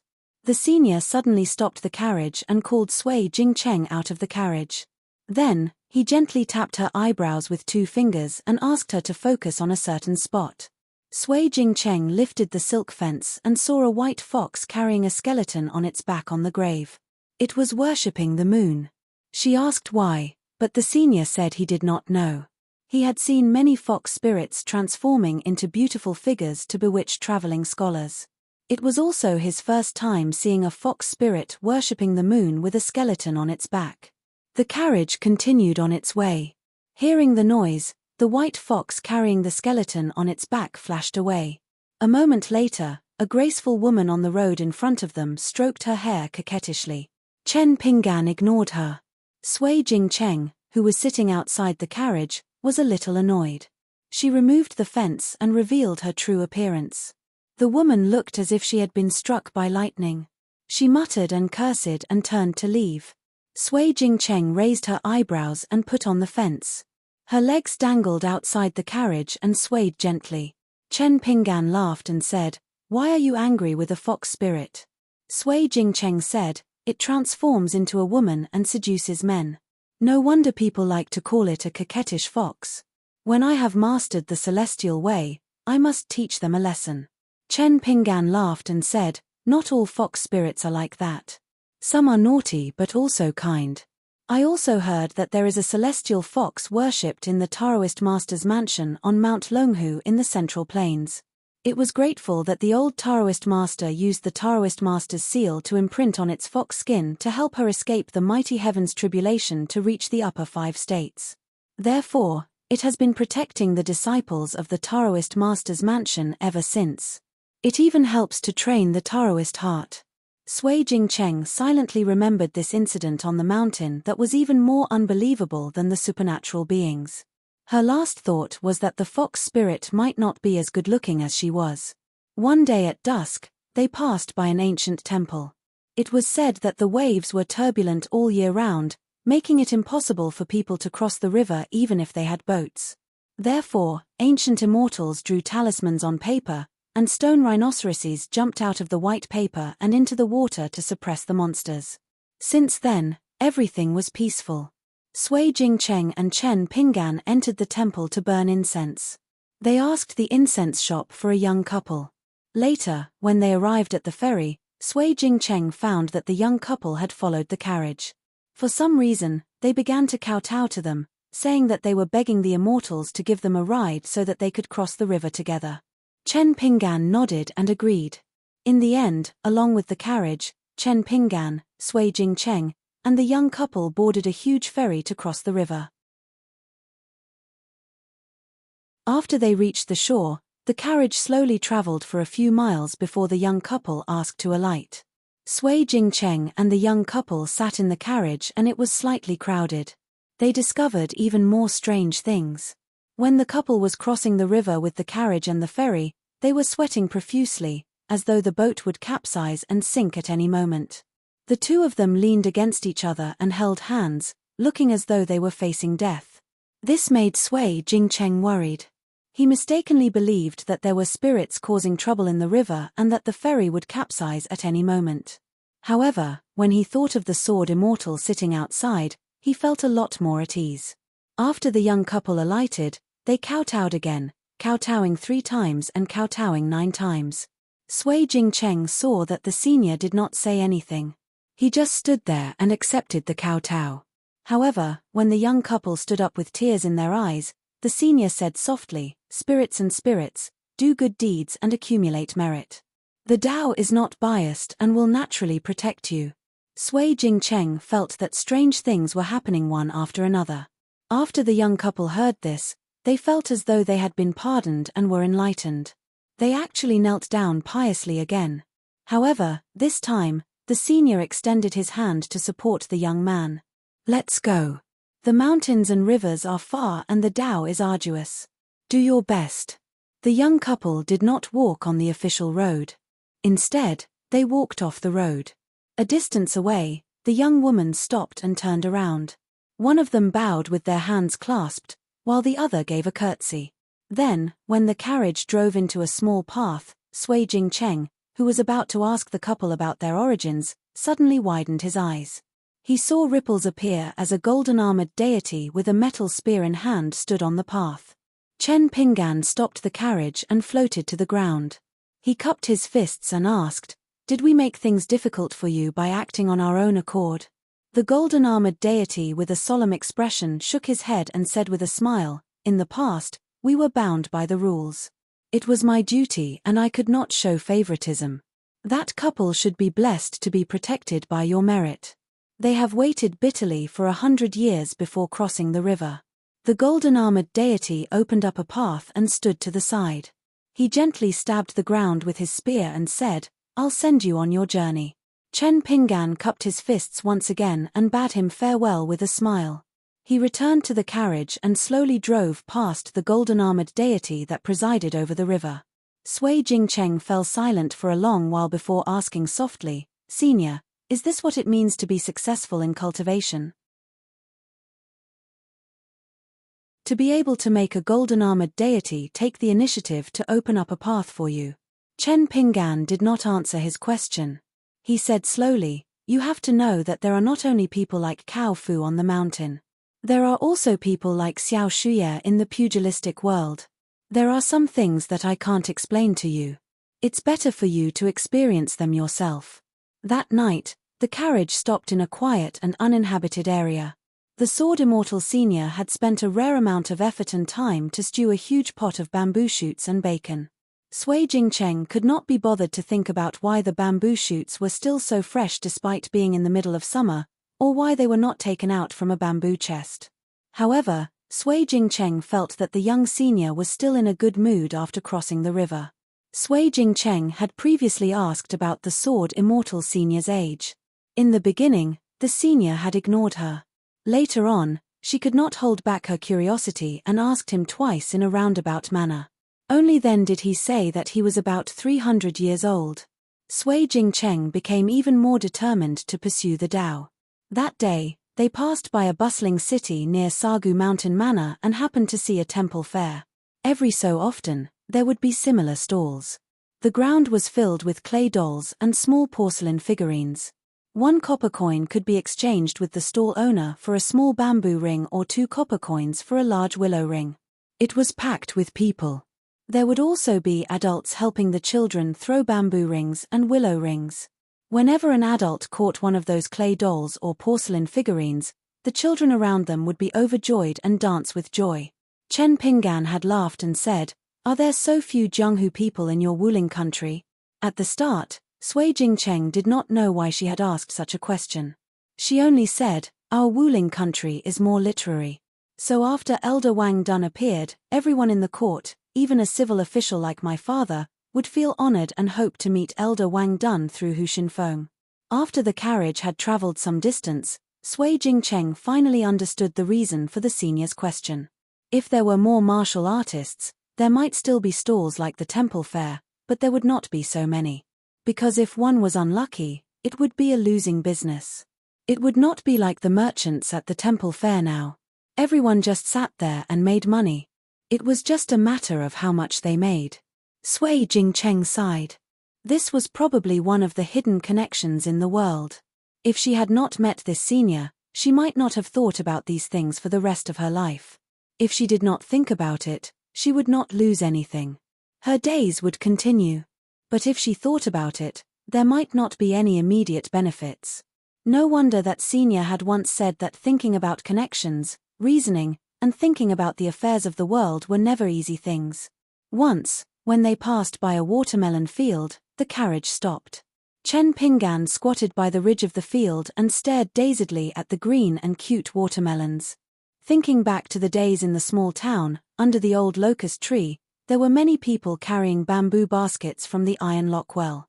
The old people told old stories. The children ate cold watermelons. The shade of the locust tree was cool, and the heart was cool.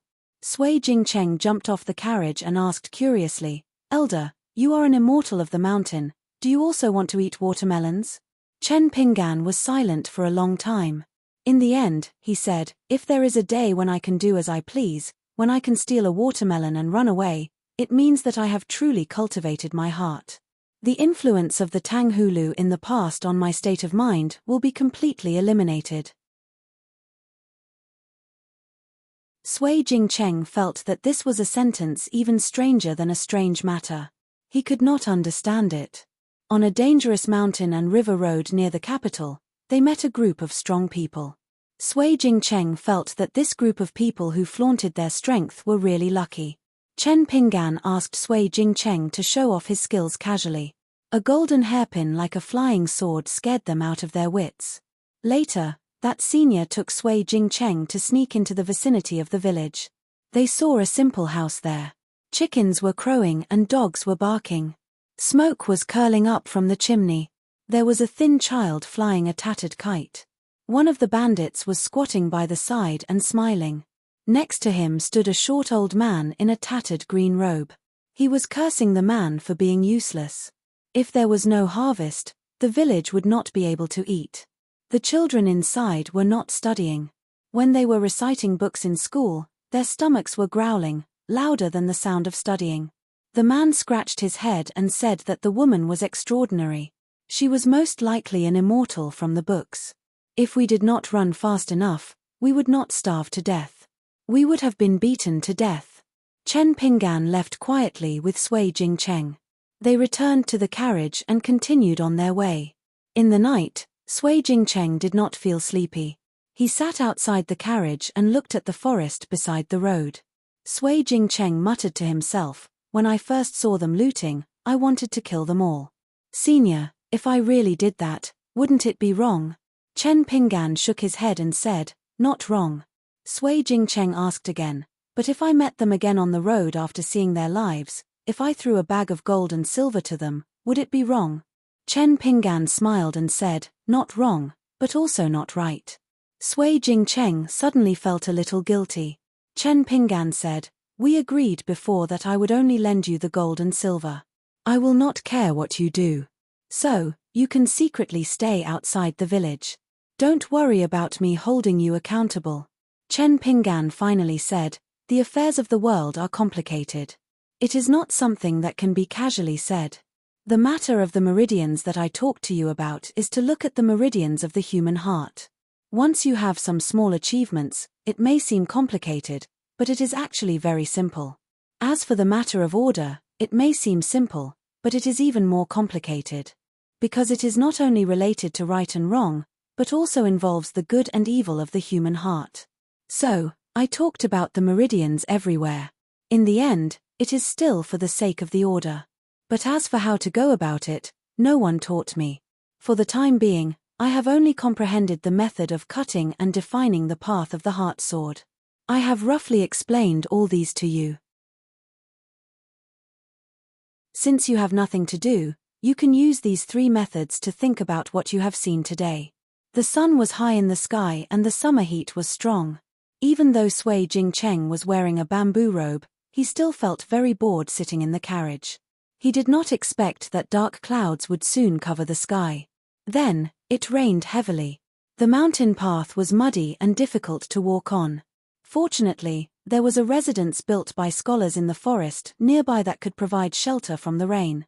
Sui Jingcheng knew the owner of this residence. Because he had some interactions with the Sui family in his early years, he was a chess grandmaster like her father. However, he did not become a high official. When he became a doctor of the Ministry of War, he retired and returned home. But among his descendants, there were many talents.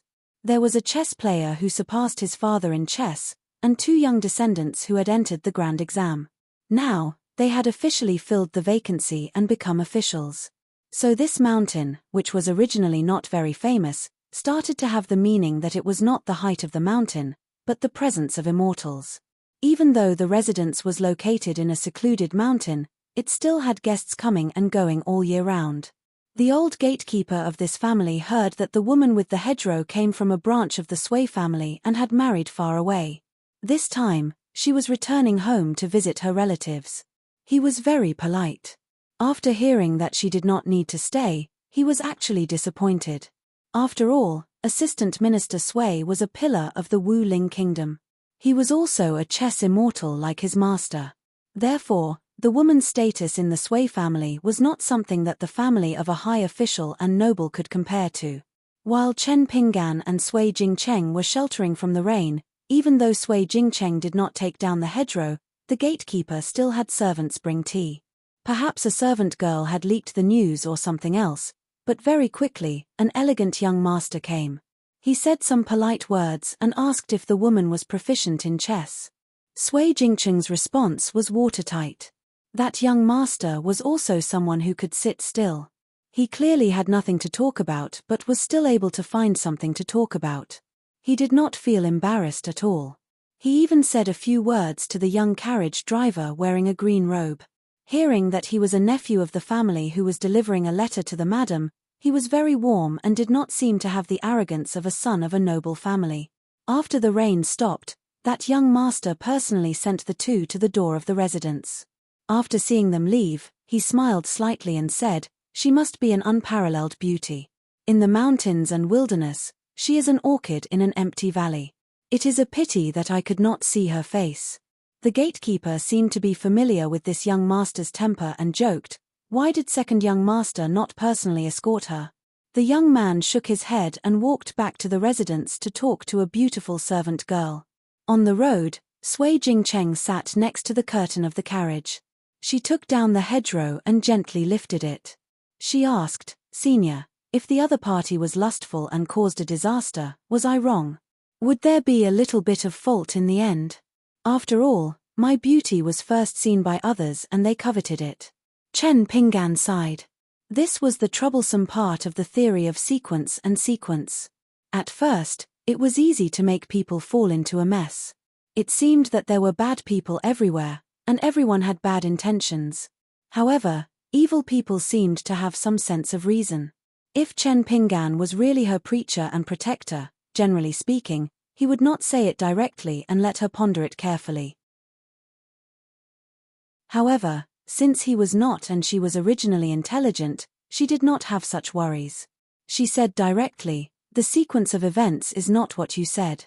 In the world, there are many right and wrong, especially after the conventions of the continent and the country, they are all fixed. Lustful greed, violent violence, lustful greed, and bullying others. There is no need to doubt that these are all wrong. It is not that you are wrong because you are rich, and it is also not that a woman is wrong because she is beautiful. Only after understanding all of this can one talk about the order of things, as well as the degree of right and wrong. Otherwise, even if a woman in the marketplace flaunts her hair and swaggers through the streets, it is not a reason to snatch a woman. A child carrying gold through the streets, as well as the saying that treasuring a jade ring becomes a crime, do you really think that the child is at fault? Is the person with the jade in the wrong? It is not so. It is just that the world is like this. That is why there are these helpless old sayings. They are just to advise the good and the weak to be more careful. Chen Pinggan turned his head and asked with a smile, "The world is like this. It has always been like this, right?" "I don't think so." Sui Jingcheng's eyes were shining. "Senior, you are wise." Chen Pinggan turned his head and said with a smile, "Is this a wise opinion? If the sage's principles in the books could be brought to life, I reckon that in the stomachs of countless scholars in the world, there would be countless little people who would either be angered to death, or wish that they could beat their stomachs open and run back to the books." Sui Jingcheng asked carefully, "Senior, do you have a prejudice against scholars?" Chen Pinggan shook his head and said, "If they are not full of poetry and books, then they are scholars. It is not that people who have never read and cannot read are not scholars." Sui Jingcheng was about to sigh. Chen Pinggan said, "Don't flatter me." Sui Jingcheng could not help blushing and said, "Senior, you are really prophetic." Chen Pinggan turned his head. Sui Jingcheng blinked and silently put down the curtain of the carriage. After sitting down, she tried to restrain herself, but she still could not hold back the smile on her face. Afterwards, they entered the capital of the Wuling Kingdom. The senior would stop the carriage at the various places of interest and historical interest. Occasionally, he would carve some inscriptions on bamboo slips. Along the way, they met young heroes and young girls traveling the Jianghu. 2 horses galloped past, brushing past the carriage. The sleeves of the men and women and the manes of the horses fluttered in the wind. They had also passed by villages in the countryside. There were groups of children playing and playing together. One after another, they leaped over a creek. Even some of the weaker girls would take a few steps back and then rush over. A child swaggered beside a small creek, but he didn't run across the creek. Instead, he shook his arms and tried to jump across the creek. Then, he fell into the creek in the middle of winter. At that time, the carriage was not far away. Sui Jingcheng saw the side of the senior's face. After he saw this, he narrowed his eyes and smiled. The carriage went around the capital of the Wuling Kingdom and headed north. It went straight to the villa of the number 1 person in the Jianghu of the Wuling Kingdom, Wang Dun. On the way, because they did not deliberately go out of the counties and cities, they set foot in many places. Therefore, they heard some of the Jianghu news that had already spread through the imperial court. Wang Dun had entered the top 10 of the new list. Although he was at the bottom of the list, the Wuling Kingdom still felt a sense of celebration. Because there were as many as 5 people in the Daejuan Kingdom. It was said that this was excluding a few old grandmasters who had not appeared for a long time. Only Xiao Shuye of the Qing Ci Kingdom was ranked 9th. The valiant Jinfu Kingdom with a strong army did not have anyone on the list. Lanfang Kingdom did not even need to think about it. Therefore, even if he was at the bottom of the list, it was a great honor for senior Wang Dun. It was even more so for the people of the Wuling Kingdom, who had a weak literary style. The Emperor of the Wuling Kingdom had specially sent an envoy from the capital to deliver a plaque. Therefore, Sui Jingcheng guessed that the villa of the Wuling Kingdom must be full of guests. There was an endless stream of people congratulating him. But he did not know whether senior Wang Dun had met the emperor of the Zhou dynasty of the Daejuan Kingdom, and then returned from the capital of the Daejuan Kingdom on an immortal ferry. As for the news about Sui Jingcheng, the momentum was no less than that of Wang Dun entering the list. It was very lively. Especially when the Jianghu people mentioned this matter, everyone's saliva flew everywhere. The women who wandered the Jianghu by the side were mostly unhappy. Sui Jingcheng would steal a glance at him every time. He was either silently drinking and eating in the restaurant, or drinking the poor quality tea at the tea stall to quench his thirst. This made her feel a little disappointed. There were also a group of refined scholars drinking in the mountains and rivers of the Xingshan Kingdom. Someone raised his cup and shouted, "In the forest as a giant tree, out of the mountain as a small grass," with a face full of tears. The people sitting there also felt the same. Someone stood up and performed a sword dance. It was probably considered impassioned. The carriage slowly passed by. Sui Jingcheng smiled and said, "If it is the talk of famous scholars, do you know which 2 types of people are the most indispensable?" Chen Pinggan smiled and shook his head. "I have never participated in it. Tell me." Sui Jingcheng smiled and said, "In these literary gatherings, there must be someone who can write a popular poem. It is best if there is also someone who can draw the faces of the people. If there is one of the 2, it will be recorded in history. If there is both, it will be a grand event that will be passed down for thousands of years." Chen Pinggan nodded and said, "That makes sense. I must say this to a friend in the future. Who knows, he might write it down in his travel notes." Sui Jingcheng covered her mouth and laughed. She sat sideways outside the carriage and swung her legs. They were close to Sagu Mountain Villa. In a county town, Chen Pinggan sold the carriage at a discount. He asked for 2 rooms in the inn. There were obviously more Jianghu people near the county town. They were probably there to congratulate him. He had to admit that the incense in Jianghu could run away. Just like many relationships between friends, drinking at the table could also be done. To be able to become a senior in Jianghu, one had to be extremely skilled in martial arts. It didn't matter how bad their temper was, they still had the temperament of a hero. Otherwise, they were those who were second-rate in martial arts but were first-rate sly old foxes. As for those juniors who also knew the ways of Jianghu, they relied on their days to endure until the second-rate seniors died of old age. One by one, their positions were vacant. Then, they would naturally become the senior in Jianghu who sat on the chair. However, this kind of standing out was ultimately somewhat lacking. Therefore, those youngsters who showed off their abilities were not liked by the seniors of Jianghu. But listening to Sui Jingcheng's words, Wang Dun was really a person of virtue and prestige. Chen Pinggan stood by the window and looked at the bustling street for a while. Chen Pinggan went next door and knocked on the door. He said he wanted to go to the county town's wine shop and buy a few jugs of wine. Sui Jingcheng put on her hedgerow again and walked out of the door. She was a little nervous.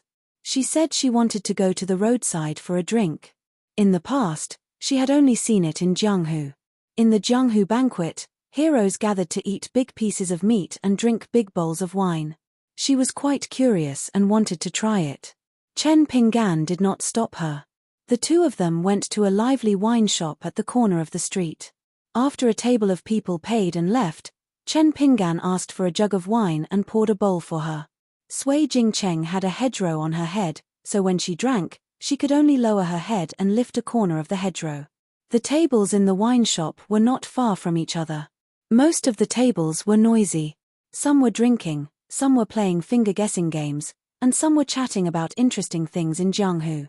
A man sitting on a bench behind Sui Jingcheng smiled at a table of Jianghu friends and then deliberately played finger-guessing games with the intention of knocking down the hedgerow on Sui Jingcheng's head. But Sui Jingcheng leaned forward and just happened to dodge. The man was stunned and did not push his luck. But in the end, he could not hold himself back. This girl's figure was really good. If he did not take a look, it would be a big loss. But before their table could do anything, a new group of Jianghu people came. They were all dressed in fresh clothes and were riding on horses. They did not tie their horses after they jumped off their horses. They looked around and saw the man and woman sitting opposite each other. There were 2 empty benches.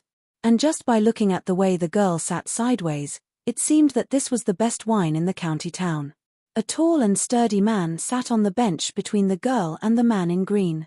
He clasped his fist and smiled. I am Lu Dieyong of the 5 Lakes Gang. My friends in Jianghu gave me face and gave me the nickname River Flipping Dragon. Chen Pinggan smiled and said, I've heard a lot about you.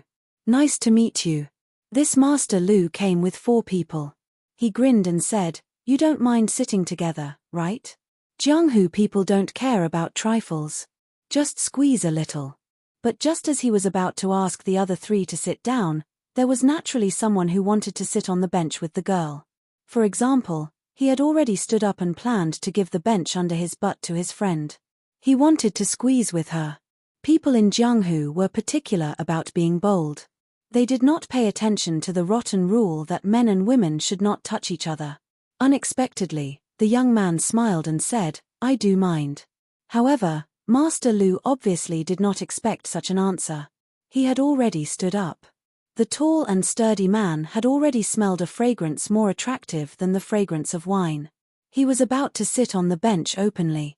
However, in the next moment, not only did this Jianghu hero stop moving, but the spectators who heard the words those who mind also stopped laughing.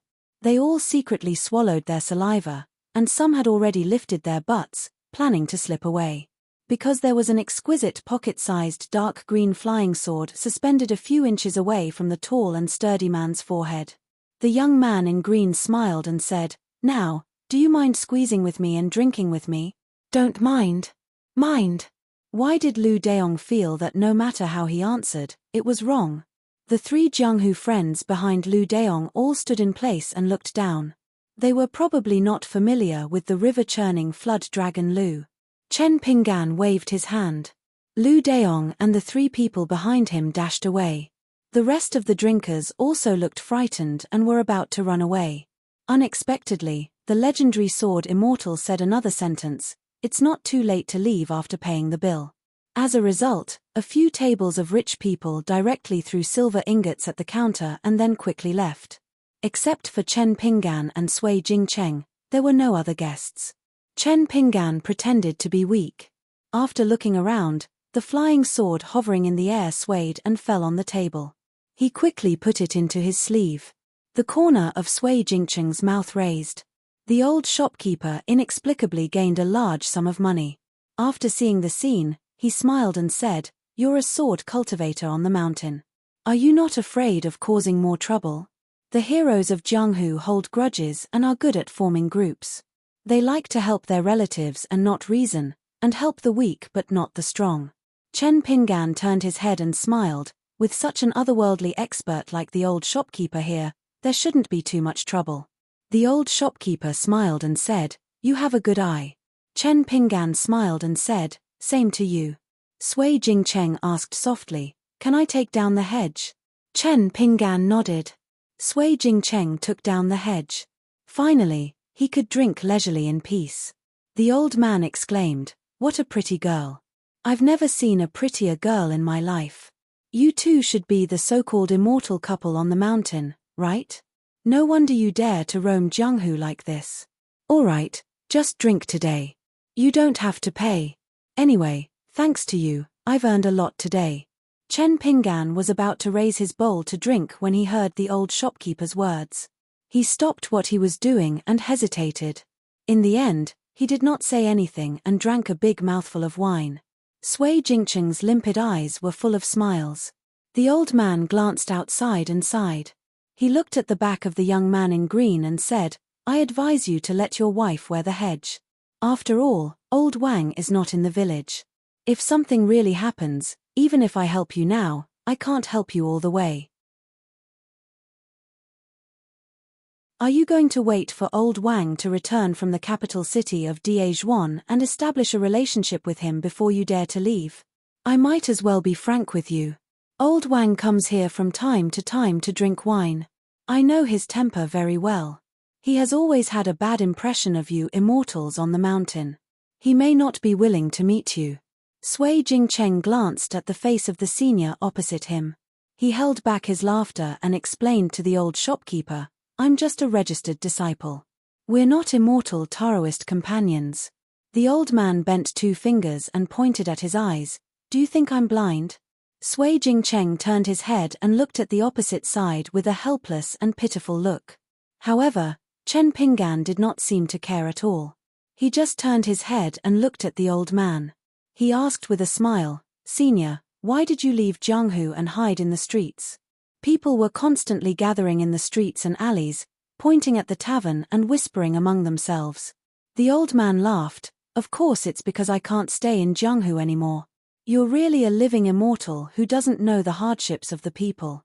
Chen Pinggan asked again, "If I were a weak scholar who didn't meet you in the tavern, would I get up in anger and be beaten half to death or endure the humiliation and be bullied by others?"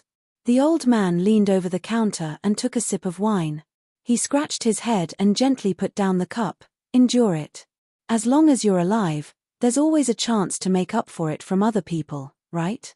Chen Pinggan laughed, raised the cup high and drank it in one gulp. The old man was still sipping wine, however, it's still wrong. Soon, the roofs near the tavern were filled with spectators. The legendary sword immortal. One look at him and you'll be able to tell a lifetime of Jianghu experience. However, although there were many spectators, no one really took a few steps forward to be unlucky. Although great hero Lu called his friends and hid among them, he did not lose his mind. Instead, he was in high spirits and told others that he had experienced the elegance of a sword immortal. He said that the flying sword was less than an inch away from his glabella. It was really dangerous and his life was hanging by a thread. Chen Pinggan drank his wine. Since the senior was polite, he did not hold back. He had no intention of paying the bill. He just stood up and cupped his fist. "Greetings, Senior Wang Dun." The old man smiled and nodded. "I knew you had good eyesight." "Why? Aren't you going to ask me why I like to wear a mask and pretend to be a wine seller?" Chen Pinggan shook his head. The old man sneered, "You made it to the top 10 but you're at the bottom. You don't hide in peace and drink to relieve your sorrows. Do you want people to congratulate you all day long and laugh about how lucky you are?" Sui Jingcheng quickly stood up and bowed to the senior Wang Dun whom he had admired for a long time. The old man waved his hand. "Although your man looks good, you need to cultivate well yourself. There are no good men in the world. Whenever something happens, they like to call you a femme fatale." Sui Jingcheng turned to look at the senior. Chen Pinggan smiled. "I've made progress in my cultivation. I'm not the same as before." However, he glanced at the hedge on the table. Sui Jingcheng quickly put it on. Wang Dun suddenly said, "You too, are you that sword immortal?" And Sui Jingcheng from outside. "I heard that because of that Sui Jingcheng, the 9th Xiao Shia died in the hands of a foreign sword immortal. His head was brought back to the Qingxi kingdom. Fortunately, I wanted to buy a landscape gazette even if I had to sell everything. Otherwise, I would have lost a lot." Chen Pinggan smiled. "You have good eyesight, senior." Wang Dun exclaimed, walked around the counter and sat on the bench at their table. "Have a seat. Don't be in such a hurry to leave. I, Wang Dun, have heard a lot about the cultivators on the mountain. Nice to meet you." End of chapter.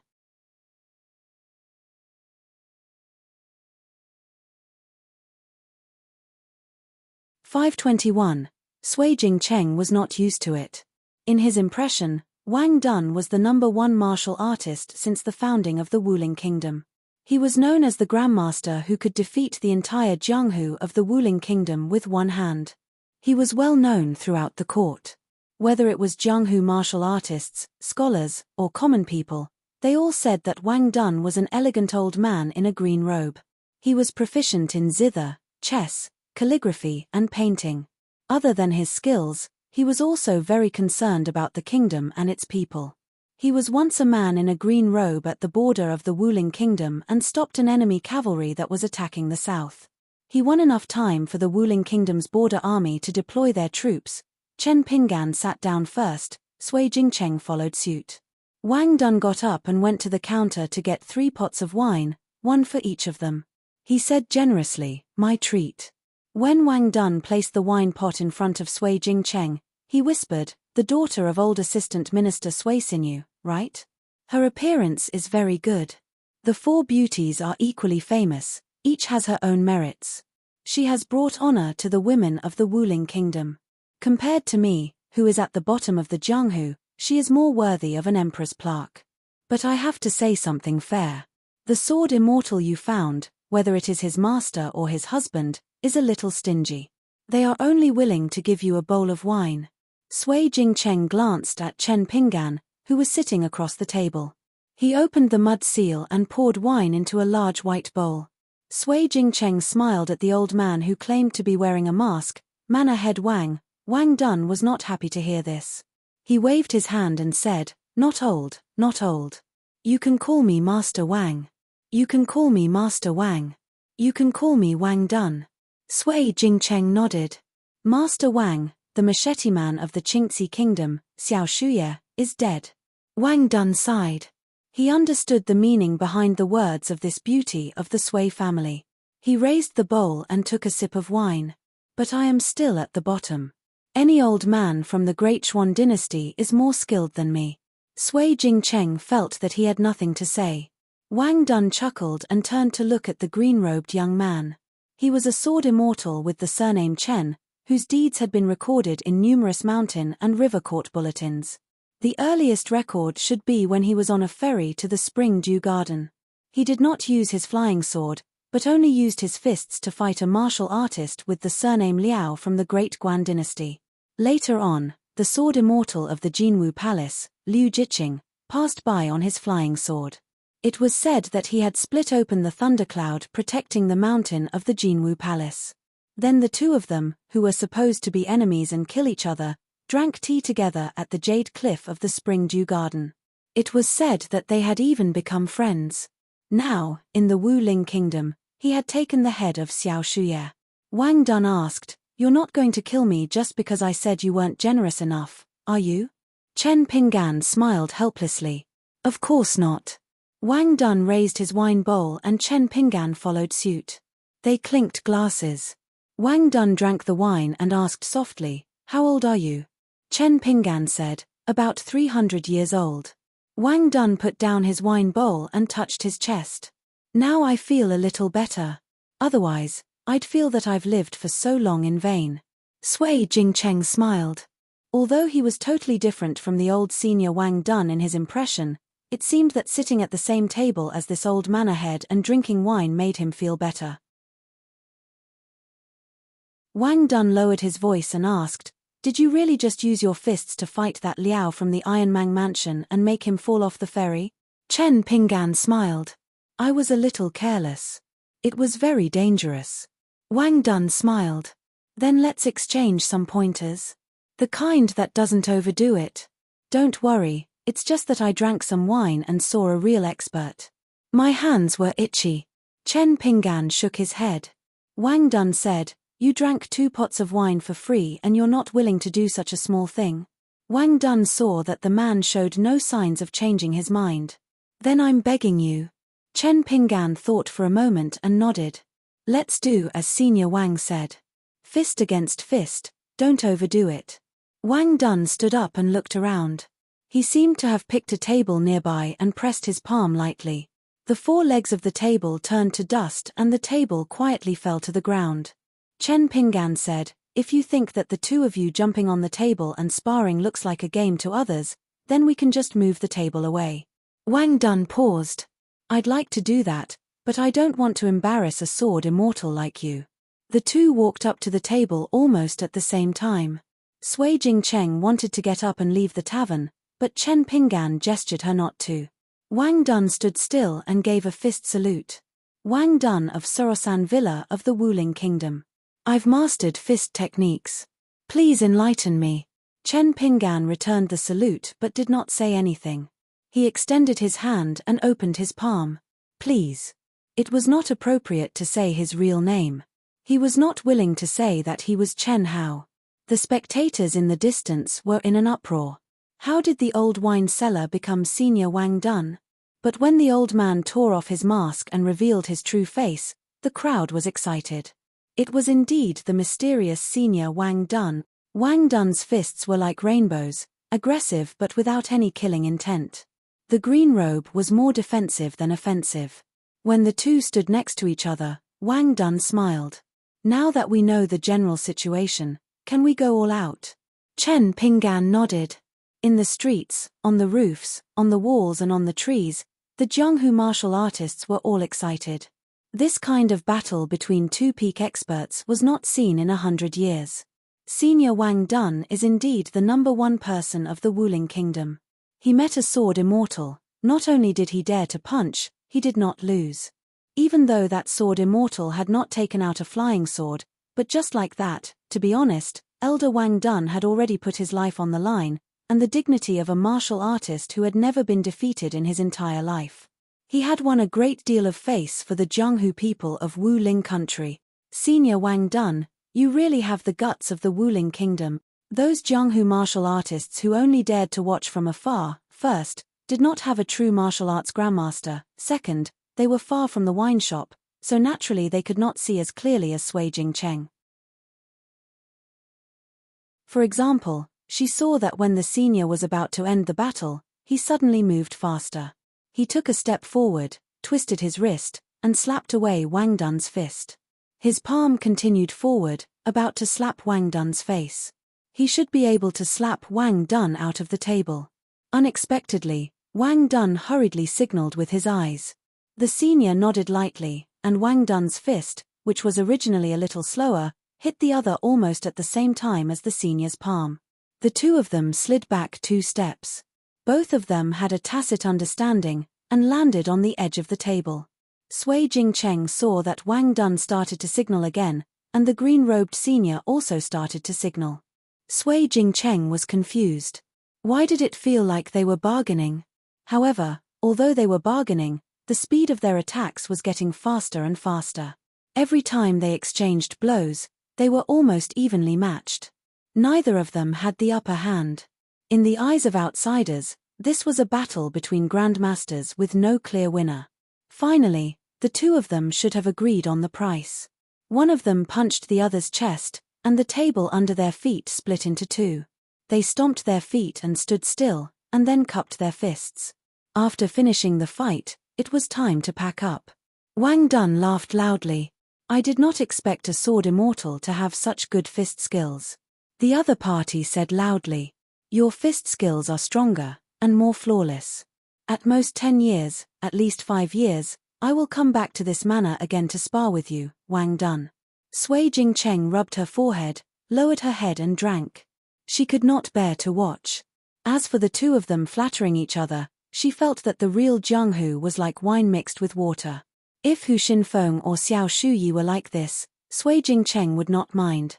But he and Wang Dun were so shameless that Sui Jingcheng almost fell apart.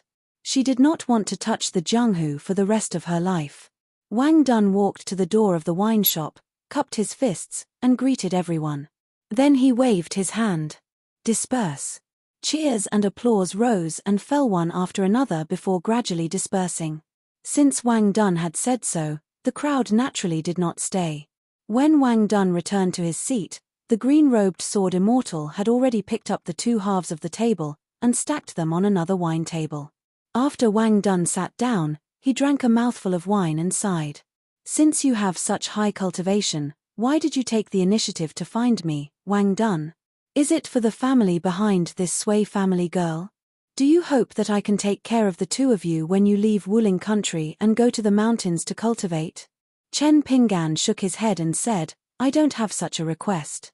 I just want to show my face here to remind some people in the dark that if they want to make a move on the Sui family, they should consider the consequences of being avenged by me.